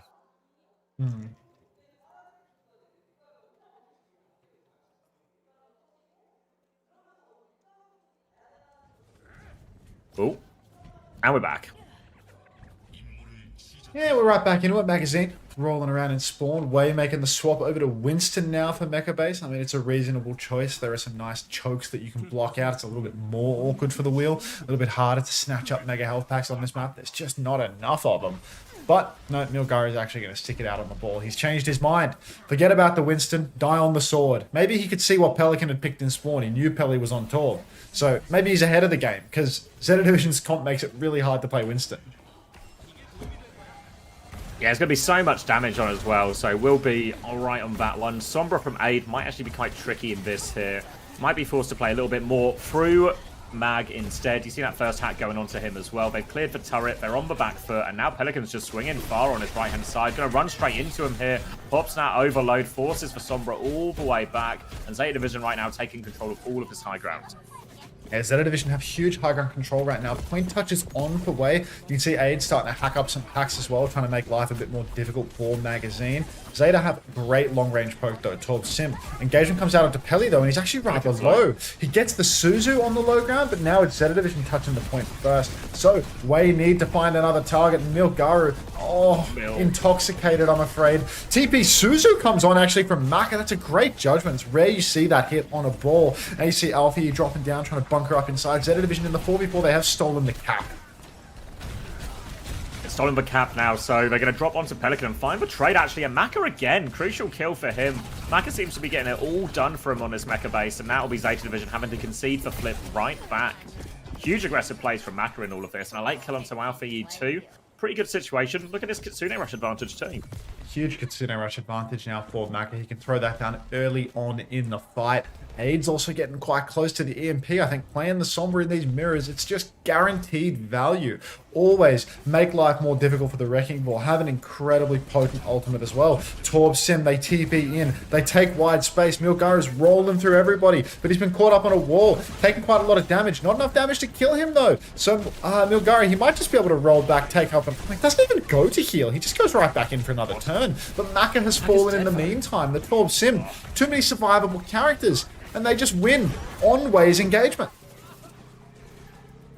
Yeah, you see it there. The kind of idea of how Zeta Division's comp works is just that a lot of their heroes are better at just surviving that ball timing. If they hit the Suzu, they hit the Guardian Wave, and when that ball comes through, it takes way more damage than the ball on the other side does. But Milgaru commits that slam anyway. It's actually Maka who dies through all of it, which is a bit of an odd one. So that ult advantage comes to nothing. Now we're looking at a big ult exchange on the point. Aid's going to try and clear this TP, but actually gets cleared himself for it. Playing with it. Obviously, Min dies to this one as well. Oh wow, they're just dead. Finn hits the Kitsune rush timing. It looked like it was Way trying to set up a dive on Zeta Division, but it's Zeta who make the first move. Yeah, Zeta, I mean, now that they're in control, it's going to be really difficult for Way, because when Aid can set up in advance, when he can, you know, have the space and control the flank, it's easy to get that EMP angle. But on the retake, it's much more easy to mark. You can see he actually does find a pinch, though. Catches Bliss and Pelly. Pelly is going to disappear into the night. Slam combo from Milgaru gets it done. Pulse out from Sonjin as well. Tidal Blast counter from Blissy's perfect, though. Completely prevents that kill with the Pulse Bomb, but... oh, Milgizzy's gone down. 4v4, but faster respawn for Zeta Division and no tank. That's going to be real tough for Way. Yeah. With that advantage, they TP forward Zeta, they clean up the remaining kill onto Aid, and they can go hold close. Double support ult coming back for Way, a swap onto Freya for Aid too. Minefield, everything like that in play. But Zeta Division, the fight's going to be forced to point, and Zeta Division have some of the best ultimates in the game for fighting on point. You can see already Milgaru getting pinned back. Mag, though, a little bit harder to clear. Just zoning this backline pressure onto Lee Min now forces him all the way out, but Freya's there as well. We'll just regroup on point, Mag. It's down to half HP, actually, so now the Sim Wall comes out. Good minefield as well from Milgaru on top of that one. Still double support ult as they put pressure onto Pelican. Steals for health back, but Pelican clears him. Molten Core coming out now from Pelican. Beat's still available from Lee Min. They really need it. Only 3 players get it, and Milgaru dies on the point to it anyway. Just too much come on that point, and it is Pelican getting full pocket. Should just be, well, actually not good for the cleanup. Maka finds 2. Aid's going to drop down to a point on a mine, though. Lee Min gets crushed, and Alfie will eventually be able to shut down Maka. Cartoonish end to that point, but it is good for Zeta. It's just the story of this roster. They can't get it done if they don't have Aid dominating on hit scan. When he plays the Freya, you see it. So many of their openings come from him doing all of this damage, but as soon as he makes the move over to the flankers, they just don't have that same level of power on their team. Even when they find opening picks on players like Pelly, they just don't have the same level of play. And unfortunately for Way, I'm not sure that there's any ban they can make to get them over the line here. You can see they're struggling non-stop. Get ourselves just... already, we're 1 map in. Solemn faces for the Way side. It's not looking good.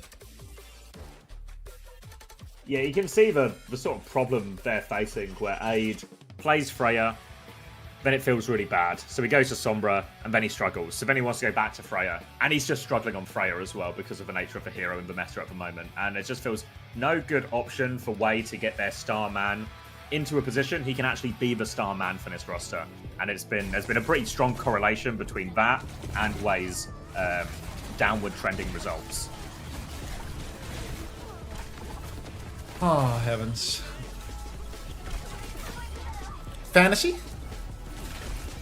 I think I'm gonna pull Alright. the trigger on my fantasy changes. I think I'm committed to this. I think I'm committed to Crocs. Just like the only thing that I'm maybe thinking is like, I think the 4 doubles in the final week is worth having Crocs worth not much. Because Who like did they have in the final week? huh? They have Peps actually. Yeah, That's yeah, no, not even that too bad, Crocs is so honestly, fine. you Crocs know? is actually really good to have in week 6 as well, you know? The only It's just a problem with week having 5 tag. Crocs is that like he's a week 5 problem, right? Like, is there a world where I'm like swapping?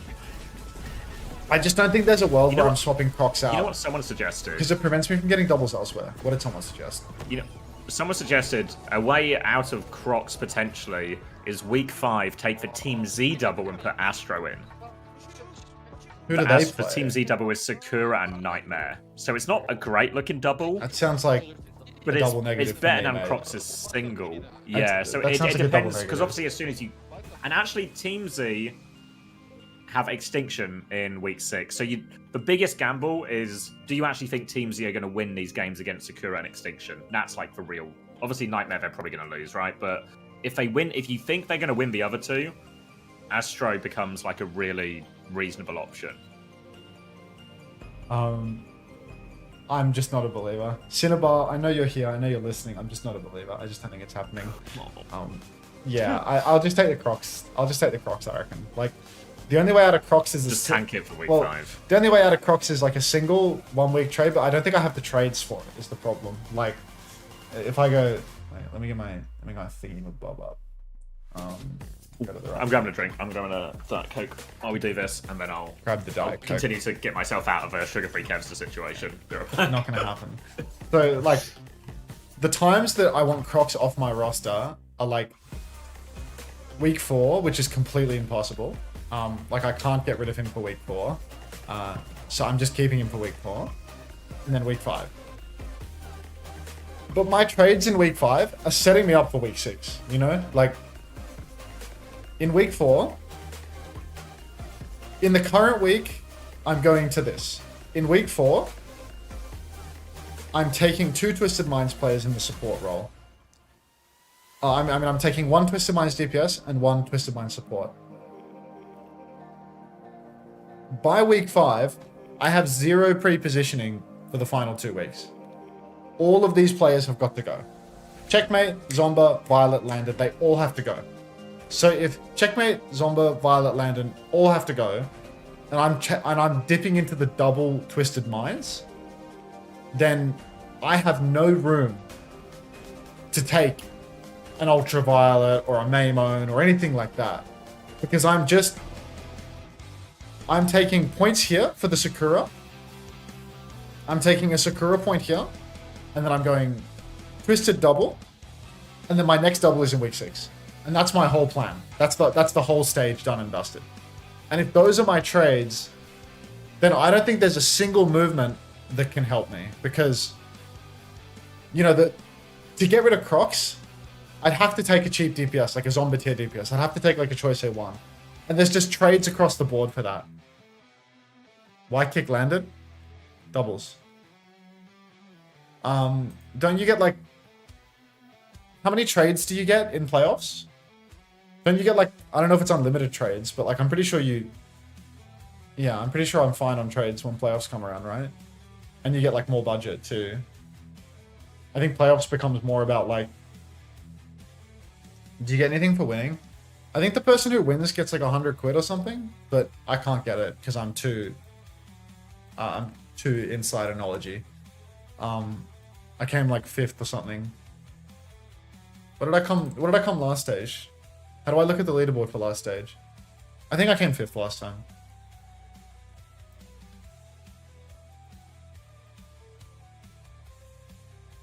£200? Jesus. 3 each week and plus 4 budget. Okay. That's fine then. That's fine then. Because like I'd be really happy with my roster then. Because yeah, what I'm going to wind up having is just Crocs in week 6 is like so fine too. And I don't think there'll be a better move. And I'll be trade capped because I'm going to be using 2. I'm going to be using 2. Oh, fucking every time I click up top. I'm going to be using 2 trades. in this week and 2 trades in this week. So I have doubles here, and then I have 2 doubles here. So this is a big gain week. This is a passive gain week. This is a big gain week again.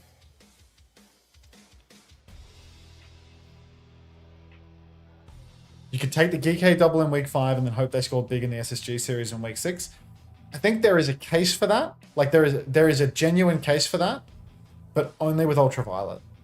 Like I think I could distribute the risk a little bit, where it's like I could take Ultraviolet, who like I have real high confidence will score well no matter what, because he'll do well versus Dilducks. He'll do well even versus Team Liquid, even if they're losing. Ultraviolet will do well because Ultraviolet is just points.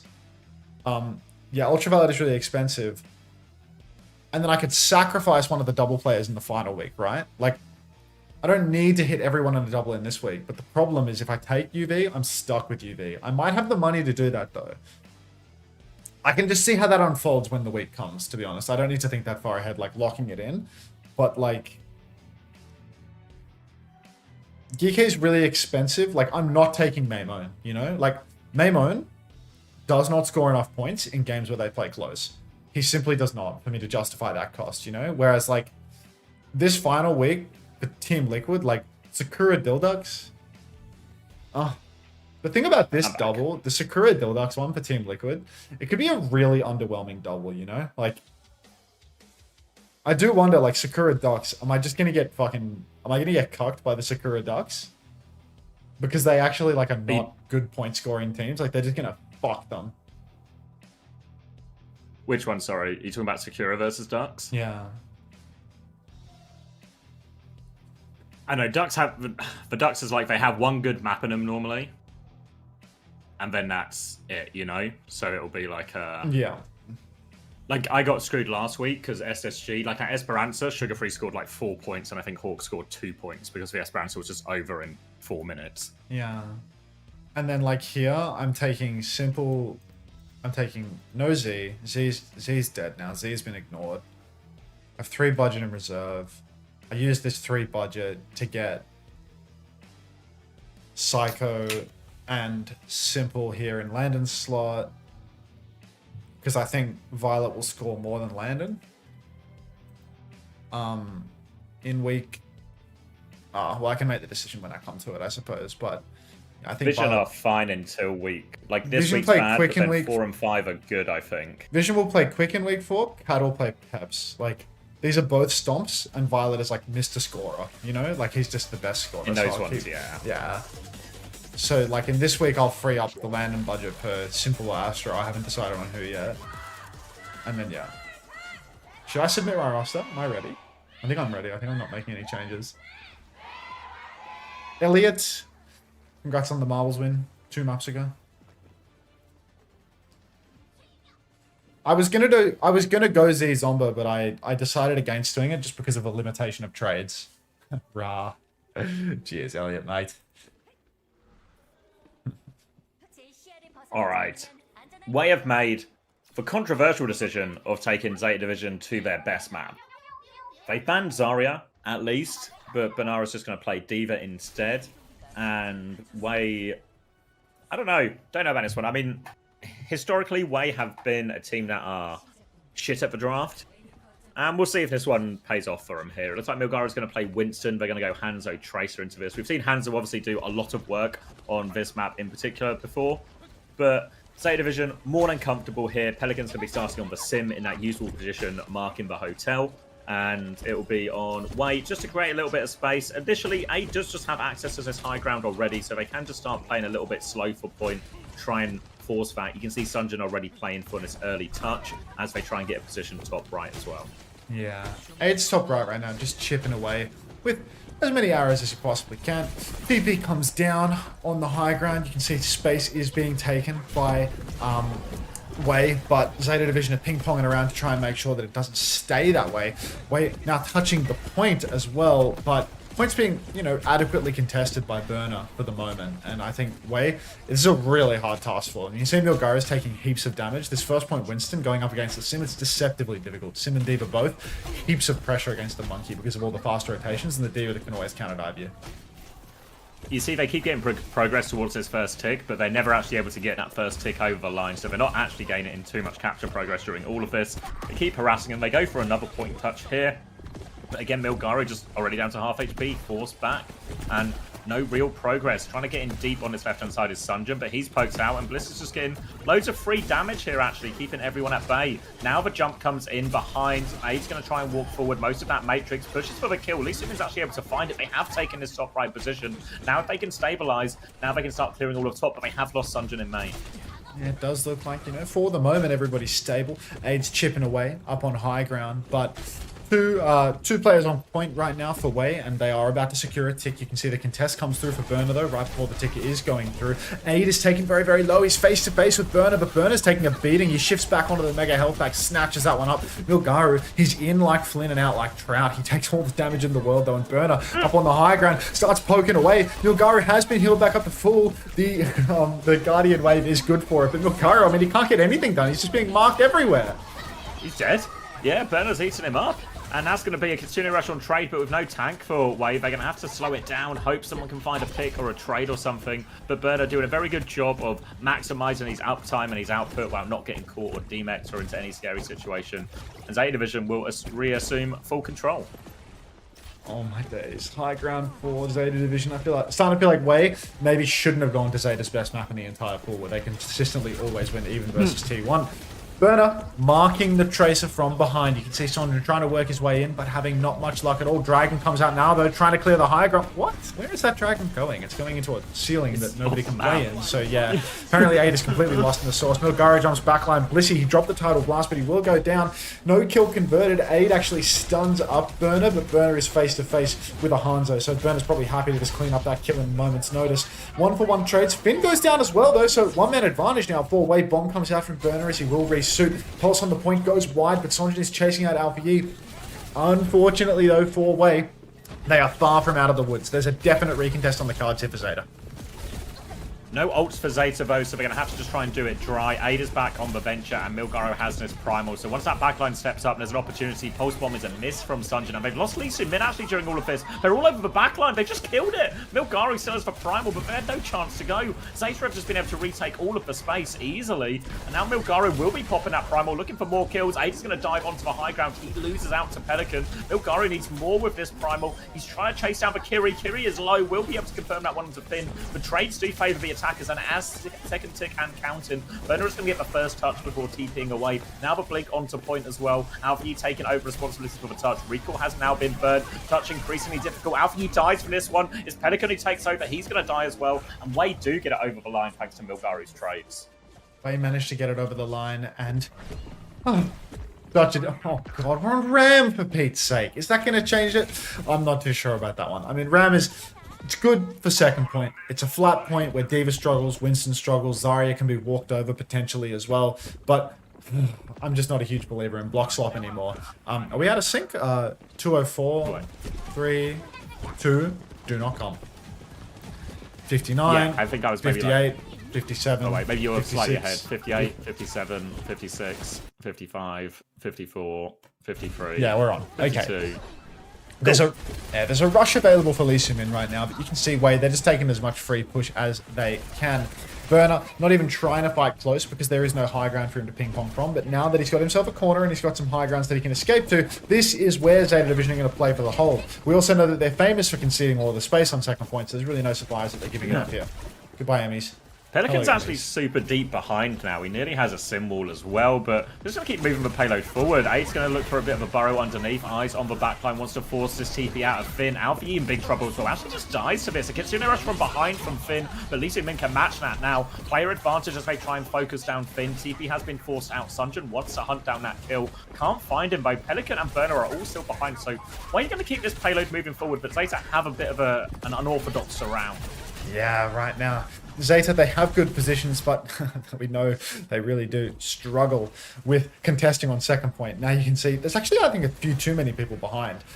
Way are getting way too much card control right now. There is a really good pinch on the cards. The symbol comes up, but the fight, I mean, it has to happen yesterday. There's so much push taking place that now there's only 4 meters remaining. Yeah, it's a good pivot away from the symbol now, like just kiting back into the alley. And that's a 1-for-0 trade. Tidal Blast is out now. Alfie goes backline, absolutely pumps damage in a Maka. Absolutely disgusting play from him. Aid, 1 versus 1 with a Symmetra, will find the kill, but the trades are coming back and forth. Alfie is just too fucking good, man. Finds another kill onto Aid, and Wei, I mean, their push looked so good for so long, but it's cut short by Alfie. Just does a bit of everything, doesn't he? Takes for Tidal Blast deep, manages to convert a kill through all of that, and then comes back, deals with all those threats. Thought Aja had a chance to clutch it there as he hit that tectonic shock on Alpha U, but not to be, and Zeta Division will fully reset. They are on Kiri Lucio now as they sort of try to come back a little bit fast. We're heading into overtime. Annihilation on point. Only Alpha U with a pulse bomb to try and turn it. They're going to TP forward. Maka is low on HP and cooldowns as he goes forward there. Sorry, Lucy Min. Milgar has actually found a kill on points. Now the touch is increasingly difficult. They really need a stick out of Alpha U here. Misses it, dies for the attempt as well. And now all of a sudden, Wei, not only do they have this annihilation, they might not even need it. Burner has to take a step back. They're all so low, and Wei will get it over the line. And this is one of the problems with Zeta's approach to this second point defense. When they concede all this space, only one thing needs to go wrong, and that's the whole point. Oh, you think AG need a new coach? I don't know about that. Maybe they just need a new meta. They just need a hit scan. Now we're over to the third point. I mean, Zeta Division, they're back in the situation where they have some of the best space available for their comp. Pelican's even going to go, oh, wow, they're space maxing right now. Pelican over to a character that can fly, Alfie over to a character that can climb walls. Everyone playing characters that can just take advantage of the high grounds of this third point.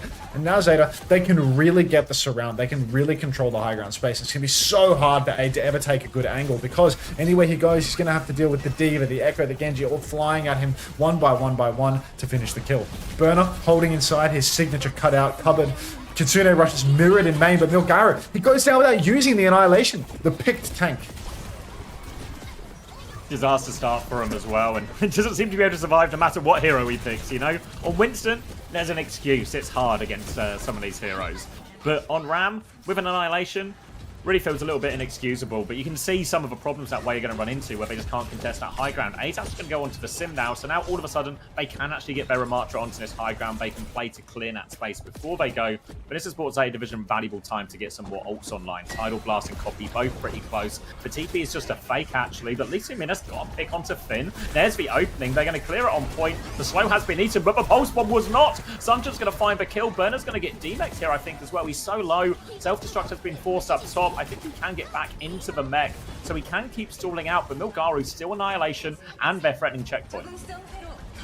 Checkpoint is already being, or rather Cap is being threatened. Nade onto Aid though, and Sonjin finds Bliss. Looking good for Wei as they've still got their Ramatra on the point. Still has the annihilation to keep it going as well. He's not going to get picked in overtime, and maybe there was a method to the madness. Savior go to their best map, beat them on it, crush them psychologically. Pelican and Alfie both dash onto the point, trying for one final touch, but neither can make it happen. No Kiri swap from Finn either to TP out. Peculiar.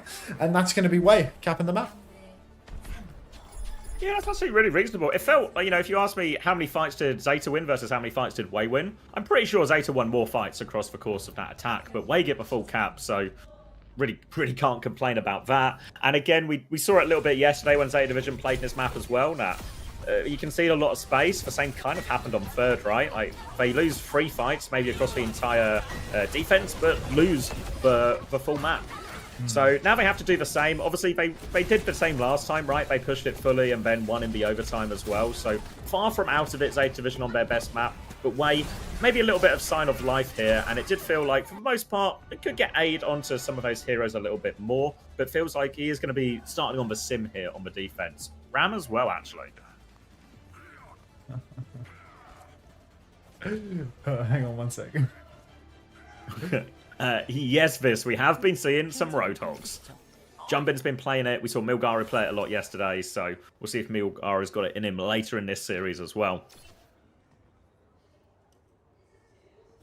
Does Zeta know they can stop the cart by standing on it? Not yet. I mean, that second point is just it was bizarre for them. exactly the same as yesterday, right? And just keep backing it up, trying to set us around. But then, you know, it's a cart pushing game at the end of the day, and they just lose out to that. Now it's going to be Genji and Echo for Zeta Division here on the attack. That, yeah. Milgaro is anchoring this top right area, but Zeta Division, they have the option. They can touch point. They can look to go just behind for Ramatra here as well. Sunjun's already lost a few of these blinks as he gets forced out. Turrets will be cleared by Burner bottom left as they want to try and get Aid out of his position. You can see Alpha threatening that as well. So has to be very wary here, Aid, that he doesn't get overwhelmed. Yeah, I mean, right now, Milgaro just holding down the high ground. This is a very solid position for him, but with the DPS angles for Zeta Division, it's going to be hard for him to ever swing. He will be poked out very, very heavily if Aid can never get a TP up top. Shield comes down, swing time of Milgaro, and you can see the space is conceded briefly by Zeta Division's backline and by Alpha Yi. Doesn't want to hold that space while the shield is up, but now that the shield timing is done, here's the pinch Burner from behind. Alpha Yi, Pelican swinging top, Blissey jumping over to throw in and pile on to this fight. And you can see now Zeta Division, they've claimed the top right platform. Way getting boxed into a corner, but they have the TP to get them out. Dash comes in, but it doesn't connect for Alpha Yi, so he's a little bit stranded now. Back up, the wall pulled back down by the slow as well. Alpha Yi having all sorts of trouble, and now the chase is on. Milgaro is on his case. Disaster for Alpha Yi, and Wei have a pick to help them stabilize his first point, and crucially, they have actually denied that first tick as well as Milgaro drops to ensure they don't let that one go. Yeah, that one is extremely tough for Alpha Yi. He had the right idea. Pull the enemy tank forward, wrap around him, and then get on the back line. Unfortunately, dashed into a wall rather than a ledge, or rather into a player. So these things can happen even to the best in the world. Double support ultimate online now for Zeta Division, but Wei have the ults to match. So no free lunch here for Zeta Division's offense, and already 2 minutes burned off the clock. Nice little car wash for Aid in the hotel, going to make it difficult for Alpha Yi to push through. You can see Alpha Yi steps through, takes a bunch of damage to all those sim turrets. Pulse comes out for Sonjun, goes wide, but ultimately it's just a 1-for-0 exchange. They really want to come through this bottom left area now. Alfie is going to run into another car wash as A TP's away as well. They cleared that one and got Burner into top left, so now they can start to set up a pinch. You can see Pelican on the far right of our screen looking to come from the other angle, and actually Milgaro's going to drop out of it. Defensive shield just to hold that position. But Zeta, now they've cleared a bit of space, they're going to start forcing the objective and even look to go deeper. They're up top behind onto the backline. Tidal Blast defensively from Maka comes out, wants to turn this one coming out. Guardian Wave there to try and finish the kill. Lucy Min finds one of them. Pelican has copied the Ramatra on point, but Burner is in deep, just looking for the backline with Finn. They drop the Kitsune Rush and everything. Pelican will be forced out of that. Lucy Min actually gets the kill before getting traded by all of that. Lots of trades though, but Zeta still with player advantage, looking just to clear up this Ramatra now, but Milgaro has an annihilation if he wants to keep going, but no, pops out of it. Yeah, he's just going to pass. Hold on to it for the second point. Obviously, Milgaro on the Ramatra. I mean, if first point it's so-so, on second point it's actually very, very good. We saw how much Zeta Division struggled with fights on the objective when they were on the deep. Whoa, they're going for the recontest. Aid drops the sim wall. Tracer's blinked out, gets another touch. Now the Kitsune Rush is on as well. That's two ultimates already for Wei. Blade in the backline from Alpha Yi. What's a 2-for-1 Blade combo though? And he gets punched out. Milgaro's back. Iron Mike in the wings. Milgaro can still clutch this one despite the absence of supports for Wei. Lisa Min and Maka should be on the same wave. Pulse comes out for Sonjun. Blissey gives it the slip. Still, now it's a 2v4. Respawn advantage for Zeta Division. Maybe Milgaro's going to hold on to this annihilation again. He's currently just blocking on the corner of the point. He drops it. He's getting back shots from Burner, but Burner's actually quite low. Lisa Min and Maka are both back in this one. Guardian Wave keeping Milgaro healthy, but God, look at the repositions for Zeta. They just sneak into every open crevice of space. Sonjun's found Bliss. No way. The recontest is so on now. There's nothing left for Zeta Division. Only Finn's Kitsune Rush. Milgaro has fallen. 4v4. The rush is about to come down. The shield expires on the objective as well. Sonjun a second away from recall will go down, and Burner might just have clutched it. Oh, they get it over the line just about at the end there, Zeta Division, but really forced to work hard for that. Surprised Milgaro dropped that one, but he did have double pockets, so it actually really was on. A couple more trades and it would have looked a lot different. Now Zeta Division going to be limited on time for the rest of the map. Now they have Kitsune Rush advantage for this next fight, and they have the copy, but Zeta Division, they need to win these next fights quite efficiently. They have to make up a lot of that time they lost on first. Yeah, now Pelican playing forward, poking up. He's already got his ultimate, but just wants to apply pressure as much as he can. See if they can't secure a magic pick. You can see Blissey poking as much as he can as well, trying to get his Tidal Blast online. Shifts back to main though. He's just playing on cart now, trying to charge that ulti up and getting as much free cart push as Wei possibly can. Burner over on the Diva still, but back. Oh my god, Sunjin is just going to clip Blissey. Too much straight line and not enough sitting in the corners or something, and that is going to be an early pick that really helps to buy away some serious space here on second.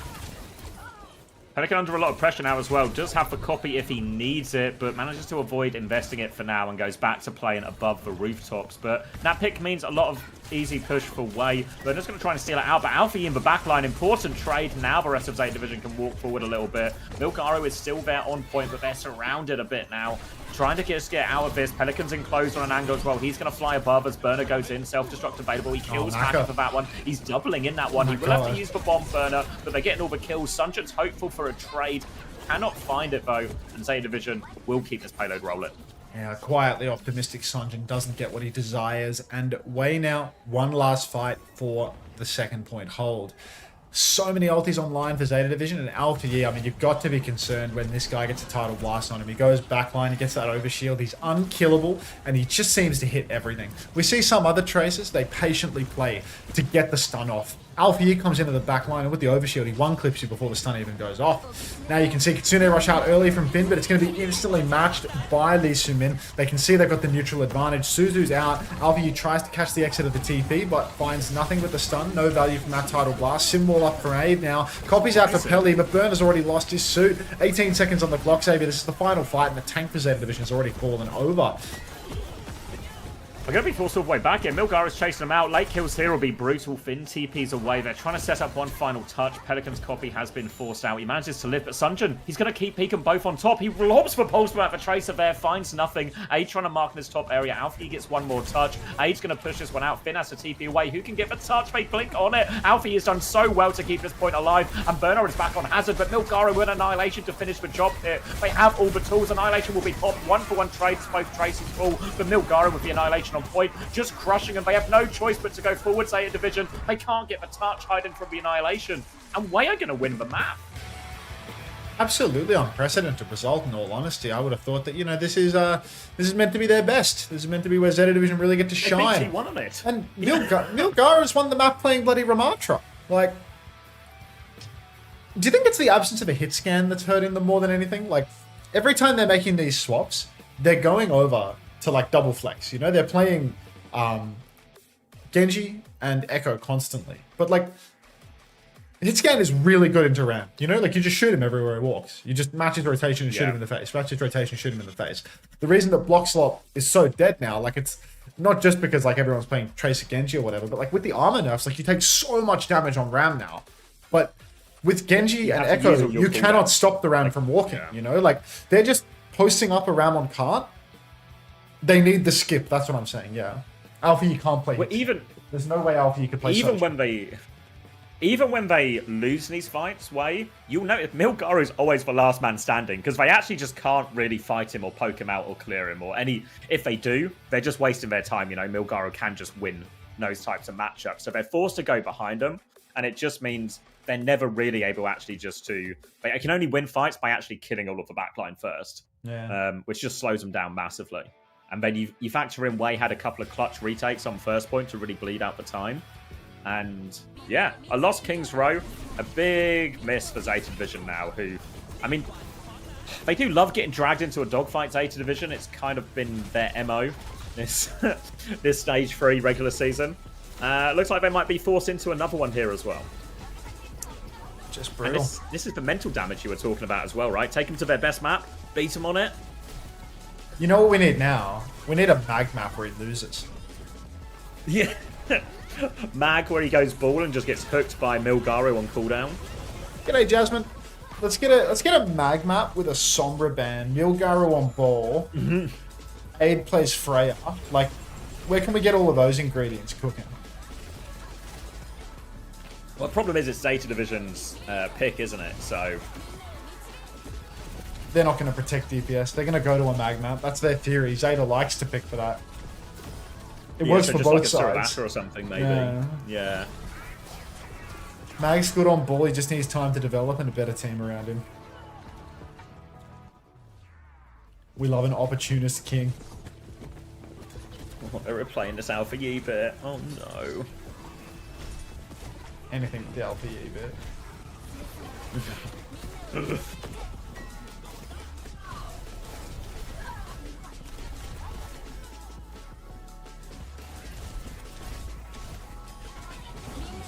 Does Mag have a better win rate than Banana Stage? I don't know total. Yeah, I think it But does, recency? Recency, this is probably yes.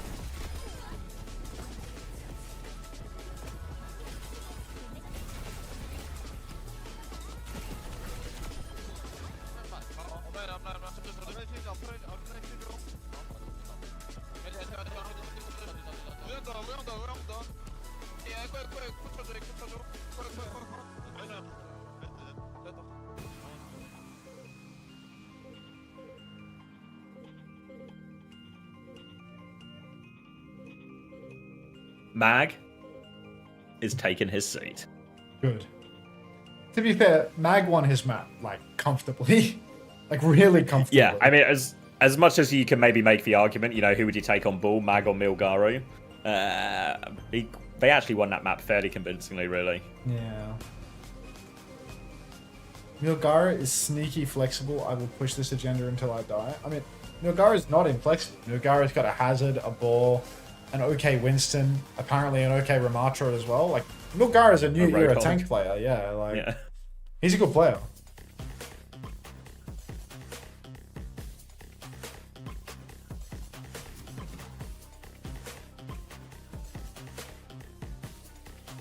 Sneaky flexible, and he's just flexible. Yeah, that was like a Reddit tier take. Yeah. That was like a Reddit, like, proud take. Tank player who has beat several elite Korean teams on a variety of heroes might just have flexibility. He might just have a couple of heroes up his sleeve.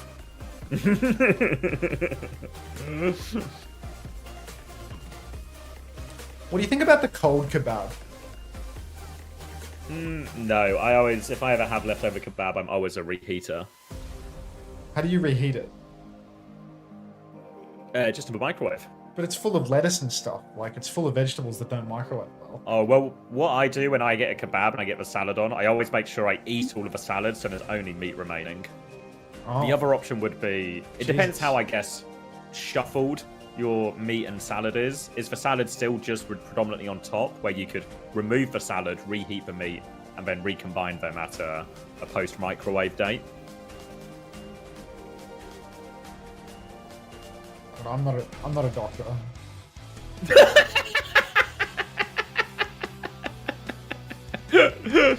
I mean, it's like you want me to perform surgery on my kebabs. Yeah, I'm not saying surgery. Move the salad off the top. This guy is the slightest amount of work for this guy. What if you move the salad to the side? Nah, I'm not qualified for this. Fuck. All right, I think I'm going to pull the trigger on this roster. I think I'm actually going in on Crocs for the rest of the stage.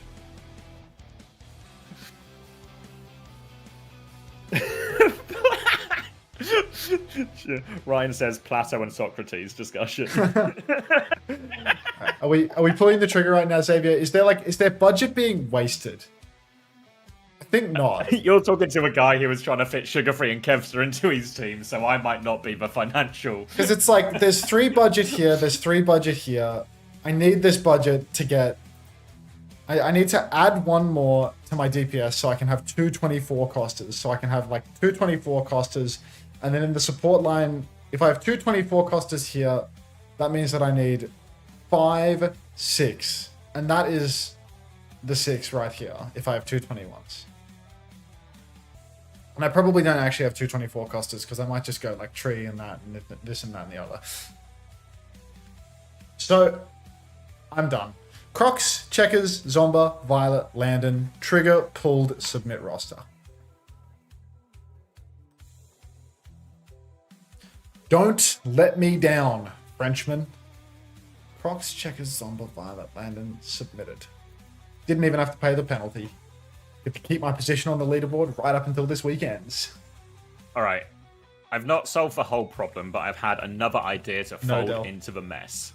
Go on. Give me your fucking legend tier suggestion on how you're going to further fuck up your fantasy minus roster. 25. Minus 25, Skyle to Z. Can you please explain to me, Xavier? Explain to me why you would Will take it be worth it? why would you take the minus 25 on someone that you're going to drop a week later? So you have to spend a trade to lose 25 points. Yeah, but that's the question. Will it outscore Skyle, do you think? With No, the I penalty in mind. don't think that Z with a penalty and then a trade cost next week is going to outscore Skyle. What if I'm feeling lucky? Can you remind me, where did you place on the fantasy leaderboard last time? I can't remember. Is there a historic leaderboard, by the way? I can't even open up the leaderboard to I'm not find. sure, actually. Like, because It's the you should sort have of- like a that's season crazy. 1, season 2 leaderboard. Like, surely you didn't. Yeah, delete no, that I data. agree. No, the data will still be there. I just don't know if it's displayed anywhere on the Toby, are you watching? on the site. Yeah, Toby can maybe. It's the sort of thing Toby can probably look up if he's here. But I don't think there's a way to see it on the thing. GFC Connor says, I have one transfer left. Option 1, Siles Simple or Z Vega. Option 1. Wait, what? Wait, what was it? Sorry. I'm confused. They have one transfer left. Option 1 is Siles Simple. Option 2 is Z Vega. I don't understand how that works. That's 4 players. And it can't be. Can you explain that? In the meantime, Toby says yes, he could sort something. Toby, in the meantime, if you're Thank at you, your Toby. PC, could you tell me where I finished last time? I want to say it was like 400 or something, but Okay. that's like a real vague memory. Option 1 sets me up for TM double next week, but I need to keep Sile for tough game this week. Or option 2 gives me Z double this week, but I'll need to transfer both him and Zombie. Zombie's she/her. I'll need to transfer both her and Zombie next week with fuck all to spend.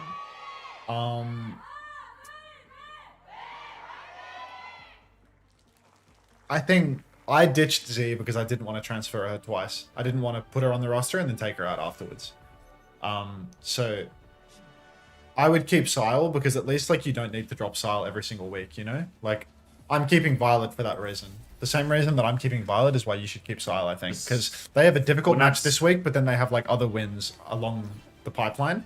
4 and you 5 should is fine for him. So you should set up for the simple. You should set up for the simple double for sure, because I think taking Z is short-sighted unless you've already pre-positioned for a bunch of other stuff, because you need to trade Z off immediately. You take her for 1 week and then you have to ditch her in the following. All right. It's going to be New Queen Street, Bull, Mirror, Sombras, both sides as well. And Way have actually, I think, played here to just ban the Torb here, so avoid any of that Torb sim that they struggled into previously. So it will just be a Tracer, Sombra, Mirror. But I think Zeta Division are actually really happy with this. Worth noting, Finn is going to try and play the Anna here as well. Pretty good map for it, and Milgar is actually going to get slept and naded on the way out. Aid's going to TP into taking that nade as well, out of respect. They'll both get away for now, but this means Zeta get first control of the map. And Zeta have that early control. I'm not sure how to feel about this ban though. The Torb ban instead of the Sombra ban feels outrageous given Zeta Division just surely are better at this double flex version of the comp, and it just makes it completely impossible to play the hit scan. But who's to say? Maybe the Genji would have been just as difficult. Mag slams out, gets pressured back, but you can see Pelican already has that mega health pack control, and Zeta just continue to have cart control. So they're actually posting meters while doing this. Up on the high ground now, Finn peeks out, pressures the backline of Way a little bit. Mac is still about half HP, needs help. Carts back to the middle of the map. No signs of anybody winning or losing this fight just yet, but Sonjin's taking a lot of damage up in main. Finn has to swing into riskier space in order to start healing, but Alfie wins the duel. Walker push as a result of that too. You can see Mag is going to get hacked up behind from Aid, but he can regroup with the team and just try and set up on the other side of the map instead. Ready to go is this Nano in 15% as well. They're going to trade on the Sombra side here, trying to force them back, but they have that mega control, so Zeta Division won't give up that room easily. Sunjin, on the other hand, he's going to be forced towards point where he'll meet with Alpha Yi again, but eyes over to Finn as this Nano is ready. It's on to Alpha Yi as well, looking for the backline. Needs to force these cooldowns out. Pelican's going to dive in there as well. Pelican's found one already. Slam comes through, looking for this Kiriko as well. So low, Bliss has taken an aggressive angle, and Zeta Division are demolishing them so far. Body block from Alpha Yi, and Milgar is just being packed up right now, and Zeta Division flooding forward. Yeah, Zeta Division just keep on taking it now, looking very difficult for Way.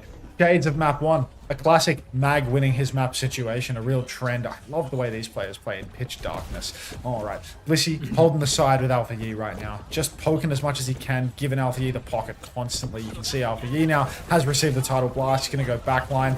Self-cast from Maka keeps him alive. He saw the writing on the wall for that situation, but still, 1-for-1 trade isn't terrible. Not like anyone's gone down for it. EMP in main from Pelican is going to cost Pelican his life and nobody else. So a bit of a blunder there from Peli, but Sonjun will be traded. We're in 4v4 territory now.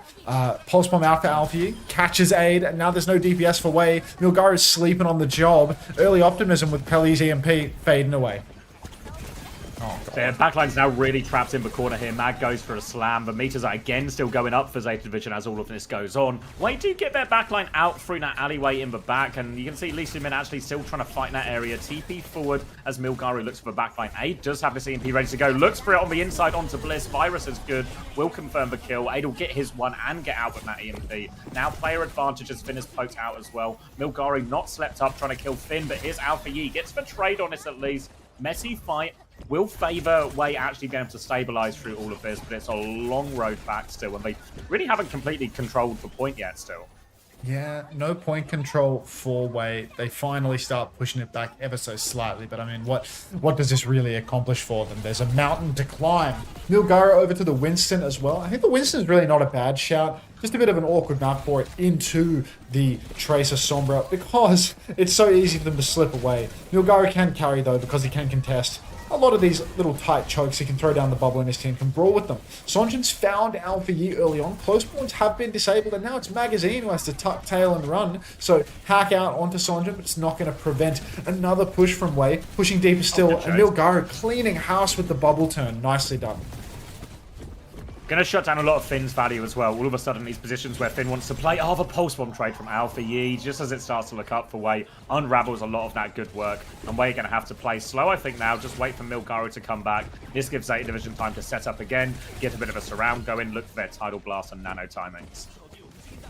Well, Alpha Yi swings in, goes for a little blink melee on Sonjin before recalling back out to safety. Lissy up on the high ground. He's pocketing Alpha Yi again. Alpha Yi's going to blink on, blink out again. He sees the self-cast and he decides he's actually just going to space away. Great discipline. Again, we see the 1-for-1 blast for blast trade taking place. Nano turn onto Blissey, actually. Not an aggressive one, but a defensive one instead. Mag is going to catch Marker, and now it's time for Zeta Division to keep on swinging. You can see Lee Min-min's on the run. Had to TP, had to Suzu as well.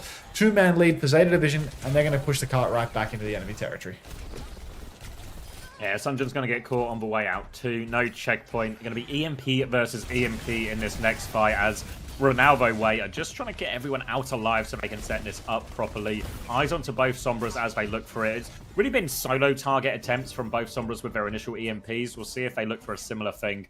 The hard part, they're just going to drop on point actually. A's going to hit it onto Mag. Damage there. They're going to bubble off some of the heals as well. Mag is going to get chased out, but gets that Guardian Wave healing. And now the counter EMP by Pelican is much bigger. Aid will die for that one, and Pelican will regroup. Sleeper's a miss from Finn, where Sunjin's able to find a trade. Milgaru's going to get in this room as well, and the bubble makes it so difficult for Bliss. So all of a sudden, they're turning it around now as well. Mag's going to commit in for a trade. Mag needs help, but the Suzu is available. They can't confirm this kill. They've dealt with the Alpha Yi threat. It should just be a matter of time until they get Mag 2. And good fight from Wei there. Good dive. Yeah, really nice moves from Wei. You can see how Mag and Milgaru thrive in such opposing space. The backline positions inside those small rooms near the Mega, it's really hard to engage there as Wrecking Ball. It's really hard to control that space. But for Milgaru, that's exactly where he wants to fight. If the backline plays there, he can jump down, throw down the bubble, instantly block 2, instantly cleave 2. Whereas, you know, it's easy to juke ball in that space. You see Mag, he's actually going to zone that space by throwing down a minefield outside of it. But I'm not sure that this has really accomplished all that much because Wei's backline have legs. They can walk out in the main again. Milgaru is now engaged on the objective, jumped over, and Zeta Division, they're scrambling. They're not blocking the cart. You can see a wide swing for Lee Min, but a pulse onto Maka. No Suzu from Lee Min. He drops down the rush in main. Milgaru is deep in the back. He's got Primal Rage. He finds a trade, but they've lost the cart. Oh, unless... He comes back to deal with a DPS, actually, and he will just crush these DPS, so maybe it's all fine after all. Milgaru can get it all done, and Mag will be forced away. They still have to get checkpoint because that robot was stolen, so Zeta have bought themselves some valuable time, but a really good primal from Milgaru. Damage on both fronts.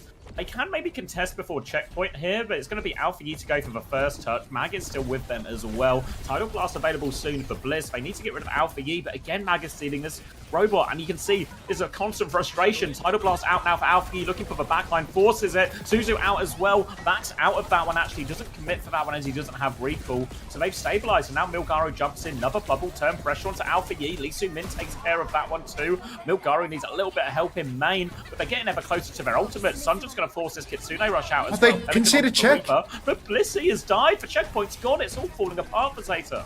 Oh, what a fumble. They didn't even fight before the rush. The rush comes out as the checkpoint's already come through. Blissey swapped over to Lucio now. This Winston swap for Milgaro is doing absolutely everything for them. Pelly's over to the Reaper now, but we're in a big open map. Solo EMP on Alpha in the corner finds the kill. Oh, huge play from Aid. Looks goofy. Absolutely perfect play, though. And now, that should be the lead secured for Wei. Magazine slams Carpet. He cannot stay the course, and he is going to lose the lead. Tidal Blast out onto Sonjin now. He spies backliners. He forces the Wraith form out of Pelican. Now the chase is on. Pelly has no Wraith. The Pulse! The Suzu. My god, they're too good. He's too good. Sonjin dies for it as well. Yeah, Finn actually gets the kill on the way out there as they deal with all of that threat. So they've got the lead for now, Wei, but it is a slim one as we enter the final 90 seconds of this map. Mag is looking for some chase kills, but Wei backline is together with Aid, so Mag can't push that anymore. But the onus very much on Zeta Division now. They have to regain this lead, and they've only got a Pulse Bomb with which to do it, a Death Blossom as well. We see quite often how difficult the Death Blossom can be to find consistent value, and New Queen Street is a difficult map for Reaper, and Milgaro's already put a lot of pressure onto Bliss. He's half HP, he's underneath, he's going to die, not going to get to this beat, and now Aid, he can keep going more. Lee Su-min's going to take control of the car. Alpha Yi, is there a way out here? He's blinked behind, so he can stay behind, but that's about it. Pelican's going to die late as well. Oh, so brutal there. Blissey getting caught out early. He's stuck in between two very hard places. And now, no beat for that center fight. It means that Wei, they're going to have close spawns on again. They have another ult swing. Aid's got another EMP. Deep jump comes through. Suzu's out. Aid nursing this EMP for dear life. Maybe he was at 99%, didn't actually have the opportunity to drop it. And now Milgaro has to pull out the primal. They go deep. Pelly falls first. Finn as well. Card control maintained. And Magazine being juggled out of spawn. Bubble down. Doesn't get anything done. This isn't a full cap though. There's a Kitsune rush and a huge ult swing for Zeta. Wei would really have liked to layer those ultimates because for sure Zeta can recontest and there's actually a comeback possible for them. Kitsune Rush comes out. Mag's going to get one shot, actually. Bliss is going to beat now. Pelican has to try and find the kills. Alfie onto the back line. Any trade will do at this point, but he's forced to recall. Pelican has found one on point as Zeta get a little bit of breathing room on this robot. Milgaro is still behind, but no primal limited support should be taken care of by Pelican. They have stabilized Zeta. They've got control of the robot, but we are into overtime now, and it is a big push required for Zeta. Zeta need a huge push, but they've really done well on this recontest. They've only had to use that beat by Bliss, which means now Zeta, they can just keep on layering these ultis. Wei, they overspent in their EMP primal turn. They've only traded 1-for-1 with the Kitsune Russian beat. So Zeta, I mean, the game is really on. Wei might want to take a fight before the close spawns are even disabled, but Magazine is zoning the side where Aid wants to retake from. Sonjin flanking through main, Finn up top, pocketing Alfie on cart. Wraith form forced out of Pelly very early on, but the blast is out now. Pelly TP's back. Milgaro is just on the cart, trying to chase out Mag. But the ult is scrapping out on payload. Zeta Division, they still have Blossom and Pulse. They're still pushing cart. And Wei, they haven't found the kills they need. No, Maka's actually going to get one onto Finn. Mag's going to fall as well. They're low on healing now. Pelican TP's away from the point. Alfie will take over touch. Blossom attempt from Pelican, but he's found nothing. Milgaro will stop the payload as well. No way for Alfie to really fight this. Recall's going to go down. Important denial of that close spawn. And Wei, they can keep a comeback. They take the lead in the series. Double unprecedented, I suppose. What's going on in Korea? Nobody can predict the result in Korea anymore. Now we've got Zeta Division getting taken to 4 unfavorably by Wei. Oh god. It's a circle of suck, yeah. Disastrous. This is also devastating for Wei, right? Because if Wei had won their game against Onside yesterday and then were able to win this series, they could go directly to playoffs. And then all of a sudden that really puts Zeta in a difficult position, but now, I don't think they can overtake him still. Ooh, I've got confirmation of my finish was 192nd in stage 2. Ooh, thank you, Toby.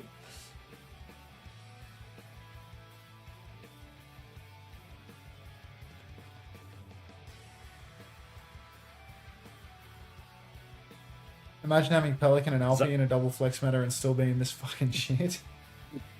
It can happen. I mean, I swear as well, it's not even just an on-paper thing. Like, from the eye test, Pelican and Alfie have been the best DPS duo in this stage as well.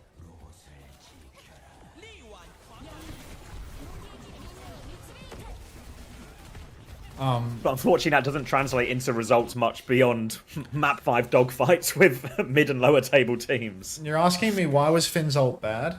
Look at where Finn is playing. Finn's up top right. So there's a chance to take a fight here. They get forced back.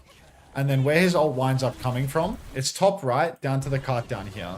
Your Kitsune Rush needs to go into the enemy backline. It needs to go into the enemy team, right? So that you can push with it. But instead, where Finn's ult is, initially, Pelican has made a mistake. Maggot, like, you want to explain all the reasons why this fight goes wrong for ZETA Division, right? You look here. Up on the high ground, Finn has a good angle to open. But Pelican and Mag have fucked up their ping pong in main. Because what you want to do as Reaper is you want to fight in this corner, poke on this corner, poke on this corner, but you want your monkey to put down bubble so you can keep fighting in this bubble trade, right? Bubble comes down from Milgaru first, and before Mag can actually bubble and Pelican can survive in the bubble trade, he's been chunked out really low. So he didn't ping pong very well here on the corner, and he got poked out and he lost his shift. And now here, it just goes from bad to worse, because they go up on the high ground and they're in the train. The train is like good space for the enemy Winston. It's easy to block the backline. And the Kitsune Rush is now on the cart, which means that Wei don't have to fight into the Kitsune Rush at all. And nobody is going to be pushed by the Kitsune Rush. So now there's a Kitsune Rush on cart, and you see, look at where Wei are playing. Everyone is up on this high ground, and they just ignore the cart. They don't need to stop the cart from moving at this exact moment. So now Finn has put down an ult out of desperation that can easily be kited. Whereas if he had fought aggressively up on the high ground, if he'd been poking harder up here, and then they were rushing when Pelican was back shifting, when they chased with Milgaru, maybe they could find a kill that way. Or alternatively, because I think that's a bit pie in the sky, to be honest, like if he rushes up top, then Wei can still kite back into the main lane. The alternative is instead of rushing like right here, they start flipping the map out towards the left. They start flipping the map out towards the left, and then the rush is on the ground in the open on a longer stretch when they can pull the cart back with the rush. But this way, they can't really pull the cart back with the rush, and they're all stuck up in the train, which is shit space because it's too easy to be blocked out. It's really weird they lost that neutral so hard as well. Oh, it's because Pelly just got fucked. Situation. Like, Pelly just got poked out like, instantly. Like, probably just got headshot by this in macro or something, you know? Yeah. Because in theory, I think that is ZETA Division's plan, right? They're going to hold that corner, and then in theory, if Wei try and push, they can just Kitsune Rush and meet it. But as soon as Pelican has like his Wraith forced and they have to concede all the space, now it's just full chaos, and the Kitsune Rush just gets nothing, and then they are just stranded, not really knowing where to fight. And you can see Wei just do the kite as soon as the Kitsune Rush it's like comes out. Like the rush is here, and like best case scenario at this stage, they all flip out to main. You know, like they all just flip around with the cart. They trade the rush for that because Milgaru's kited out. Milgaru can't chase a kill, but like someone dies anyway. Right? Because they are doing that. They are Finn doing dies, that. I think. Because Finn didn't flip with his own rush. Finn's under here for some reason. Like, who the fuck did Finn TP to here? Like, Finn is here in main in his rush, and he's TP'd to someone that's down here. Like, is it Mag? I think Mag might have been down here or something. Because Mag was down there, so he TPs to Mag as Mag back jumps. Well, Mag's back jump is back jump is the actual fucking throw of the century. No, I needed an opportunity. I needed an opportunity. To shit on Mag actually, and this back jump is it. He's back jumping away from where the cart is pushing to a mega where he's going to get boxed into a corner, away from his rush, away from his team, and away from his rush, away from his team, towards the enemy, and away from where the cart is going. So fucking bravo, magazine. And you lost your map. Simultaneously, also baits Finn then to TP to him, and just as Finn TPs to him, back jumps to the actual payload where Finn was to start with. Yeah. So it's like...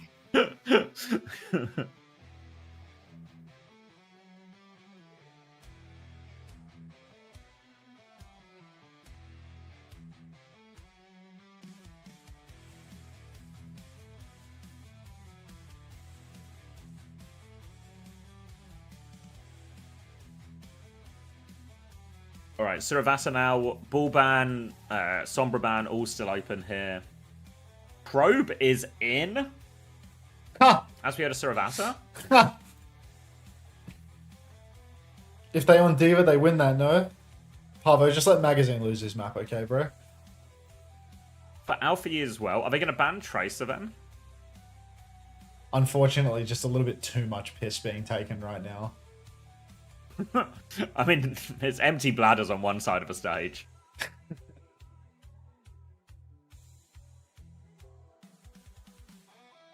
This is a horrible situation for Probe to come into as well, you know, like, whereas... You just go in and make sure we don't beef in this entire series, will you, mate? Cheers. Could be a trade.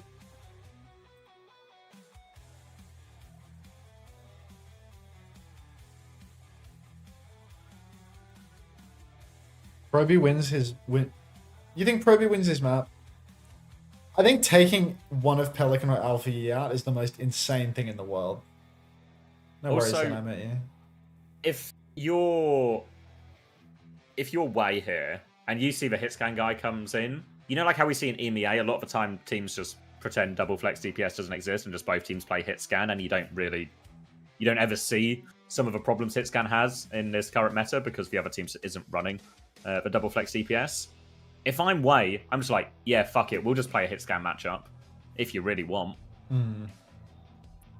So Sombra ban from Zeta Division, which is obviously actually is what we were talking about Wei wanting to use, right? But now Wei can actually use this as well.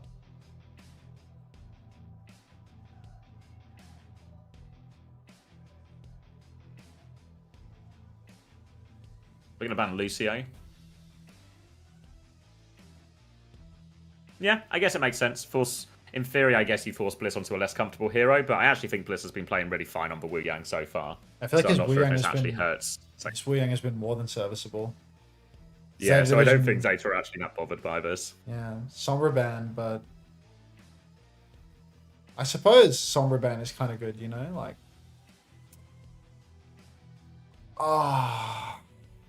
I just think Ball Tracer can still make it really hard for Proby, you know, like. Yeah, even without that, yeah. You just have this insane DPS diff, and you're just putting Proby in the lineup. Like, if Proby can play hit scan, then so can fucking And Aid, can you play know? hitscan. And Yeah, it's cooked like both ways. It's so, what's today's dinner? Adana kebab. It's breakfast, by the way.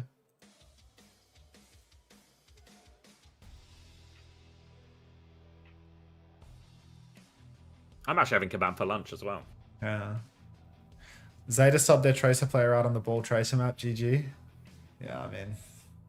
Yeah, there's another question mark to be raised about Pelican staying in versus Alpha E, if we're probably just going to play Tracer hit scan as well.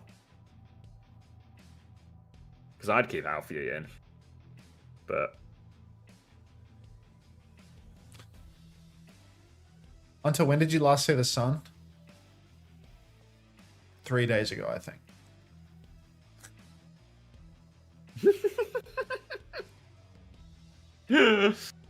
Oh, but you'll see it in quite a lot in the next 48 hours, right?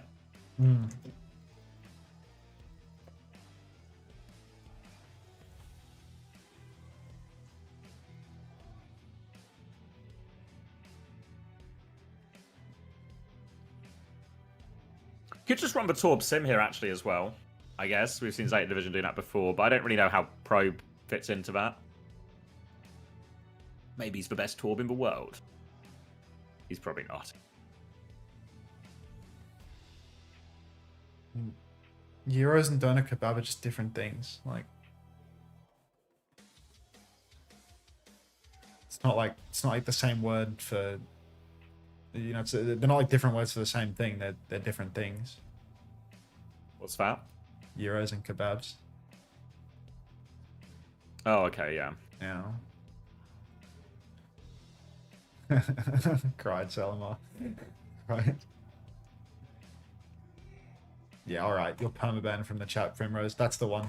That's the one that pisses me off the most. Well, no. Telling me that Euros, what was the last straw? they said they are literally the same thing. Telling me that Euros and kebabs are the same thing, that's the line. Done. Alright. Kebabs are gyros with different ingredients. Yeah, but different ingredients implies it's a different thing. Yeah, doesn't that sound like a different thing to you? Yeah. I mean, a house is just a car with different materials.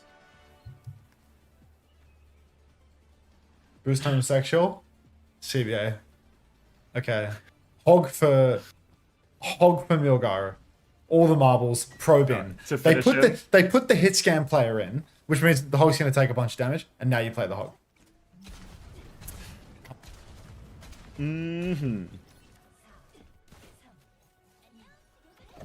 Alright, so Probe is going to be playing for Freya. Ada's going to TP out of spawn. Questionable whether he goes back or not. He goes forward. So if you're going to be using the sim with the hog here, obviously a lot of ability to try and TP the hog into positions to threaten Probe. Sunjin to set up a flank while all of that happens as well. Backline's completely mirrored. But we've seen Milgaro do a lot on this as well. If anything, this first point is probably the hardest for the hog, just because the flanks are quite long and obvious where they're coming from. So unless they can get value out of these TP hooks, it might be quite difficult for Milgaro. Sonjin side fighting for the moment. TP has been broken, but he loses a lot of condition, instantly gets bolted by Proby, forced back. Probably should have checked sync, but the hook comes out and Proby is gone. So forget about hitscan countering hog. Milgaro counters hitscan. TP's up onto the high ground, gets it done. He has to heal himself oh so much though, and he will be taken out. But Zeta Division get the first cap anyway. Too low to get back on that point immediately, Milgaro, so they have to play retake now. Way they're trying to get Milgaro up aggressively now. Can't find that hook on the sim. We'll be able to take care of the TP though as he does force objective. But now the slam comes through, self-heal forced as well. Trying to camp Mag as he looks for his another one. But this actually connects the orb onto point, and that's the point force going to be put an end to for now. Slam onto Mac in the backline as well. Guardian waves to save himself and gets away from any hook attempt from Milgaro too. So they can hang on to this point for now. Probe needs a bit of pocket on point. Ada's going to drop in for that one. Doesn't find the kill, but Milgaro has found a trade. But the trades, it's just kind of a messy fight, and this is going to favour the team that's in control of point. Proby right now, I mean, this is such a powerful position for him to be in. He needs to be contested up top. I really do feel like Way are taking the piss with this hog pick, honestly, because it is just a huge source of damage. Bowler shot comes out, hits the wall. Now you can see Kitsune rush on the point for Lee Soo-min. Way, they're going to muscle up onto it. They've got the hog on point. It's going to be very difficult for Zeta to contest. They are just going to concede the cap, actually. Whole hog's available. Hook comes out. Again, Proby has been hooked by Milgaro. This guy's good for it on the hog. I'm feeling better and better about the Crocs Gambit every single day. Now Blissey has a Tidal Blast, but they're probably just going to wait for Proby. Play for the open angles. TP comes out. Oh my god, it catches Pelican out of the exit of the TP. That's going to slow Zeta's advance even more. More time off the clock. Zeta Division, they have the support ults now. They didn't have them in that previous fight to actually keep that point contested, but now they get to retake with both of them and a slight sim wall advantage. Milgaro has to take that TP back. Has to be careful as damage is being juiced into him, but we'll have the whole hog soon to layer into this fight as well. So in theory, ult advantage for Way once everything is online, but need to worry about this double support ult timing. Hook attempt as well. Milgaro just a little peekaboo, but doesn't find anything. Now Zeta Division can walk up. Kitsune rush out onto point. Whole hog to keep him at bay, but Milgaro has to heal. He's so low. Guardian Wave and Suzu invested. Tidal Blast for Mag. He's just getting pushed back though. Can't find anything with that one. And Pelican's the one who dies with Simwall as well. Lee Soo-min takes care of that one. Now player advantage for Way. Aid on the point, holding it down with the sim wall up. Way might just be able to take this one now. Hook comes out from Milgaro. It will go wide. Sim wall for sim wall is allowing Zeta Division to continually recontest, but Magazine is so low, and so I'm just going to chase him out. Now nobody can touch for Zeta Division. And an expensive failure of a recontest there as Way actually take the first round. Is it going to be a Way 3-1 versus Zeta? That would be... I mean, I don't think anyone would have predicted that coming into the day. After everything we've seen from Way so far, and Zeta Division feel like they're closer to punching up than punching down, honestly, but they're really struggling here. I think that symbol from Pelican was actually pretty rubbish. It came back from spawn, but wasn't actually on the point enough for them to keep that contest going. So they get the advantage, double support up. Milgara's just killed Bliss before the fight has begun, and that should be first cap as a result. Oh, yeah, first cap again going the way. Oh, Pulse is out. Starlit Zelda, thank you for the tier 1. Welcome to the Parasocial Friends Club. Appreciate that. Thank you very much. Milgaro's been anti-nated, but he will live. You get a bit of mitigation and you hit the take a breather, and he's just going to pop that. It's going to keep him healthy. Now, TP up onto the high ground. Proby's being poked. Already very low. Hooked. Oh, the TP hooks are disgusting. God, maybe I need a sim player in my lineup. Maybe I need to keep checkmate for the rest of time. This guy just going to be good for it. Magazine rolling around. Pelican has fallen to Maka, but the hook comes out from Milgaro. TP back again. God, the nade does nothing to save him. And it's just Zeta Division getting absolutely dog-walked right now by Milgaro. Present everywhere on the map. Hook after hook. Yeah, the minefield comes out, but they just take a couple of seconds away, clear all of that, and they have to play retake again. Bowler out now from Probe. Doesn't look like we found anything there. Now the TP hook. This time goes wide. Asleep as well. Attempt at a punish. Tidal Blast onto Pelican looking for more. They've killed Sunjin during this as well. Ada's just running it down in the back. Actually, with that Tidal Blast just killed Probe as a result. Poor Proby getting everything thrown at him. Now the whole Hog is out looking to lock down one of these players in the corner. Trying to find it. Dodges for sleep as well, but Finn is still alive for now. Hits the defensive nade. Finn on the run. Will eventually get hunted down. Kitsune rush from Lee Soo-min, and he's finished it. It's going to be the second point. 2-0 lead now for Wei, and Zeta Division, I mean, God. Subbed in the hit scam player. Oh, God. Mags on Orisa. Finn's on Kiri. Everything's changing. Zeta Division down to the wire now. This one's going to sting. This one's going to sting. I'm sure some people's parlays are about to go up in smoke off the back of this one, too. Now that I've got the Australian audience back with all this pack coverage, I've seen there's a lot of happy punters probably going to be burning for this one. TP out onto the side. A goes for another TP hook, but it's not going to happen this time. Next turn, perhaps. Sonjin backed up towards the point. Wei have initial point position, and they have the sim wall, which should guarantee them the cap, unless Maka gets pre-fired. Okay. Opening now for Zeta Division. They're going to drop the sim wall from Wei in response. Mag goes flying through that one. Pulse Bomb is out onto Pelican though. And the hook is good as well. 2 kills in the blink of an eye for Wei. And all of a sudden, despite that opening pick, it means nothing. They can't do anything versus the sim wall. Yeah, Wei right now, just stealing this all the way through to the end. Zeta Division, I mean, if they can just poke up, take a long fight, they are going to have Magazine's Terror Surge online eventually, but we're not there yet. Pulse available for Sonjin. Tidal Blast, Kitsune Rush, halfway there, but Pelican's been picked by Milgaro. Hog's OP. Hog's actually so good. It's actually so back. Now it's just completely fucked for Zeta Division. Magazine needs to charge up. As well, I think. Yeah. Mag needs to charge the Surge. Probe needs to get the bowler shot online, but where's the space to actually get it done? Milgaro's holding the main choke. How's he even going to swing versus this? No way. Oh, he's done it again! No Matrix, no way. They can't Suzu it in time, and Probe.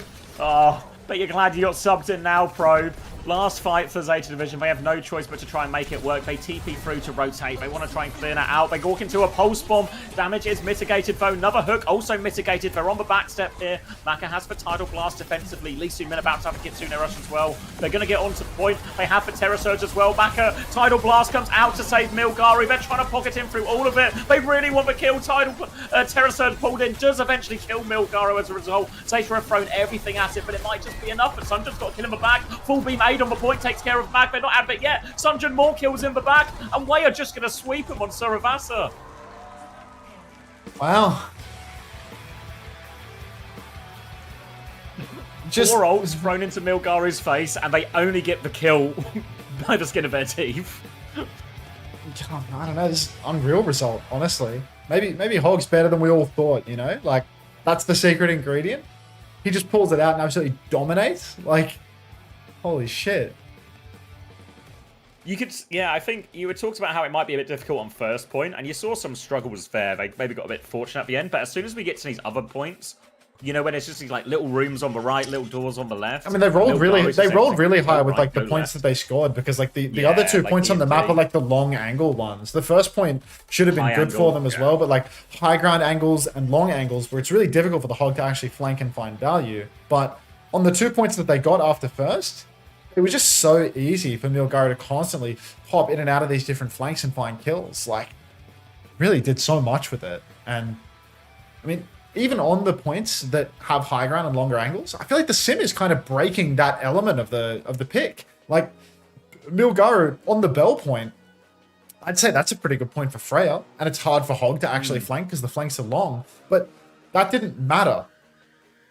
That didn't matter. Like Probe can't hold that space at all, because every time he does, he just gets threatened by a Hog TPing into his face, and he has to use all his skills to give the space again.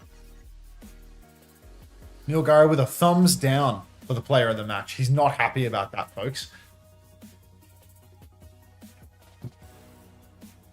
It's just, you're right, it's just that brotherly synergy between the Hog and the Sim.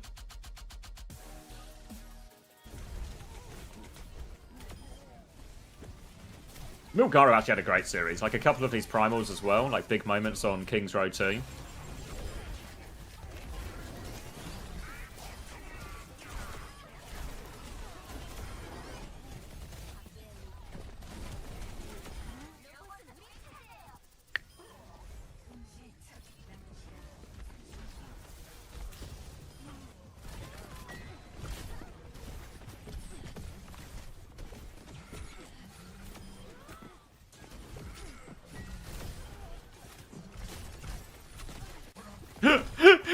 These hook highlights is actually just such a good montage.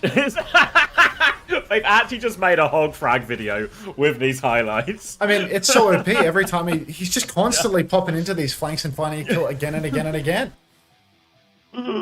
Hi, Clara Lover, 678. Emphasis on the 6-7, obviously. 오늘 두 번째 경기 승리팀 외 이수미 선수 인터뷰해 보겠습니다. 승리 축하드립니다. 감사합니다. 네, 오늘 승리 축하드립니다. 자, 상대 변수 조합을 완전히 파괴했죠. 오늘 좀 승리 소감 좀 궁금한데요. 원래 지금 연승 중이었을 것 같은데 해야 될 것 같은데 연패하다가 오랜만에 한번 이기니까 그래도 기분 좋은 것 같습니다. 네, 그렇습니다. 자, 상대 변수 조합 오늘 좀 깔끔하게 좀 담백하게 받아냈다라는 해설진들의 말이 있었는데요. 자, 전략적 담백함인지 의도한 것인지 좀 궁금하더라고요. 뭐 그닥 생각한 건 없고 그냥 저희가 잘하는 거 하자 해서 Can Sakura play 그냥 hog? 쉽게 이긴 것 I 같아요. don't know. We're about to find out. Should I go? Do I need to go back into the fantasy gulag as well? Let me. Oh, thank you, Yoom Shinkai, for the prime as well. Welcome. Let me just cut the board for Panda. We can get that one uploaded, and then let me go into the fantasy gulag because I feel like I'm on the verge of greatness. I can't quite see the way out yet, but we have to go 시행착오를 deeper. 거쳐서 우리는 틀리지 않았다. 좋은 픽이었다라고 또 말씀 들어봤습니다. 제타가 꺼내든 변수 카드 또 프로비 선수의 투입이 있었죠. I was just saying I was cutting the board for you, Panda. 외가 좀 대처하기에 Zeta versus Wei should be uploading 있겠다라는 now. 생각도 들었는데요. 어떤 점을 공략했나요? 이게 딱히 상대를 공략한 건 없고 이게 상대가 계속 우양키리코 하더라고요. 그래서 저희 그냥 피할 I'm gonna go get 생각 my food. 안 피하고 그냥 하면 이길 것 Okay, 같아가지고 I'm going into the 그냥 fantasy 루시오 팬 gulag 해달라고 then. 저 화장실 갔다 왔습니다. Wait, let me grab the water as well, and then I'm actually going into the fantasy gulag. So, tell me your thoughts so far. This is the week 4 roster. Oh, sorry, the week 3 roster. So this weekend, and then the week 4 is the bit we got to figure out. I'm going to need to do some math. So give me a sec. 있는 와중에 앞으로도 더 잘해보자, 잘 견뎌내보자라고 또 말씀 전해주셨어요. 팀원들에게 하고 싶은 말 있을까요? 우리 오늘 이겨냈으니까 앞으로 더 잘해보자. 혈 뚫었다 오늘. 야, 막힌 혈 완벽하게 뚫어냈으니까 앞으로는 쭉쭉 치고 나가자라고 말씀해 주셨습니다. 자, 그리고 오늘 또 팬분들 많이 응원 와주셨죠? 팬분들께도 마지막으로 한 말씀 부탁드려요. 예상하지 못한 연패 많이 마음고생 많이 하셨을 텐데 저희 더 열심히 할 테니까 플레이오프랑 LCQ 지켜봐 주시면 좋을 것 같습니다. 응원해 주셔서 감사합니다. 네, 자, 오늘 승리로 막힌 혈을 시원하게 뚫어낸 외팀이었습니다. 이수미 선수와 인터뷰는 여기서 마치도록 하고요. 저희는 다음 경기로 돌아올게요. 온사이드 게이밍과 올드오션이 기다리고 있습니다.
I'm back and locking it. Alright. So if I do this, let me start writing some of this down. How long have we got? Oh, loads of time. So if I start writing some of this down...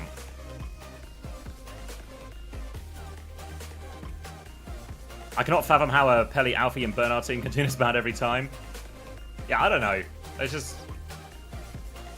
Like, the player quality's there. I even think, like, all of these players, right? Like, do you look at that series and think Pelly, Alfie, Bernard had a particularly bad series or anything like that?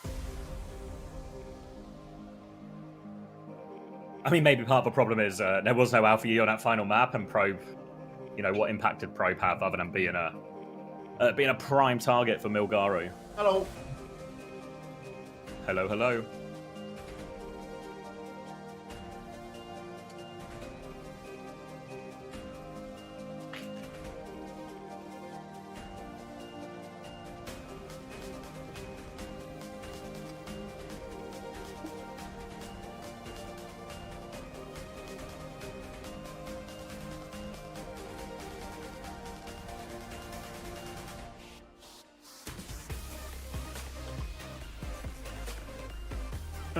Okay.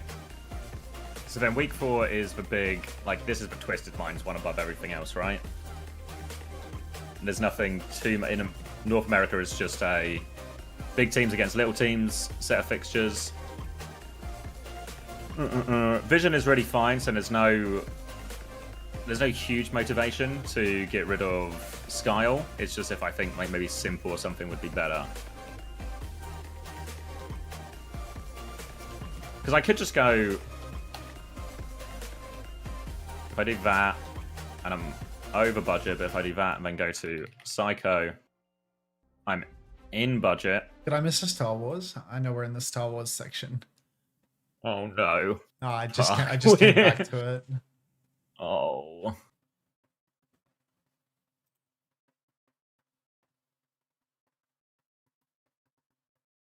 I guess I'll once again be killing myself. Sorry to hear, Juby. Many such cases. Because then this team looks cracked for week 4. Maybe I'm a genius. After careful deliberation, what if I'm a genius? I have my doubts on that front, but let's see what you've got. No, as a pretty neutral source on all of it, I think I might be a genius. I guess, is the TM... Are you planning to double into the TM double, like 2 players? Yes. I think I'm going to take Psycho and one other. Yeah, I'm looking at sure Psycho Simple right now. I'm thinking like some Simple or Funny Astro. Yeah, when I talk to Astro... YouTube now? Is it another you think Psycho's pump? bait?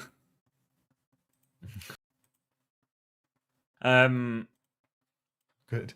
You expect Psycho to be benched? Is this because of all the sim we've been seeing in Korea a little bit? People are starting to worry. Yubi is back on the cards. I've just seen your thumbnail. First aid. Oh, and they won too, so that works, you know. And they won. It's actually you've actually you predicted this perfectly. Because then this for week 4 does look kind of cracked, right?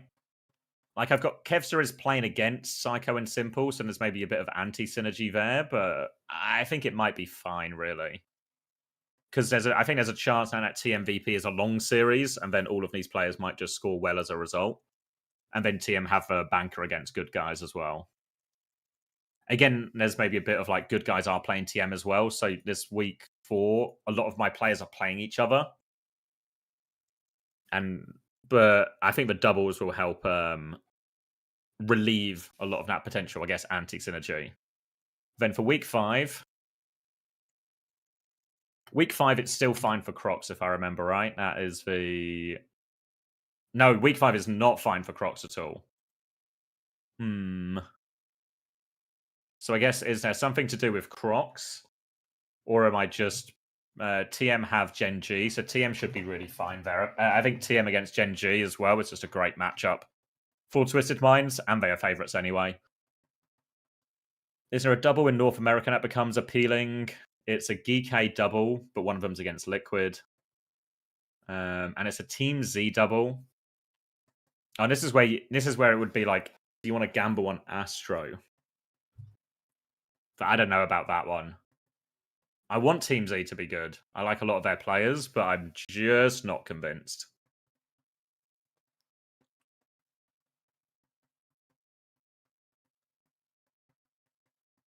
My team so far is Rhino, Sugarfree, Kevster, FD God, Jonowich. I mean, this roster this roster looks good now, right? Because like now you can just pivot to Tree and want to fix a Gala, and you're just like, done, right?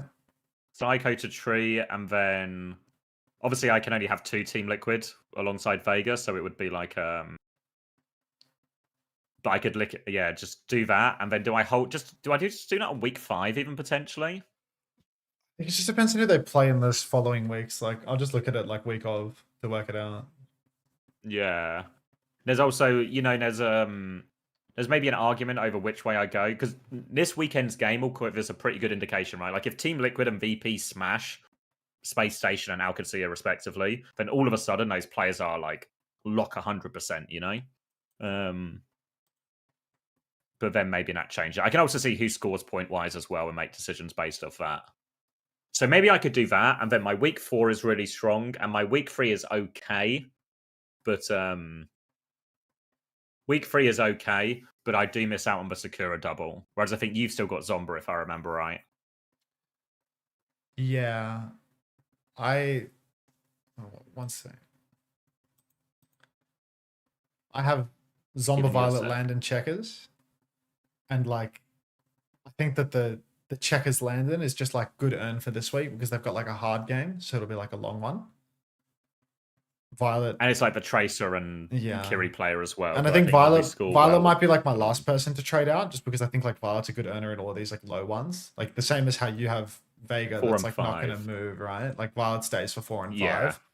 And like Landon is the role that gets traded out because it like frees up more budget, basically. Yeah. So then week 5, there's almost even an argument. It would only be Crocs I would have to change. The only problem is I don't really have... There's no budget to go anywhere, right? So it might just be what you were saying earlier about, do you just tank Crocs for it? The only person I could swap to would be Chase or Astro.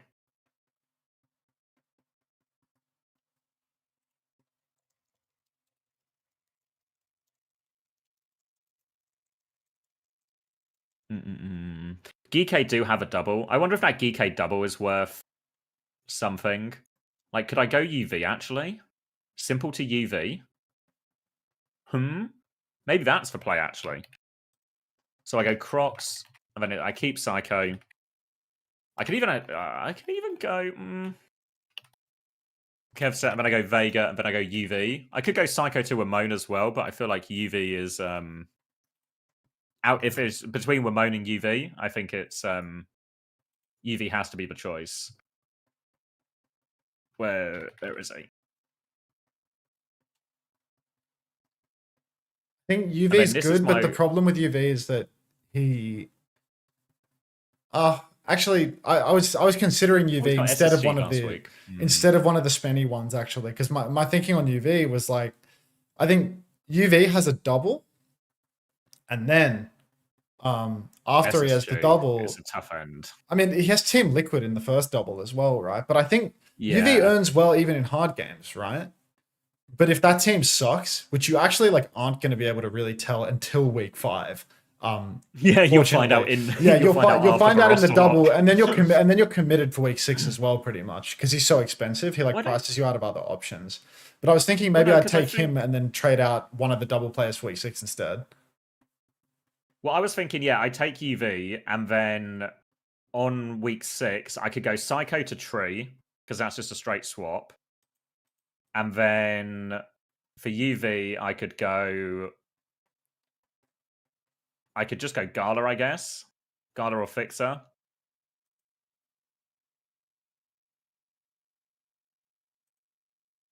Could maybe even go Landon or something as well. Excuse me? Or I could go RuPaul. We've got to shoot this guy in fantasy. Like this guy, when he's you playing mean? fantasy, he says, "I could go Landon.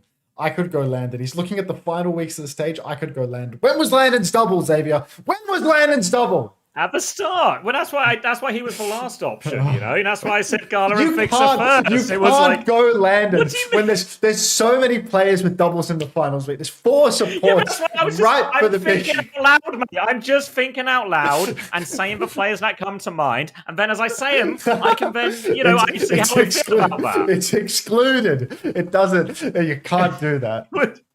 Yeah, but it's important to explore all the options, or you miss the options, Max. You know, this is the creative phase. We're in the theory phase here, where there's no bad ideas. You should explore all the options and then eliminate all the bad options until you're just left with the obvious option. Because here's one: I could go RuPaul instead, right? But then I would need a different DPS player.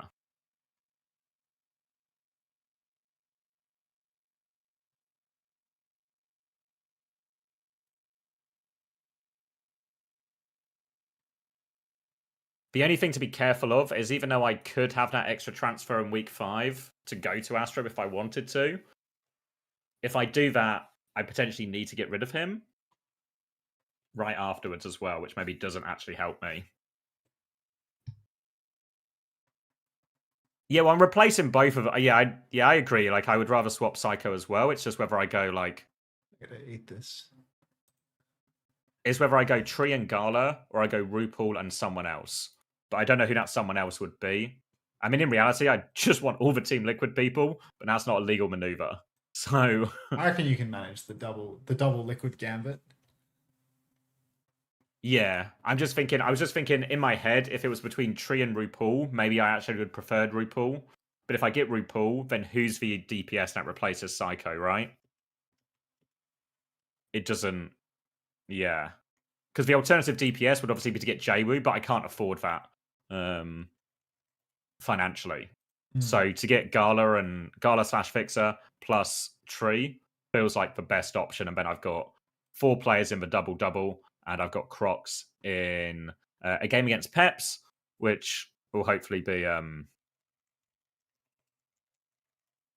Wimone. Yeah, but I could get Wimone, but then I'm not actually leaning into the double, right? I'm just getting Wimone against SSG, which doesn't feel like as much value as Tree into Sakura and Dildux, you know? Like, really, really hard to see those scores lining up.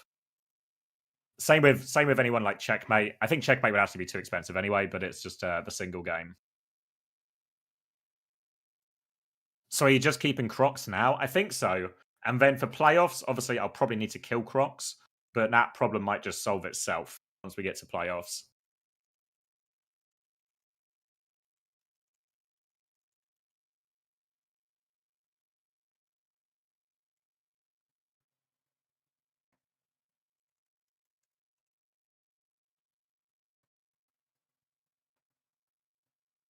Might have to do the same.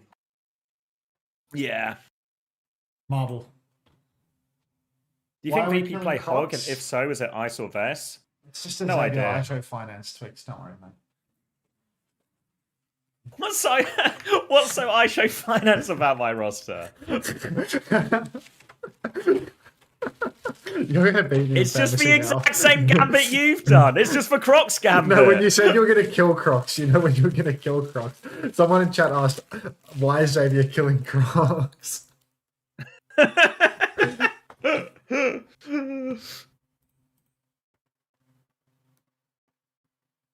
But yeah, I think I'm not... Actually, I think it will transition to playoffs fine.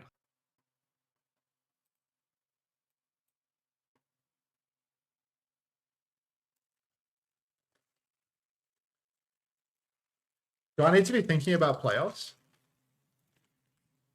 Yeah, I think my gamble is that actually it will just become... It won't become easier in playoffs as there's like so many more things to get right in terms of who gets eliminated, who gets the double game weeks and stuff. But I think financially, the choices will get a lot easier. What are the rules in playoffs?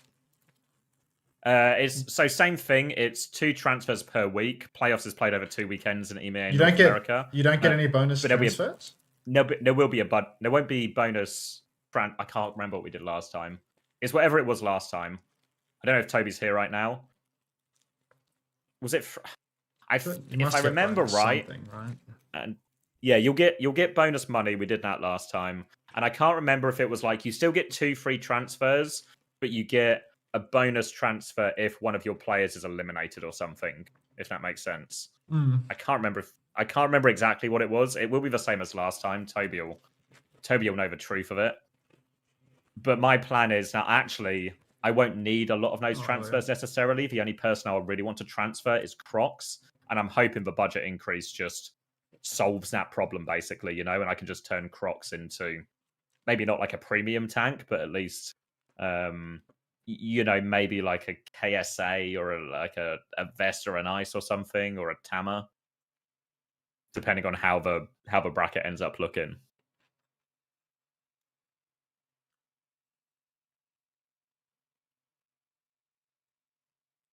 I thought it was free transfers.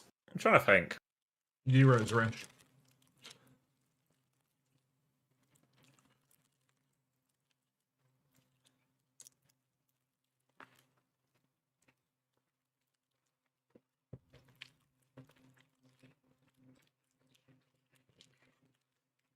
Look at the homepage of a fantasy site. Does it tell me?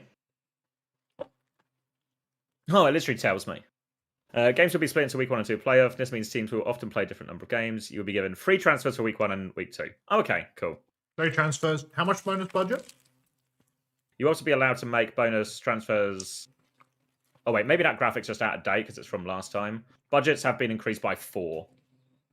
So it's still actually really tight with Crocs actually, because that'd be 16 to 20, which doesn't really actually open up a lot of tank options either. You just need to not if I spend have free everything. transfers, yeah, if I have free transfers, I have room to move budget around quite a lot actually. If there's only one player I'm genuinely like, this player needs to be replaced. Here's what you can do. 21 on 2 subs. 24, 25 on really expensive DPS. Yeah. As long as... So yeah, what's scary is winding up with both of the VP supports.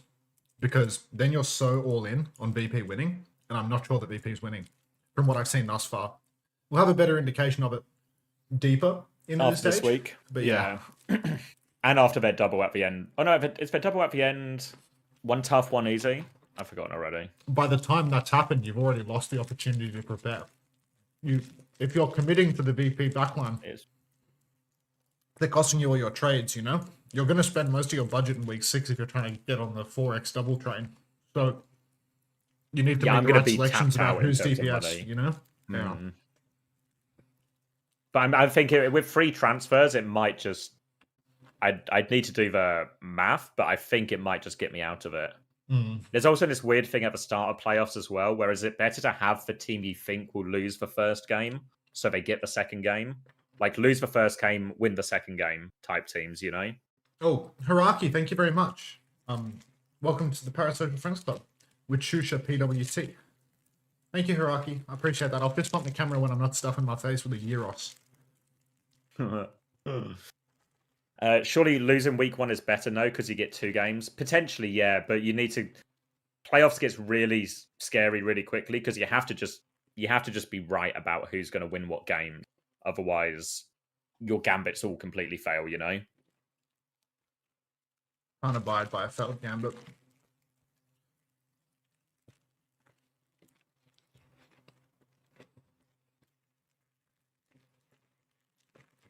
I think things negative scores, yeah, because you get like Gen G is probably the good example of how you should expect to score when your game week contains 1 difficult game and 1 good game. Oh my goodness. I guess what's interesting in that is there are still scores like Violet and UV are all examples of teams that just won their games by a large margin and actually outscored the double game weekers.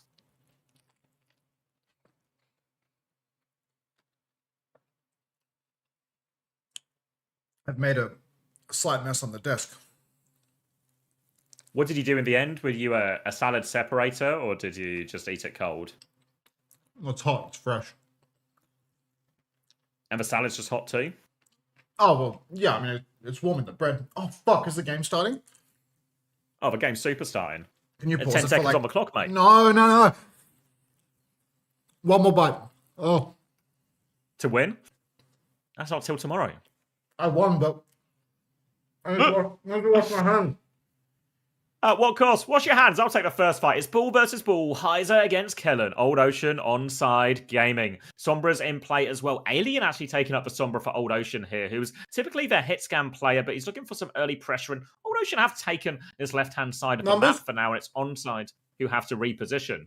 8, 7, 6, 5, 4, 3, 2, 1. Hold. Okay, close enough. Point is unlocked. Okay, Alien's been found actually scouted out on that. The transfer of shields from Heiser keeps them all safe for now. Both balls transferring those shields to all of their teammates. Kellen will roll back. They've actually got the first flip here on Side Gaming, so very happy with that. Now they can play. Virus will go wide, but Alien has been forced back. J-Hog is on Velucio, and he is in big trouble. Can't get out from Knife there. Converts that kill, and that should be Onside good to secure this first fight off the back of that. And unfortunately, many a familiar situation here as we see J-Hong struggling on Velucio. Hello again. Keep going? What do you mean keep going? I thought you were asking me to keep going. No, I said hello. 30, hello. 31, 32, 33. It just works. It just works. Wow. Perfect. That's lovely, Nuclear. Thanks for letting me know. All Never right. had someone so out of breath after washing their hands. Yeah, I mean, it's up a few flight of stairs, and I'm very out of shape. Kellen, 50% on the minefield. Not getting a whole lot done, but double DPS all online for Onside Gaming. Kitsune Rush as well. Kilo drops the EMP, instantly dies for it. Need that follow-up slam. Comes through. Slam pulse. Heiser and Kivi's both going to go down. J-Hong, the old man, on the skates being chased down as well. And it is looking good for Onside right now. Huge old fight for them. And J-Hong just dying comically late. Really nice follow-up there onto that EMP, even though it cost Kilo his life. Pulse Bomb Slam combo did enough in the end, and now Onside are looking comfortable for this first one. They got double support up as well, slightly quicker than Old Ocean, but Old Ocean should get there, and they have this EMP. You can see Alien just walking with the team now, looking for a counter-dive EMP. When that ball comes, when that Tracer comes, Alien can pop it on them, but they aren't really coming, so they're going to go aggressively instead. Looking at this, Lucio catches for Lucio, but openers round the corner, but there's Knife to finish the kill. J-Hong has died anyway, 99% to beat. No EMP required for that one, just a Kitsune Rush trade. Kilo can't find his way out of it, so there's still an opportunity for Old Ocean. Currently, players up as Becky is looking for this Sombra behind, and they will get the flip as a result of that. Not J-Hong. J-Hong wins the duel versus Knife. Like, we're saying, oh, J-Hong, as if he's about to take a defeat on the chin, but no, he's so good for it, actually, because Knife, the most picked Tracer in OWCS career, is always good for one death first. So, Old Ocean now back in control and decent ults to counter out what Onside have coming their way. Kilo, after dropping that EMP, he's done absolutely nothing. He's only 30% to the next one. Alien used it in the next fight, and he's already further ahead than Kilo. Kellen comes rolling through. It's ball v ball on the point right now. Minefield out for Heiser. Counterslam does not a whole lot from Heiser, in all honesty. There's mines all over the top of the point, but it looks like Heiser has successfully cleared the majority. He's taken a bit of damage in the meantime, though. Scrap over on the side. Knife's got the pinch on Old Ocean's backline. Old man needs to be careful not to go down to Knife with the beat available. He drops it in main.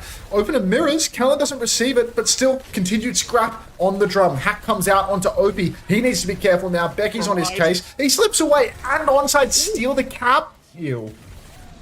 Perfect for Onside now. They're all alive as a result of this too. Grana Group back on point. Knife's got eyes on the backline, but that recall has been forced as the slam comes through from Kellen. Single trade on the point, but that's Kivis going down, so big source of healing. Suzu out now as Irony comes through. Becky has lobbed that pulse bomb wide. They do get the flip back though, Old Ocean, and they will be able to look for more. Slam onto Velucio here. Transfer of shields help to keep Opener alive, and J-Hong has died. Becky has died. Knife has just cleaned up everyone behind, and they'll get the point right back. Oh, heavens. Right back in control. And now, what? Oh, we got the hack. EMP from Alien. It catches a lot of Onside Gaming, but the follow-up just isn't there, unfortunately. There's no targets. And, well, no follow-up, as everyone from Old Ocean is dead. 2 players, Kivi's Ru J-Hong, not able to get to the point. 100 to 66.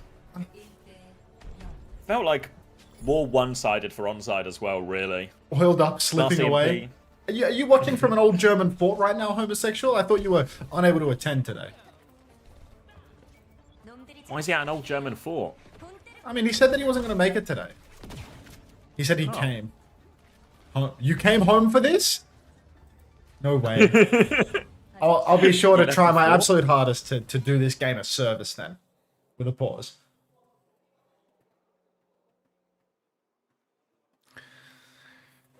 He's kind of homeless.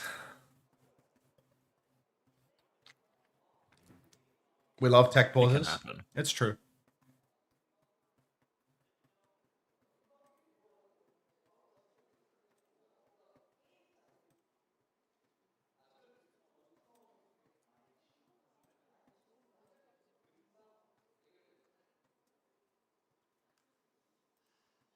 Is Alien Sense messed up again? We need a 1 hour pause over this, unfortunately. Oh, not again. Not again. Oh, I promised Hiraki a fist bump. Thank you, Hiraki. You did. Yep. Delivered. Clean hands as well. Yeah, that clean as. Rinsed. I worked up a sweat cleaning these hands. But we're back. Kind of undoes a lot of a good work of washing your hands. Here we are. Oh, right back. Right downtown. What do we see? They're going to attempt for... Oh, hit scan. I like it. Yeah, going to attempt it. Obviously, we talked about it earlier when we were on Busan before. One of the harder maps to actually connect onto that Freya if they just play the high ground. But often you will see that Freya forced into places where they have to try and swing a little bit wider onto the point, and that's when they can become a little bit more available. Kellen's going to try and dodge that first hack successfully. Kilo's actually trying to take the enemy high ground aggressively, straight into this pool now as they push through. Kellen's going to be forced back. Kilo has been also forced back. Slick ducks onto point, but now all of a sudden, Becky is within range. Just getting that one cleared, and Kilo gets the shield transfer as well. Reset onto the high ground as Heiser hits the slam, but Open slips his way over that ledge. Now they're going for another one. Heiser's being forced back once more. Kellen's the one taking the most damage, but he's just dead on point. Becky still has recall as well if he wants to chase this Tracer. But an easier target in the backline is Irony, and they'll just clean this one up nice and easy, Old Ocean. Old Ocean, they take it in the end. I think Onside Gaming going for the hit scan pick. Kilo trying to be proactive, trying to play forward. It makes sense because there's not a lot of targets for him to actually shoot in the neutral. Sombra, Tracer, Ball, they're all so mobile. It's going to be kind of difficult to actually catch them out. But this swap from Kellen, I'm not sure I understand it. Winston and Sombra, actually. So just going to what he knows, I suppose. We'll see if he can make it work.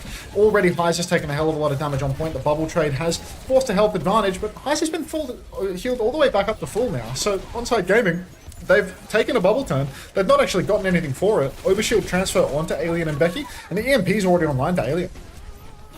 Opportunity now for Alien to connect onto this one. Kellen's next jump is going to be scary, but he jumps away from the EMP actually. Kellen outplays it, and this EMP has got nothing from Alien again. Opener now with the beat for the repush. Eyes on Jae-Hong, who is comically far away from beat. So there'll be no beat coming back for this one as they clean up the point. Irony's been hacked. Minefield on point from Heiser as well. They're trying to turn some attention behind the point as the Kitsune Rush is out from Irony. Kivas has one to mirror now, but Heiser is awfully low. They're trying to clear Kellen off the point, but Becky has eyes on this backline. Another jump from Kellen, just trying to pop this point. Heiser's rolled off the point. Okay, works out. Jae-Hong's going to die. Still doesn't have that beat, by the way. And Onside will eventually get this split. 2-player advantage now. Just need to clear Becky out, and there we go. Ah, Kellen, all the way forward now. 71% on Primal, so should have that for the next turn. Kilo's also got an EMP now, so Old Ocean entering a world of pain. Reliant on Ru Jae-Hong dropping the beat in order to save them. Irony finds Becky pre-fight as well, so really no openings for Old Ocean right now. And you can see the push is on for Onside. They're going to jump deep, throw down the bubble, force everybody from Old Ocean all the way back into spawn. Heiser setting up behind. You can see him rolling right side at the moment. But Kilo, he's set up in main. Fortunately, this guy is the king of messing up EMPs on Sombra. Heiser gets hacked up on point, but Kilo just goes down pre-fight, gets run down by Alien and Becky together. So it's a 4v4, beats out for Ru Jae-Hong now. He wants to close this scene early, but Kellen, he's on the point. They need backline kills. They find Opie, but there's still Irony in play, and Kellen can still rip out the Primal at any moment. TP onto Kellen now from Irony to get away. He's going to get Pulse Bomb. Pop Snap Primal looks for a target. Now Eyes forces a TP out. EMP over the top as well. Now makes short work of Alien, but they're still getting traded. He's onto the Kiriko, but he's half HP, and Kellen just has to back it up with this Primal. They get it done in the end, Old Ocean, and now they're threatening last fight. Onside have to nail in this retake, and they're coming up against another EMP soon. Yeah, EMP is going to be available for Alien. Let's see if he can, get some value with this one. Old Ocean, Really, what a steal from them. Getting the cap, being able to have EMP for the next turn. OP might have beat the counter, but if Alien goes fast, he won't. Knife is being forced out early on as well. Has to sneak back over to the mini health pack, heal himself up to full. Kellen gets slammed out in main, catches a virus on the chin, and that's going to be the EMP secured. EMP's on the cards now, it's about to come out. Drops it on Irony, who cannot survive. He gets booped off the map, but so does Alien. Oh!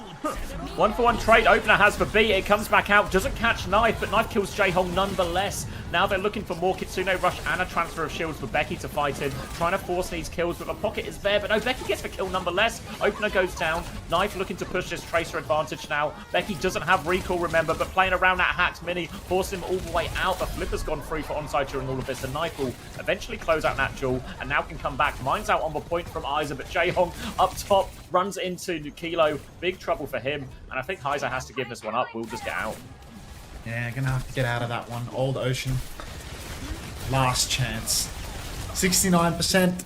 Beat Peru. J-Hong is still comically far away. Open is very comfortably lapping him on that one. If they can charge it up, if they can just play real safe, real slow, get that beat online, maybe they've got a chance, but ultimately, Kilo's going to have the EMP, Cullen's going to have the primal to match that layer. So, playing slow might not be the move. They try to rotate bottom left, and it's just easy pickings for Cullen. Opie will take down Kibbies, and Rouge Hong is pulsed. I think this retake angle for the backline is just so risky versus the Winston, because the Monkey can play above you, zap you without even needing to use the jump, and you could see there, it was just the most free engagement in the history of all engagements for Cullen. Now Heiser needs to get the touch. He doesn't even get it, and no, he perfectly drives around the point there to make sure he doesn't get the touch. It's very good. He stayed outside the white lines. Yeah. Yeah, it's so hard, right? Kellen there with the bubble. You saw Knife behind as well, so they have the perfect pincer. Then Opener just comes flying around the corner as well, top rope, and just no chance to get those ults online. Obviously, this has happened to Old Ocean before. The J-Hong Lucio maps are just the ones they really struggle on, but that was the Wu Yang Bang out now for the rest of the series. So better chance now to play a backline. They'll do better on Old Ocean, and we've seen this happen before in some of these Old Ocean series where we get in a bit of tennis back and forth. Thank you for the first time someone get Uncuff Lucio. Can you explain the tennis theory, please? It's just, you know, where you're gonna try and return their serve, but it's important you do more than just return their serve. You know?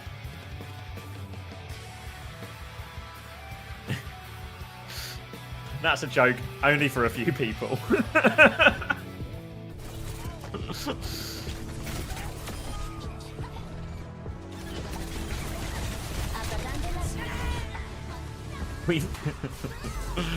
You saw the interview? Nice.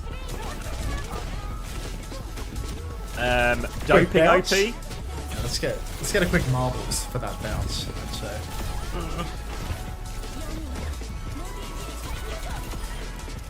Are you gonna have to roll again? Ah, this map has a bloody intro. Tennis propaganda, really? I mean, Chris has been pushing the tennis propaganda for a long time. 1 minute.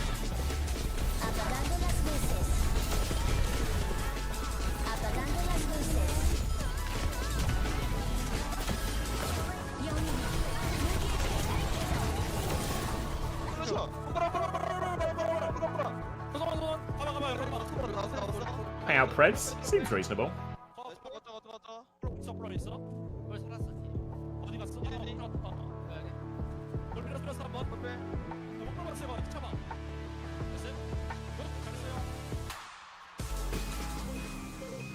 What's tennis suit? There's no way you're just now asking what's tennis suit. Well, someone's just asked. Seppu's surprised we don't have it. What is it? It's a very good emote, is how I would describe it. And I feel like there's lots of applications to it in Overwatch, you know? Like, it's just important. Oh, that's really class. He puts the suit on. Thank you, homosexual. Homosexual sorted you out. I was expecting it just to be the same image, but it's got a suit jacket over it. But this has blown me away. This. Oh, I had a draw.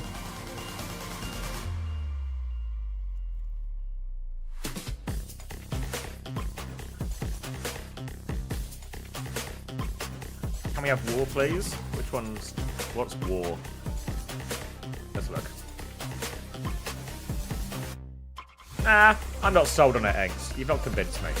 If you pay the 20k channel points, I'll do it out of respect, but I've not been sold in the same way I was by Tennis Suit. It was a hard act to follow, though, I'll give you that.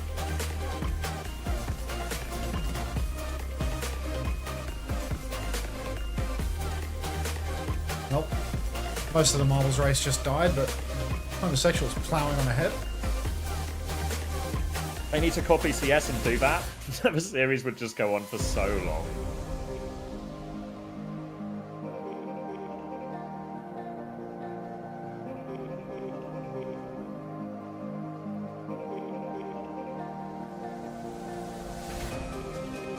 Oh, he's gonna spend for it.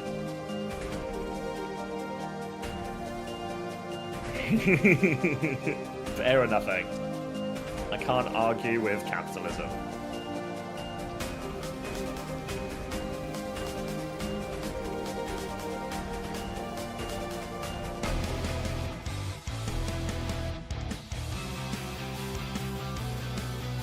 First time war. Maybe I underrated it. When Kellex goes Mercy, when your fantasy is in tatters.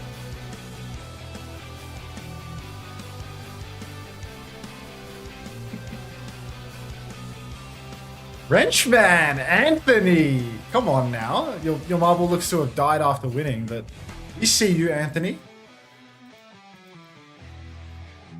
Yes!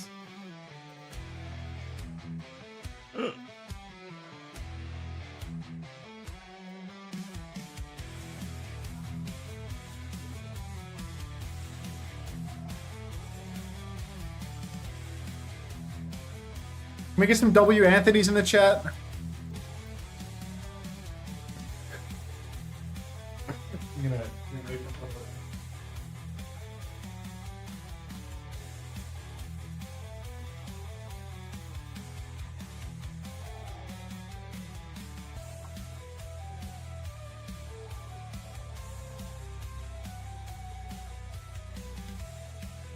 Through Vassar every series. Where's Prashi?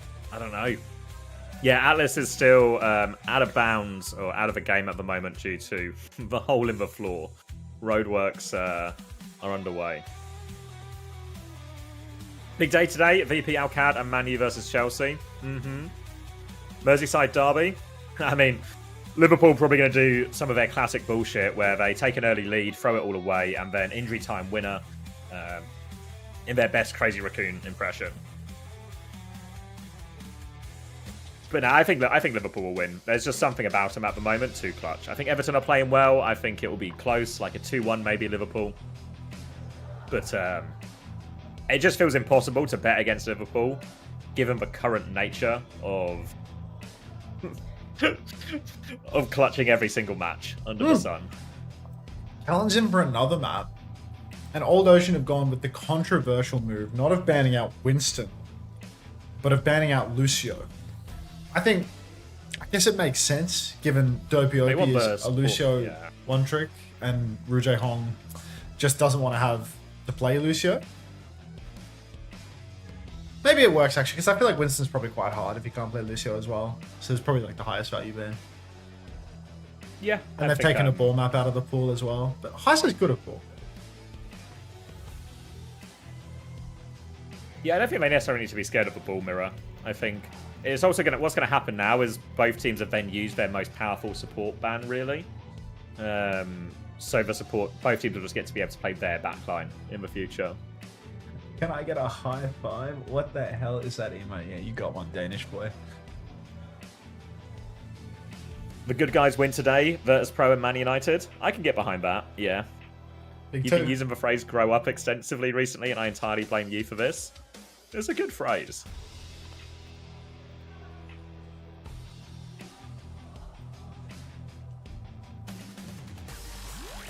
Thanks, Juby. Yeah, I've seen the tweet, San.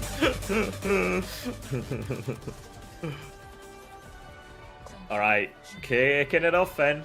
And not too many surprises given this ban situation that we're going to get Kiriko, Wu Yang, and Ball in play for both. Sombra was banned from Onside Gaming as well, so choice where they go. I very much expect it to be Tracer from Knife, Tracer from Becky as well. Kilo is threatening the Freya immediately. Alien will have to wait and see. Obviously, Alien coming into the lineup here is a hit scan player more by trade, so won't be surprised if he leans into that as well, even though we saw him on Sombra entirely for the first map. Yeah, I think both of these teams be, quite happy to lean into their hit scan players, but you know what? Sim player will do quite nicely as well. So Kilo's really going to have to watch out. He's going up against lots of different sources of pressure. The Tracer for Becky, the TPs from Alien, and of course Heiser, who will constantly be on his case, trying to prevent him from taking a good angle. Heiser comes rolling through the backline a few times now, but nothing to really ham him up, nothing to really prevent him from actually just taking these turns. Now Knife has actually turned around and is trying to force Heiser out more meaningfully, but at the same time, TP up onto the high ground from Alien. Kellen rolling through, but also being chased out quite heavily. Nobody's on the point yet. What's going on? Onside, they're dipping their toes onto it now, but it results in a 1-for-1 trade. Kilo does go down, and now it's going to slam on from Heiser. Half HP. Alien has the high ground position, but duking it out with Irony and will be forced back, which means they can try and edge a little bit more of a point, but Kellen is on the back line. Heiser's seeing that everything's okay with that. The Sim TP is going to try and clear Irony off. He has to TP back now, and Heiser's got everyone zoned a little bit here. Irony's fighting out with the Tracer. Can't find the connection onto the kunai. Body shot only just falls for recall. Now TP's away. A lot of cooldowns invested, so Irony is vulnerable, but it's not Alien who goes down first. And then Irony gets the kill onto Kivers. Looks so good there. Looked like Becky had really bled out a lot of the Onside Gaming backline, but there was no follow-up afterwards.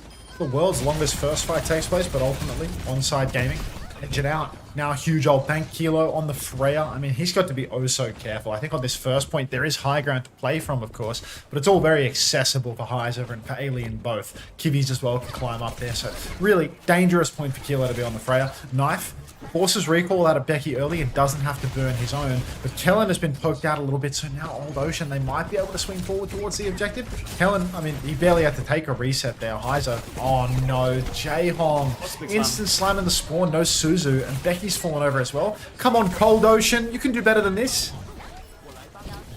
Nice, easy fight for Onside Gaming, and didn't cost them a single ult. Now they have all 5 for the next one, as do Old Ocean, but it's Old Ocean who have to get to the point, and we just saw the trouble they had with that. So need to find a way through. The Sim TP really should make it easier in a lot of these scenarios, but they need to find the timings to escape Kellen's engage time. They've gone far right and are getting over to the point this time. Now Kellen comes in, Mind's on the rotation as well. Big slam onto Alien. He gets deleted before that Sim wall. Kitsune Rush trade will come out as well. Tidal Blast available, but Onside Gaming, I think, are just happy to mirror ults if they need to, but they really don't need to at all. We're into overtime, but there's no hope for this, and that was a dominant first point from Onside.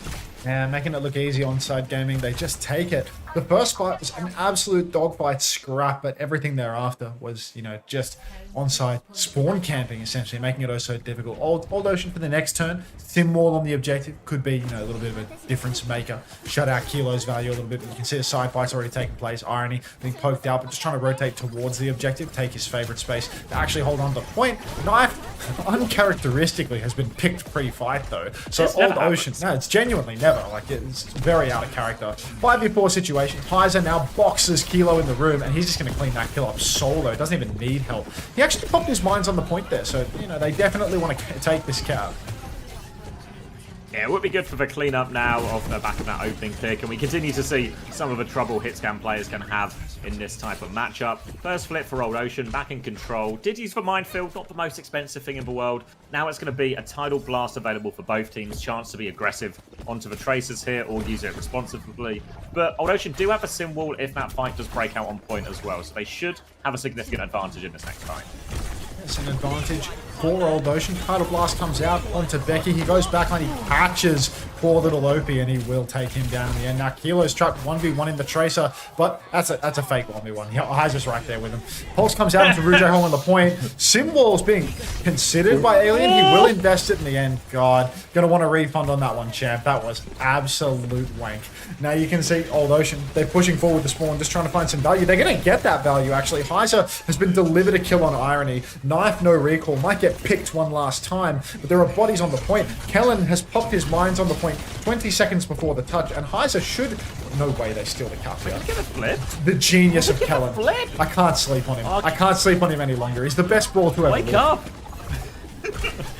Now a swing from Kilo onto the right-hand side, as they do have. They only got 9% out at that point. Bowler is a miss from Kilo as well. They want to take this top right position. Kellen will roll through there, hits a big slam onto Alien as well. Transfer of shield helps keep them safe, and the Kitsune rush from Kiviz to now force Onside away from point as they will get themselves back on it. Onside, they have to keep committing here. They need more touches. Knife goes down, so Kellen has to take the next one, but won't be able to do it, and they will tie us up, Old Ocean.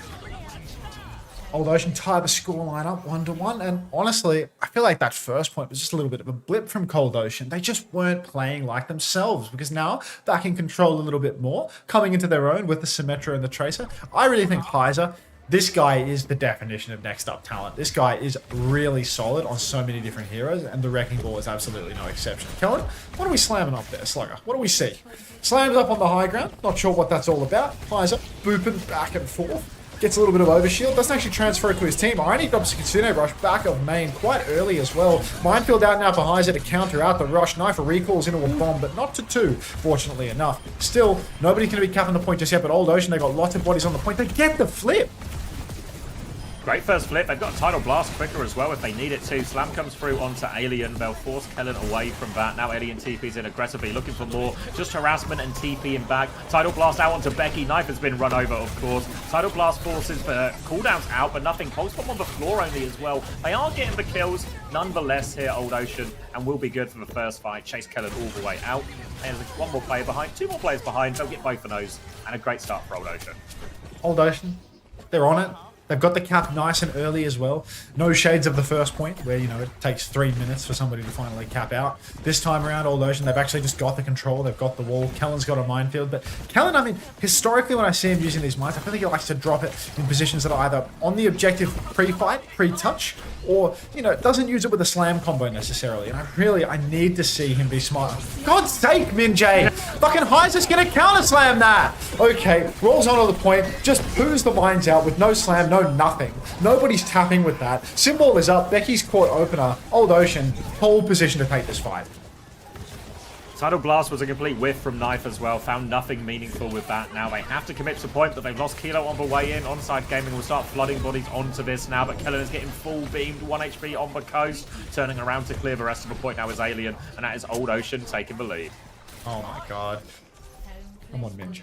Come on. We've talked about this. We've talked about this, man. Alright. Heiser, minefield available for the next turn. Just watch, he'll use it when the enemy has to touch, or he'll slam when he uses it. But Becky's got a pulse bomb. Jae-Hong closing on a Tidal Blast, but until he has that, he's got to be very, very careful. Irony, probably going to throw down that Kitsune Rush on the objective near the unlock. Knife gets taken very, very low, but it's Becky that's going to be picked this time around. Kellen rolling in behind, looking for his setup. He's actually disrupted Heiser. He's body blocking him a little bit as well, preventing any engagement from Old Ocean early on in the piece. And onside, they're just going to take the first cap unless Heiser... Is he going to go for it? He is. He rolls on, gets the overshield. Maybe he's just trying to donate to his team. First cap goes away of onside. Yeah, he's getting hunted down by Knife and Kellen a little bit, who've cleared that one out. Irony's going to TP, they flip back towards the point. Keep themselves in control. Post Bomb sick is good, but the thing was Suzu there in the end. Mine's on point now from Heiser. Trying to force the Tracer out as well, coming through. Kellen with the counter slam onto the line. But the counter slam onto the counter slam forces Kellen a little bit low. Kitsune Rush keeps him all alive, but Jae-Hong can keep going with this Tidal Blast. Gonna throw it onto himself here. Takes out Kilo with a bit of health there as well. Full pocket comes through, the stun onto Kellen. He's gonna take a whole load of damage. And the pocket onto Alien is good throughout. And Old Ocean will be able to get the flip. Old Ocean, they've secured the flip opener. AD strafing for dear life. Kellen trying to stall out as long as he can as well. Spin to win, Minja. You got that, buddy.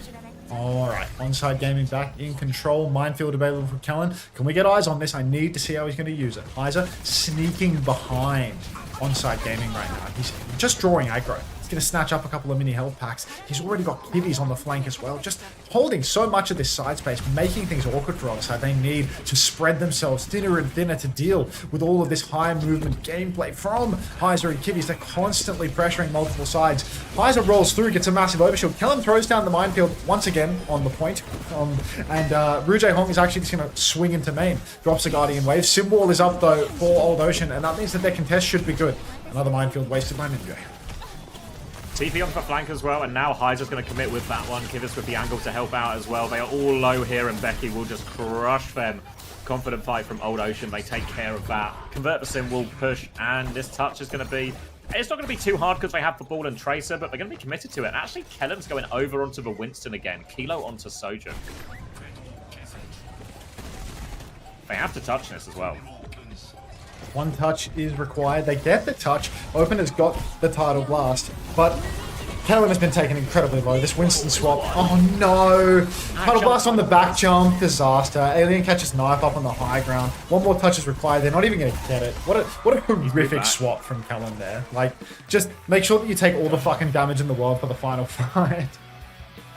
Imagine being a hero where you have to wait for your movement cooldowns, you know? So you have to jump in. They're just going to Kitsune rush. If only there was a hero that could sort of, you know, roll in, roll out, be a little bit more active. If only there was something like that available to pick, but unfortunately not. Yeah, I mean, we're not living in a fantasy world right now, Xavier. So let's try and keep our head out of the clouds and talk cold hard realities. That's shaped like a ball, right? And it can just roll around freely, and sometimes it can even roll really fast through some kind of like grapple mechanic or something, you know? If there was a hero like that, that's what Kellen should have swapped to in that last fight. But I'm skying the pie right now, so nothing Kellen could have done. Pie in the pie. I've read to fished it, yeah.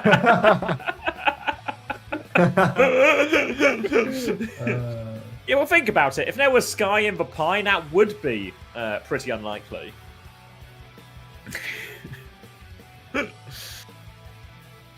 All right, and we are in full tennis. We're going to have the most powerful support bands used from both teams, and both teams are going to convert the advantage for that one. Too tired to watch the remaining maps? Good night. No, Setu. This is the series. Where's Homosexual cheering on Cold Ocean as well? Where the Cold Ocean goes when we need them? Is that the big fan chant? Yeah. Cold Ocean, go! Can we just flash back? It's just reminded me, after they got these 2 kills, Alien had like an existential crisis of a sim wall. Oh, like, you can see him. Good night, Setu. Thanks for the 6-7 bits. You can see him. He pulls up the wall. He puts down the wall. He looks left. He looks right. Oh, puts it down. Deep in thought. You can see the cogs turning. It's a real hit scan moment, unfortunately, for Alien.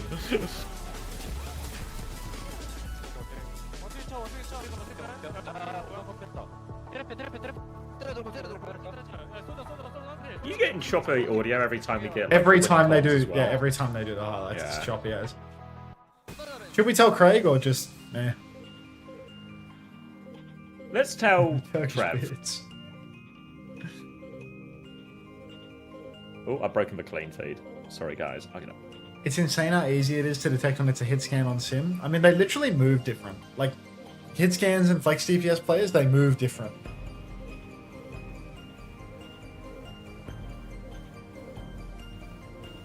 Flex DPS, they dance, you know? Hit scans, they lumber, they waddle. You've either got it or you've not. Yeah. You have the same genes as Kevster, Japanese, selvage, or you got those hit scan player genes that make you stand still.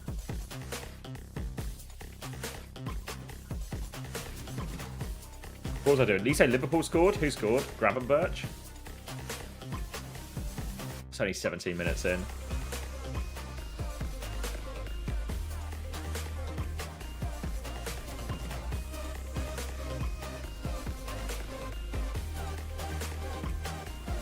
Wirtz isn't even playing. My fantasy's in tatters.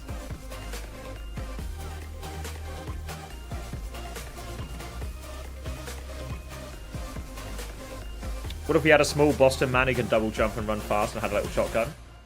Yeah. I mean, Overwatch would be better with all the TF2 characters in it. In my personal Scout opinion. from Boston? I think so, yeah. He's got that kind of twang. Yeah. TF2 had some nice... How do you call them, you know? Some real characters. Like character design. Yeah, like yeah. Character design, considering there was again, it's like Overwatch, right? There's no story mode or anything actually telling you. It's all just through voice lines and the occasional little short. I think it actually had a load of personality and good character design. Oh, it's more of a verts, is it? Okay. I can remember that. Probably. Emong's live? Alright, see you later, Light. Emong's live? See you, Matt. Is Panda awake? Love the heavy. Thanks, Anthony. Who doesn't love the heavy? I like the spy. Honestly, they're all good. W contribution, W Anthony. Anyone else like the heavy? I like marbles. W Anthony contribution from Anthony, the man that won the marbles. Oh.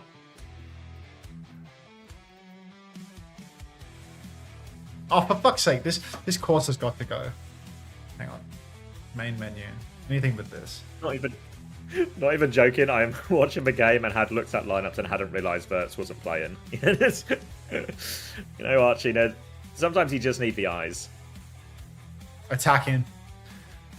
Time for a play.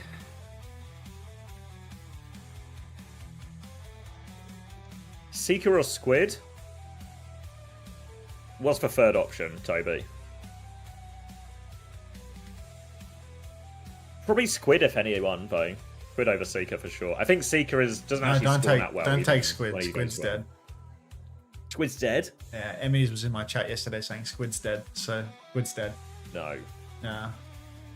Rhino and Squid, get them the fuck off your roster. That was the word from the streets. Hunting endangered but like animals. it could actually all be bait, you know. Like I'm a little worried that like they're lying to me, you know, like they're rigging fantasy right now. Sabotage. Yeah, because like they know that I'm, you know, ear to the ground, right? So like, what if they're spreading misinformation to win their match?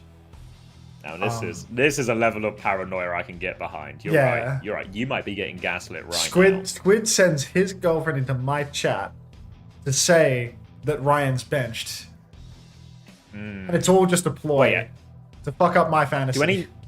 Do any Nightmare players have team? If I check people's rosters now, is it live, Toby, or can I not see their transfers? Toby, can you go into the website's back end and check their rosters?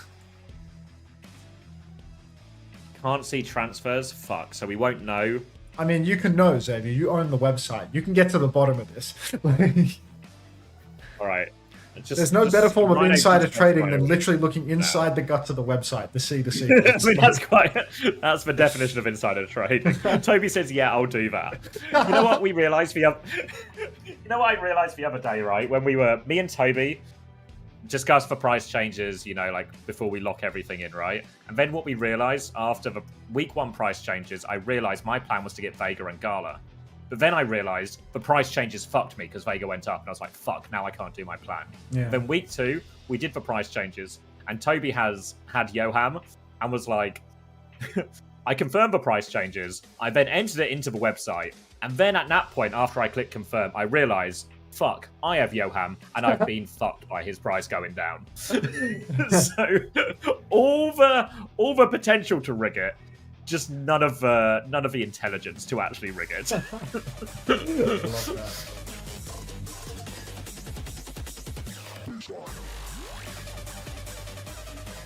The dollar Rhino dump and pump. Yeah, I mean, I'm actually hard pump and dumped on Rhino. Like I've dumped him already now, but yeah. It's not insider trading if you tell us all. I had 2. If we make it public. Does that fix it? I feel like Z's a good option. Yeah, I really want Z, but I don't think I have to like long term over short term. Z's great, right up until you trade it. You have to trade her off points. the roster in the following week. You know, like it's if you have the transfers to just like if I didn't have to get rid of Rhino, I would have just skyled to Z. No questions asked. You know. And that would have been nice and easy. But it's having to not just pump Rhino, but now dump Rhino. That's really put a spanner in my plans. Oh, All right. Zarya Sim. Block slop. Zarya Sim versus Blockslop. Jae-Hong, get out of dodge. Hiding behind, misses the sleep. Oh, this is grenade. Crying. TP, get out. It's all fine. It's all fine. It's like it never happened. Everyone erase that from your memory. We won't let this harm Jae-Hong's legacy. He is now out and back at the back of the map. TP from attack onto the high ground to get a bit of an angle on this back line, but he is going to lose this neutral with Heiser as those punches come in. But I say that, but he's actually got more pocket and more angles from his team, so it's Heiser who takes the back step. Now attack has all the space and a lot of energy to work with. It's Old Ocean who have to create something out of this hotel. They're going to try and flip around Jae-Hong onto the high ground with Becky. Challenge on that one from Kilo. Pocket onto that, and Irony will take it. Jae-Hong is still on this angle, but they need a carry from something at the moment. Heiser's got one more form timing on point. Heiser's going to go deep with that, but he takes a lot, and attack is just bullying him back. They need something. They need a trade from the back, but Irony has also dealt with that threat. And as Irony cleans up all the threats behind, attack can walk forward. Onside cap point. Onside gonna take it in one step ultimately. Old Ocean, I mean, it was all just a matter of time after they had to taxi the old man out, you know, saving Private Ryan in the front lines type situation, and he's just absolutely fucking useless. He misses his sleep, he doesn't hit the nade. Gets nothing done, but Old Ocean now over to second point, needing to deal with a pretty healthy bank of ultis for onside attack. I mean, he's on his signature character, the Zarya, and not even needing a Genji to follow it up, because Knife on the sim, he's the maestro. Team Liquid's Symmetra specialist brought to Korea. He learned a few tricks on the international stage, and now he gets to bring it home. Now we've got Alien on the hit scan up, swinging through main. He does want to find an angle, but he needs to be very careful, because right now Onside is pushing the card for free, and if anyone from Old Ocean steps up, they are going to get grabbed. So hard to retake this. They really want to save for TP for that one as well. Shield up at the front. Kitsunera's trade comes in. Looking for this grab opportunity now is attack. Forcing them back. Full energy. They'll just wait out this Kitsune Rush actually. A Kitsune Rush for Bowler is a great trade for Onside Gaming. Now the symbol and a Tidal Blast onto Knife. The repush is powerful. Looking for this Ramattra. Nano Annihilation thrown onto Hydra as well. But the grab is going to keep him locked up. They're just going to kite away from it. Kivitz gets in the grab as well, because why not? It looked fun. They turned around onto this alien flank foe. And now Onside Gaming can push back forward. Loads of the ults exchange. Becky does have a symbol soon if Old Ocean can live long enough, but it's looking like they can't. They're behind them right now, though, and this is... they get their Ramattra out as well, but I don't know what they do next. It's a three-person up there. Yeah, I mean, this is a pretty difficult one. Symbol comes out for Becky, thrown up in main. Opener, I mean, he's sitting on card for the moment, starts to wall right back to safety because he wants a good angle to drop the beat. He pops it now, and they're just going to push right over. The Sim wall expires. Alien being completely zoned out of the fight by attack. TP deep for Becky, but it's already gone, and that's just going to be Onside taking second point easily. 5 minutes in the bank for... I thought Knife was jumping off the map there for a moment. 5 minutes in the bank for third.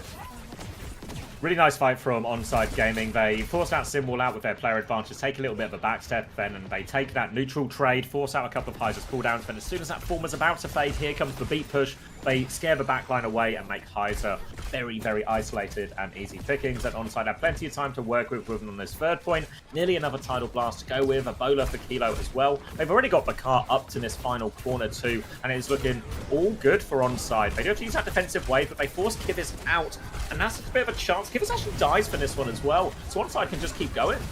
Onside is going to keep the push going. I mean, a fully topped Knife with attack fully charged as well. It's just not happening here. You see the trade actually comes out. Kilo goes down. Bowler connects in the back as well. Attack needs healing, but he's going to get the Tidal Blast, and suddenly he's going to be full again. Gets that overheal. He's actually going to die for this, isn't he? He's gone so deep. He's taken so much risk. The bucket is somehow keeping him alive. He's getting bucketed through it all, but Kivitz finds the kill in the end. Now Irony taking down... Oh, no way. They're still going to win this. Simwall is out on the point for the Knife. He wants the clutch. He's going to fully charge up his beam. He's caught up in the slow. A little bit of a backstep here for Onside. They're going to give it away. But Grav beat Bowler for next. Savvy wouldn't be too worried. Kivitz had to rush for that.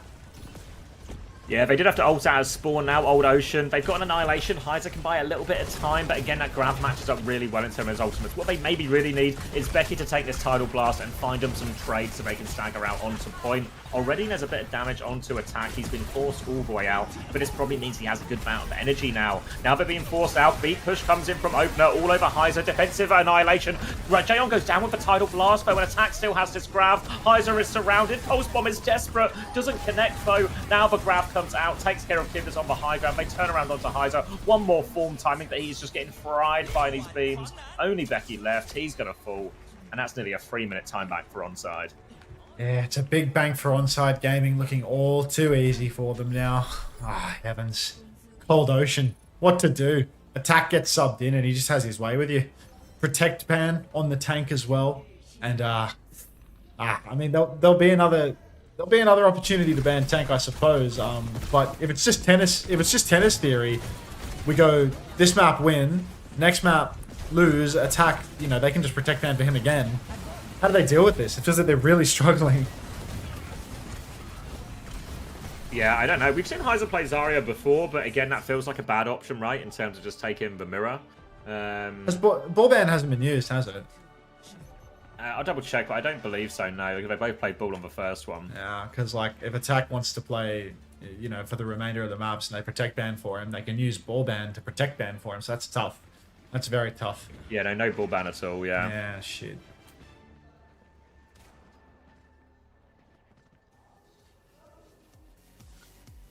Why do you say Taehong is on between these, accounts for?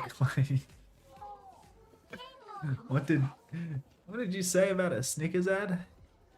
I got a pre-roll NFL Snickers ad and just noticed the guy in the ad looks exactly like you. Can you find that ad? Find this man. Thank you, Doctor. Presuming it was a man you're referring to who looks exactly like Unter. That's actually seems quite a bold presumption. Yes, it's real 50-50, but Yeah. I like to gamble. Don't we all? Becky, TPing, just back from the looks of things. Is he swapping or just hanging about for a minute? Yeah, no, it is a back situation. He's over to the Tracer now. Tracer Prayer Hazard for Old Ocean. I think there's a little bit more power for Heiser on the Hazard. I think Hazard matches up decently into the D.Va. And on this first point offense, Hazard is money. Hazard is good. Wall comes out. Knife is dead. Oh, good wall. Knife is not dead. Knife escapes to the mini. He's TP'd in there. It's going to be a hard one. Actually, Heiser's taking a load of damage. His Knife just going to be okay. He TP's back out. And an unbelievable escape. It's Heiser who dies in that situation. Could they not have just turned around and killed him there? Kilo's going to get 2 kills as well. So it looks like they can stabilize. Alien's been forced all the way back. Attack is on the hunt. But Jaehong and Becky, 2 trades. They thought they were just pushing forward for cleanup, but it's all falling apart for Onside. Yeah, very, very unexpected here. I thought after Knife had played life that it would have just been a totally easy slam dunk hold for Onside there. But instead, bit by bit, they've lost their space and they've lost their players. One last chance at a recontest here, but I mean, Irony just now respawned, so I don't think they're going to go for it. And we are going to see Old Ocean rolling through the second point with their, their own 5-minute time bank. Kivi's already playing forward, nice and aggressive, looking to poke people up, but Attack is hot on his heels, instantly forcing him out of that side angle. Pulse goes wide for Becky. Heiser actually slashes in to try and connect, but he's just going to get crushed out on and absolutely disappear. He is so unbelievably dead.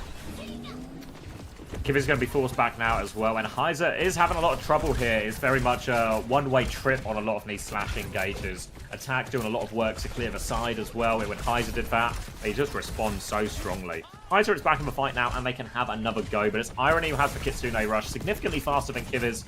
Jaehong does only have the Tidal Blast, which is probably going to go Becky's way as well, but for now they're just trying to get through the choke. Kilo, though, happy to pump damage in here, and he's winning a lot of these duels. Heiser's been forced to D-peak, Jaehong's been forced to D-peak. They just have to get out. Yeah, they're just going to have to get right out of that one for the moment. You can see Irony, Attack, Kilo. Oh, man. Lots of ultimates online for Onside Gaming. Old Ocean, they need their swing, but Heiser lacking that downpour. It's going to make it a little more difficult. Maybe Jaehong can go for a Tidal Blast turn. TP's already been used by Knife, so maybe a timing here. Boulder Shot comes out over to the right-hand side, but it's eaten by Attack. He's hungry for it. Kitsune Rush out in main and the Tidal Blast onto Heiser. No stun connects. Oh no, stun definitely connects. Kilo and Opener are both going to go down. That's 2 for 2 because Alien died on his own bolt. Kitsune Rush in main keeps everybody healthy for Old Ocean, but Kivi's, he has to pocket the remaining 2 members. Becky, he's been hit by a big AoE projectile. He might be going down here. Attack wins the duel by doing a little double melee with the D.Va Bomb. And what is it, a 2v2 right now?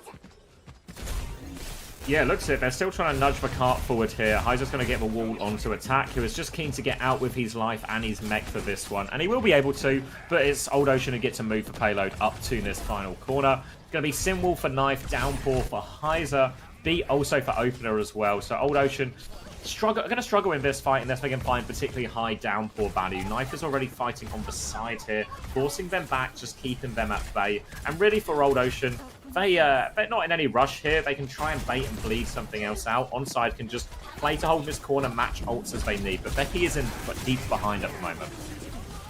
Downpour out, beat in exchange. Opener's beat only catches OP and Irony though, so not a great one. And Cart is moving for Old Ocean. Unfortunately, Alien looks to be caught out on the side. Hit scans trade places in the spawn room right now. Alien and Killer both going down. Attack, he's ping-ponging back and forth. He wants to hold Cart, but OP's completely caught out. Gets slam dunked into the remainder of his team. Heiser now, oh no, he's gonna just find Irony as well. And with Onside having no support, it's unclutchable for Attack. What is it called? Is it a layup or an alley-oop? What does it mean? It's not a slam dunk. You know, one person kind of bops it to the other when they fucking put it in the net. I think, yeah, alley-oop and layup. I think they're both usable. But I also am not a basketball guy. Any basketball heads in the chat? What's the phrase for what I'm thinking of? Alley-oop? They both work. Everyone says alley-oop. Alley-oop, yeah. Okay. I think a layup is like you're not slam dunking it. Yeah, you do that yourself. Yeah, anyway. Okay. Kibis has the Kitsune Rush. Becky drops a Pulse. Bowler goes wide. 4 kilo as well. But Cart just keeps on rolling for Old Ocean. Onside Gaming, Shades of Zeta Division. A complete absence of Cart control. Blast comes out onto Becky. There's no Skiri to actually Suzu this, but Becky still can't find a target. Alien, will go down, but OP, Knife, and soon Kilo as well will be taken down. Only Attack remaining. Attack is hiding behind, but they know his position. They're hunting for him now. You can see Heiser's gotten in the mix as well. He has to play his life. He's actually bought heaps of time, peeling back so many members of Old Ocean. Really, the damage is done from Attack surviving that. Yeah, they can completely reset. They still have ults to throw into this one, Old Ocean, but the Downpour and the Bowler, harder ones to hit. Attack is very much on the back foot, though. Heiser's taking a lot of space. Downpour to chase now as well, looking for the lockup here. Doesn't find anything, gets the kill nonetheless onto Kilo. Opener's going to challenge him. Heiser needs all sorts of help, but Attack finds kills in the back with the bomb. Oh my, oh my. Here we are. Bowler shot comes out. Oh, they want to win. Taken. They're going for it. The Pulse in the corner still doesn't catch poor little Irony. Irony's going to TP out now. On the cart, you can see Knife trying to hold it down. Gets Blink Melee. Will be finished off. Irony still doesn't have the TP. Becky. Oh, he has the TP. Alright. Irony TPs to his demise. Kilo gets bolted. And Becky is just the cleanup crew right now. Heiser's back in the mix. So is Rujay Hong. It's 5v1 on the cart. Goodbye, OP. Goodbye, Onside Gaming's defense. Could be going the distance here. Oh, yeah, great push from Old Ocean. Good response. And it really looked, when Alien invested in that Bowler, I thought, I mean, he's hit it class, but they're really going to struggle here against the respawn advantage. But Alien and Becky just get everything done there between them. So great clutch from them to close that one out. And they've made it a much more even series now. Only 1 minute and 6 seconds in between these time banks. GG's attacker's advantage. Yeah. Tough. Very tough. Becky right now, just cleaning up scalps. I think the AA is going to make all the difference. I think Cold Ocean can clutch this. I was thinking about taking a melatonin to help myself nap, but I think there's just not enough time. Like, there's 5 hours between now and Europe. Like, and this series is going long, you know? Looks like it's got another 3 maps in it, yeah. Yeah, so I think if I take it, it's like melatonin for 3 hours, and then I'm going to be fighting against whatever the fuck is going on in my brain after the fact, you know? So it's like, I'll have to wake up and just be groggy and silly, so I think it's a miss. You just going to tank it? Yeah, I'm just going to try a nap. It really isn't that strong. Surely you need a nap before the raid. I'm taking a nap. I just thought without taking melatonin, you know? Because I don't want to grogify myself for the start of EMEA. All you need is a different pill to take afterwards to de-grogger yourself. That's what coffee is, mate. Oh. All right.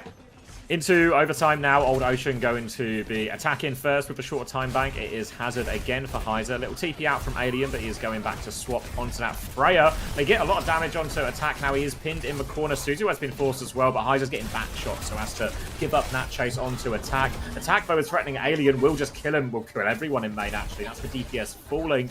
They still have position behind and on this high ground, but onside, they're looking to clean up all these stranded players. Oh, right now, Knife just trying to camp out the remainder of Old Ocean, but they're really safe up top. Heiser's actually going to go for the escape. He slashes back out in the main. He needs pocket. He gets the Suzu. Knife, recall force. Now Knife has no recall. Knife is trying to hunt for Becky, but better recall for Becky now. So Knife is being bullied out quite heavily. Onside Gaming's backline is actually stuck in the back of main, but where the fuck is Rujay Hong going? Oh my god. He's going to get hunted down by Knife and Kilo. He was behind. No one else was. It's created a little bit of space for Heiser to step onto point, but with a player down, they're already Suzuing back in main, and Heiser's going to get completely isolated on point. And this is it's really poor from Old Ocean so far. They're running out of time. They're out of time. You can see push continues, and Onside Gaming. Oh man, what to do? Alien's up on main top right now, just poking away, just doing as much damage as he possibly can. Attack holding the statue side as well, but last turn now, 23 seconds on the clock. Still no ultis. Rujay Hong moving over to the Wu Yang. He's nearly been spawn camped as well. He's taken very low. I think he got healed by walking back into spawn, man. Okay, where is he? Kitsune rush from the back of main from Kibbies as everyone from Old Ocean steps up. Maybe they can hope for a tick. Yeah, I can hope for it now. Kitsune rush onto the point, forcing it, has been mirrored out. Tracer battle going on. Kilo has preserved his position on this high ground, though. Just has to be careful about Heiser finding that timing. Lola comes out, connects actually as well. Alien will get taken down. Gets the better of that one. Now Kilo is pumping damage into Heiser. He's taken so much. He's got the down for it. It's desperation. He's thrown it out. Beat out from opener should seal the deal. Heiser just killed Irony before that. Pulse bomb thrown out by Becky, but finds nothing. All over the backline is Knife, and they should be good. Knife and Attack to clean up these final kills. Kivvis should be the last one. And that will be a full hold, not even a tick gained there. Yeah, no ticks gained, and Onside Gaming. I mean, now they just have to push it through to the keeper, right? Or past the keeper. Only 3 minutes remaining. I think 3 minutes for a tick is just outrageously easy. They can play anything to counter out what Old Ocean want to do. They can rock with the Zarya again. They can pick D.Va. I mean, Attack's got a serviceable hazard on him if he wants to square up for some reason in that. But, I mean, Onside Gaming's Attack really spoke for itself. Like, just playing the Zarya was so difficult for Old Ocean. It felt like they really didn't have any answers to those turns. A Knife on the Symmetra. I mean, as much as I poke fun about it, I mean, he was constantly opening up the map. He was making Old Ocean do so much. They were constantly trying to catch the sim, getting their ankles snapped again and again. And with a 3-minute bank, I mean, you just play for an ult turn, and then you can't lose that ult turn. Old Ocean need to constantly cycle. Onside do not. And, you know, you just win by the advantage when there's only a tick on the cards. Hello, Pugs. Oh, Zaza Zebra. Thanks for the 3 months. Oh, thanks for the 1 month for 3 months. Appreciate that. Welcome. Change of plan here from Old Ocean. Heiser has gone back to spawn and will just be playing Zarya now. So Attack, I don't think will be too scared of the mirror at all here. They will just play this one as well. But a different approach for Old Ocean against a hero they've particularly struggled with. They're going to try and get eyes on this one. Knife is going to go back down as well. They expect this just to be a little bit more of the same.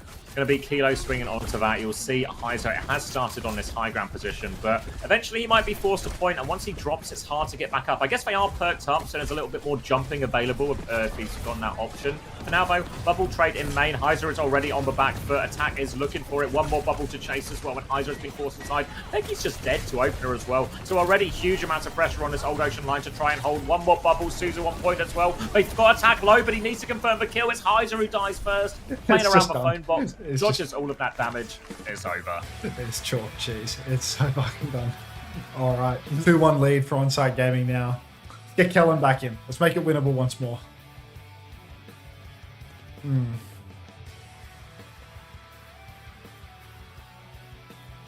Oh. Is it marbles? Oh, Kellen's lumbering back in. Kellen looks like he's got a bit of a limp, actually. I might...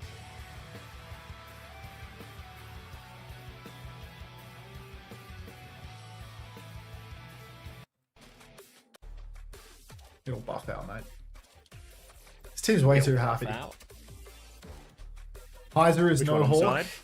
Heiser is Hawk. Light 97 is the marbles winner, eh? I think it's marbling time. Prison injury? Yeah. Alright, I'm just going to mute for a sec while I find a clip. I'll be right back. See you on the other side.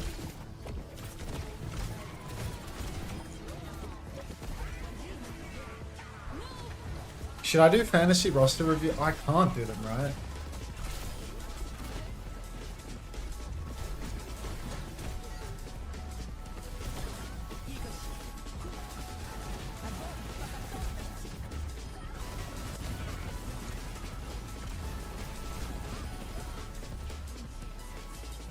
Show your fantasy, Gaga? Of course.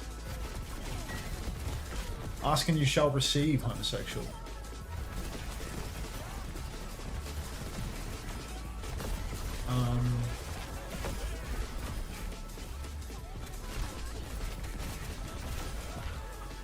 Alright. No, it turns out I did it already and everything was fine. I'm back. Nicely done. Why is there no Unter theory? There is an Unter theory. Have it nulled. I can't remember what it is. Oh, I can't remember what the command is in my chat. Yeah, I was the interviewer. I talked to Psycho. Yeah. There you go.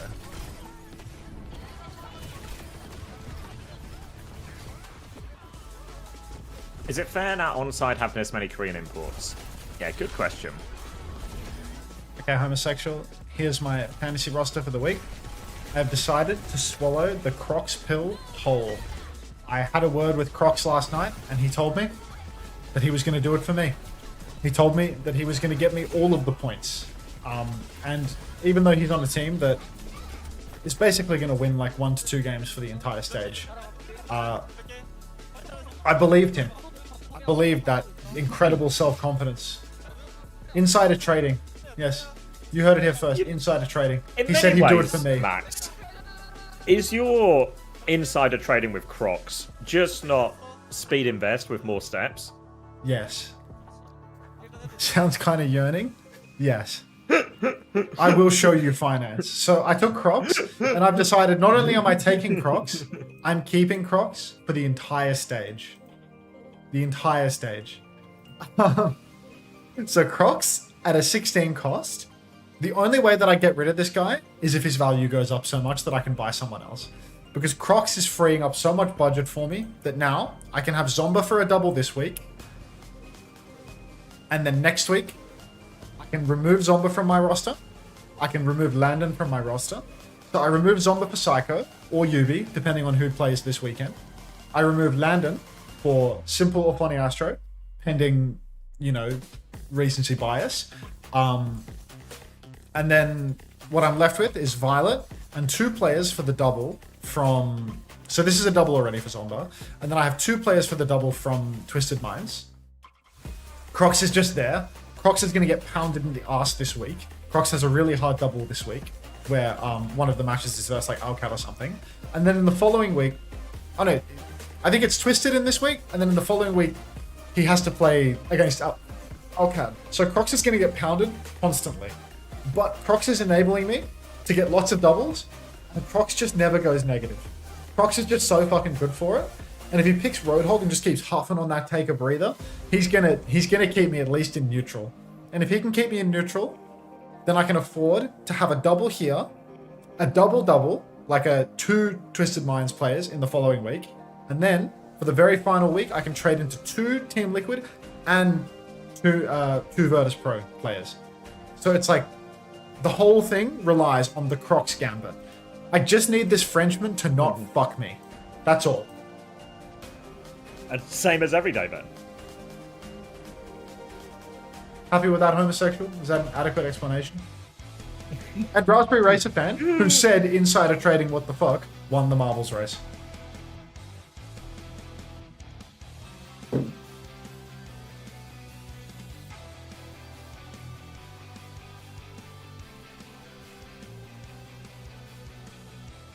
Does Unter know it's just a game, it's not that deep? Incorrect, Archie. It's 100% that deep. Okay, Archie, grow up. 1 year watching the stream, and you think that this is just a game to us? Like, unbelievable. I'm not keeping Crocs in playoffs, I'm down. I'm not a fucking psycho. Like, yeah. What if he sends you another message saying, I've got a good feeling about playoffs? Is Archie a client? I feel like this is a client or a hater message, one of the two. No, he dropped Speed Love and Gaga, so he's got good 70... Wait, that's me. Oh, fuck. No. Definite client. Definite client.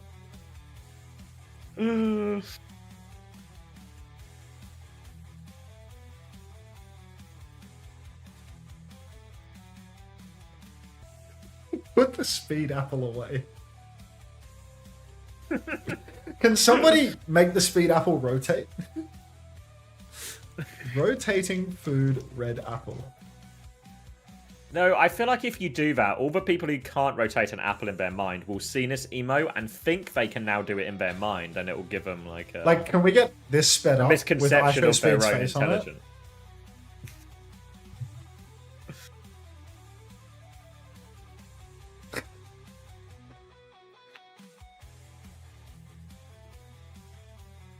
Oh, you want to play? Fair enough. Kellen is in. Yes. Going to 5. That's a level 6 apple. Yeah, that apple is detailed. When I rotate the apple, I can see the sweat on it. I can rotate. Treacle says, I can rotate an apple in my mind, but it's really framey. You feel like your brain is working at maximum capacity, even overloaded a bit, rotating the apple? Crox's double is VP and TM. No, his double is Gen G and TM. Yeah, I think the idea of a Genji crumble in that situation, like a 5 mapper or something, is really... it's on. Genji is so ready to shit the sheets. Like, who did they beat? Was it... Who did they beat 3-0? Nobody, maybe? They beat Quick 3-1. Yeah, and good guys are better than Quick, right? Or is that wrong? Yeah. They are? No, I think good guys should be, like, notably better than Quick.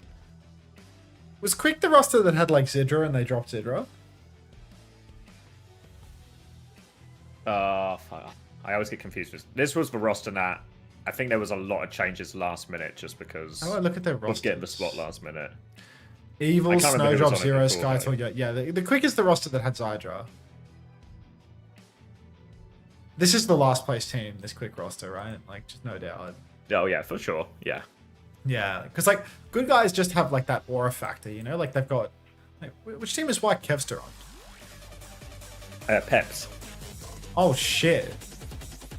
Peps versus good guys, like... That's not a slam dunk, but that's a Crocs earner, you know? Like, he will be slashing FD out of the sky. Oh, look, Dommy Bunny's back. Swear this chatter went to bed 5 hours ago, but here they are 5 hours later playing marbles. It's bizarre. Unter, can you do this? I can't bounce, but the entire chat can bounce. Basically on command, Trans Fluttershy. Not even on command, really. Just have a slightest hint of the word. I mean, there they go. There they go.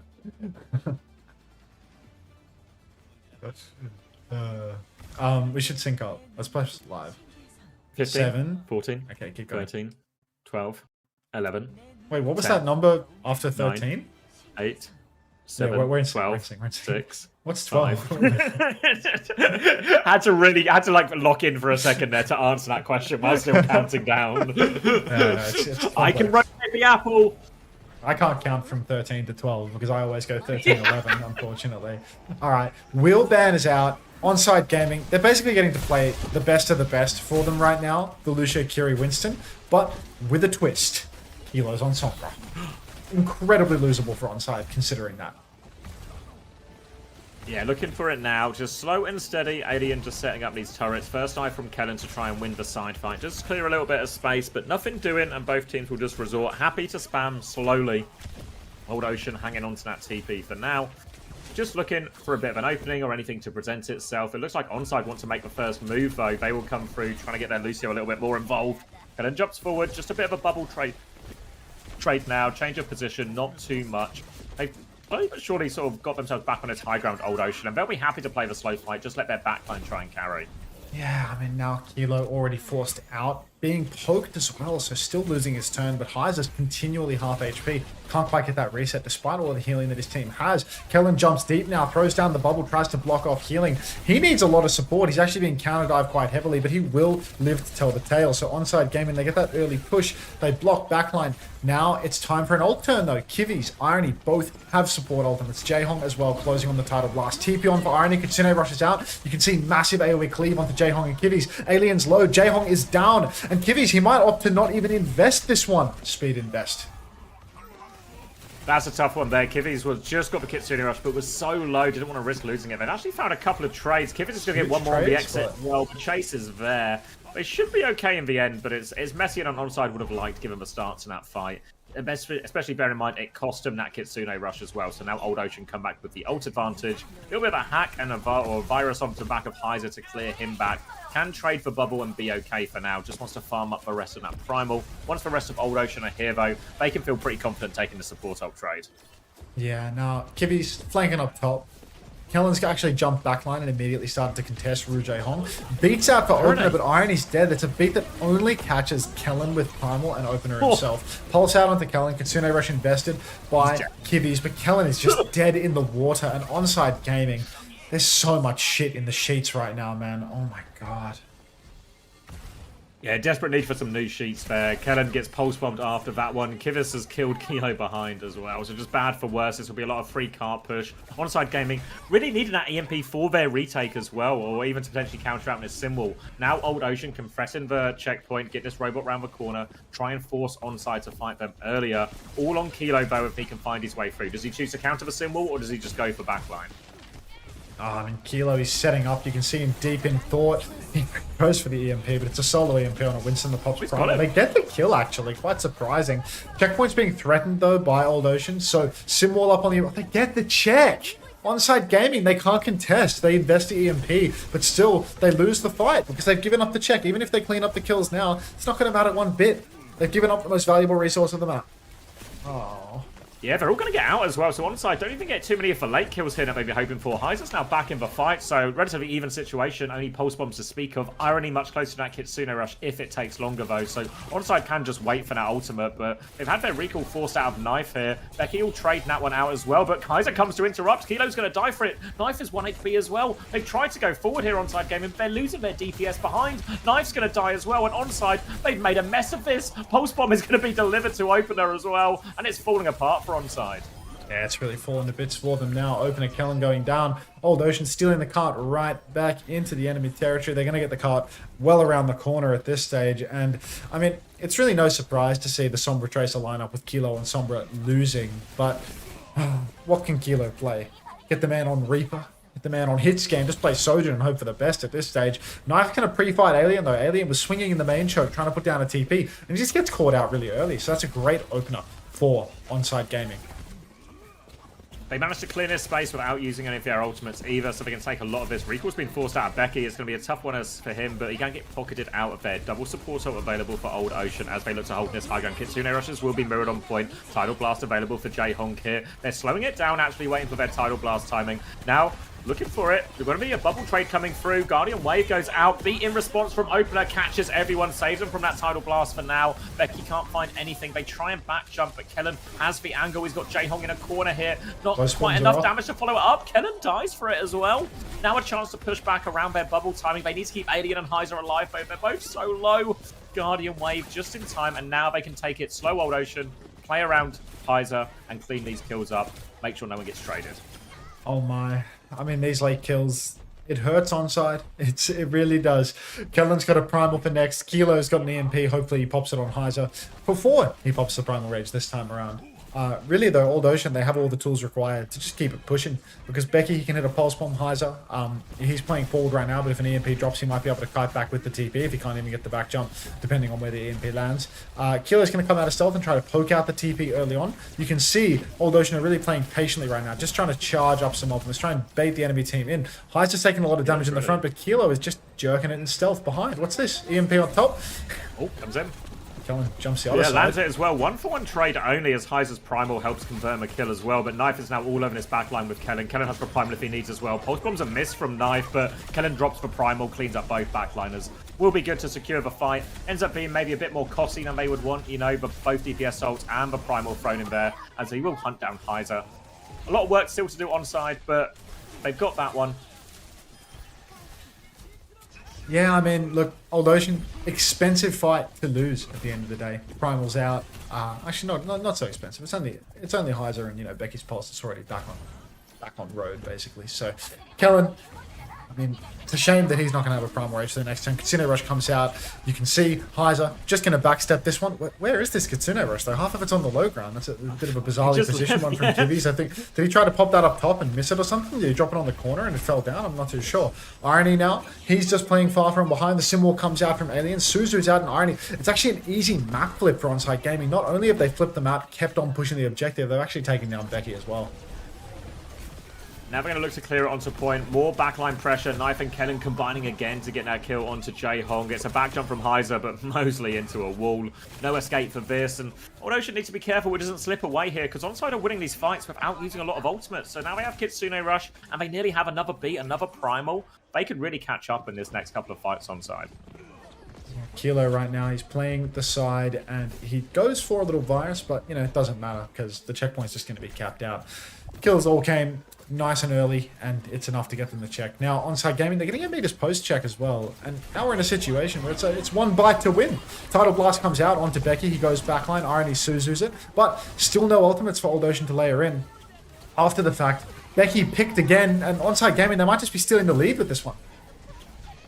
Primal and EMP to throw into it. Beat soon as well. OWCS have to be careful because these ults could really just snowball it away. That's the lead going over to Onside now. EMP ready to go. Looking at the backline. Eyes on the Kiriko. Virus will connect. Knife is there just in the nick of time. Killer will die for it. So only a 1-for-1 trade so far, but Heiser is low and Kellen is chasing with the Primal. Looking for kills in this backline. Confirms one onto Jae Hong. Turns around. Denies for health back potentially as well. Yeah, takes that one for himself. Tries to get the Tracer on the Blink out as well. Doesn't quite finish it. Over the wall. Manages to avoid him for now, Becky. But Onside Gaming still going forward. Heiser might have to pop this Primal. Immediately tries to back jump and survive it as well. More pressure if they have it, but now a beat push comes in. They're going to keep the tempo going forward. All over Jae Hong right now. He tries to slide away, but the spawn is blocked. They get the kill. Kellen will finish that one. Primal from Heiser, but they need trades now. OWCS, they're going back in. Pulse Bomb is a miss, but Heiser's down to half HP. He's going to jump in. Bubble, keep trying to help Kitsune Rush and Kibis to keep going, but he's low. But Bubble is perfect, though. Able to play around that one. Kibis can turn the fight, and OWCS are hanging in there for now. OWCS, they will cling on for dear life. They have, of course, conceded the lead and 30 meters to go with it, but it's so winnable for them. It's so incredibly winnable. Alien over to the Reaper makes things much more difficult for Kellen. Kilo also not going to find that same level of value playing into the Reaper. If he finds himself poked out at all, his EMP turns could be disastrous. Just one more person that can juke the turn and one less target for Kellen. Much more risk. Now, though, OWCS, they need to win this fight. They take high ground. Suzu's out for Irony. Suzu out as well for Kivis, but the Kitsune Rush lay it in, and if they can't find a kill soon, Heiser's going to go down, Cast's going to be stolen around the corner. It's looking grim for OWCS. Knife denies for her health back as well and can actually chase Becky all the way out. Just in front of Kellen. Nice easy one for him as well. And as we enter the final 30 seconds, late kills here could be brutal. Onside Gaming pushing forward, getting close to another beat turn as well. And all of a sudden, Onside Gaming have a lot of the tools just to seal this map, seal this series. Yeah, I mean, Onside Gaming. Oh, no. The boop opener. Game-winning boop there onto Heiser. Prevents the Tidal Blast from finding any value whatsoever. Pulse out onto Alien. Suzu from Kivis is good. Keeps him among it. Killer's about to have the EMP. Opener with the beat as well. Alien TP's on. Unfortunately, completely lost in the sauce. EMP comes out. Catches Heiser. Backline for OWCS. Desperately trying to flip, but 2 kills come through for Kilo. And that's just going to be an easy 3-1 in the end. I thought OWCS, I thought they had more in them. Yeah, well, once they took the lead there as well, it felt like they were just in that good situation where they could just manage the game from there. You know, their comp does very well when it has that high ground position for their backline. But no, really just taken out. I think too many times it felt like Kellen and Knife were able to get the value. It was maybe a bit of a similar story earlier. I know it was even more of a mismatch, but you know, when Crazy Racoon had Jumpin and Spin, just if that Tracer Winston duo is just working, is just finding kills on every engage, is pulling it apart, then suddenly your backline looks it's really hard to win any fight if your backline dies. Series is over, right? Yeah. Yeah, so I thought they don't do handshakes here, right? I just saw all the OWCS lads sitting down at the desks, and I was like, wait, yeah, they do the bow instead. Like front of the winning team goes to the front of the stage and does the bow. Yeah. All right. Well, I guess it's time for me to exclamation mark nap. If you were watching on YouTube, thank you very much. I will be back in 4 hours. 4.5 hours. EMEA starts in 4.5 hours, I want to say. So I'll be back by then. Probably a little bit before it. Thanks for watching if you did.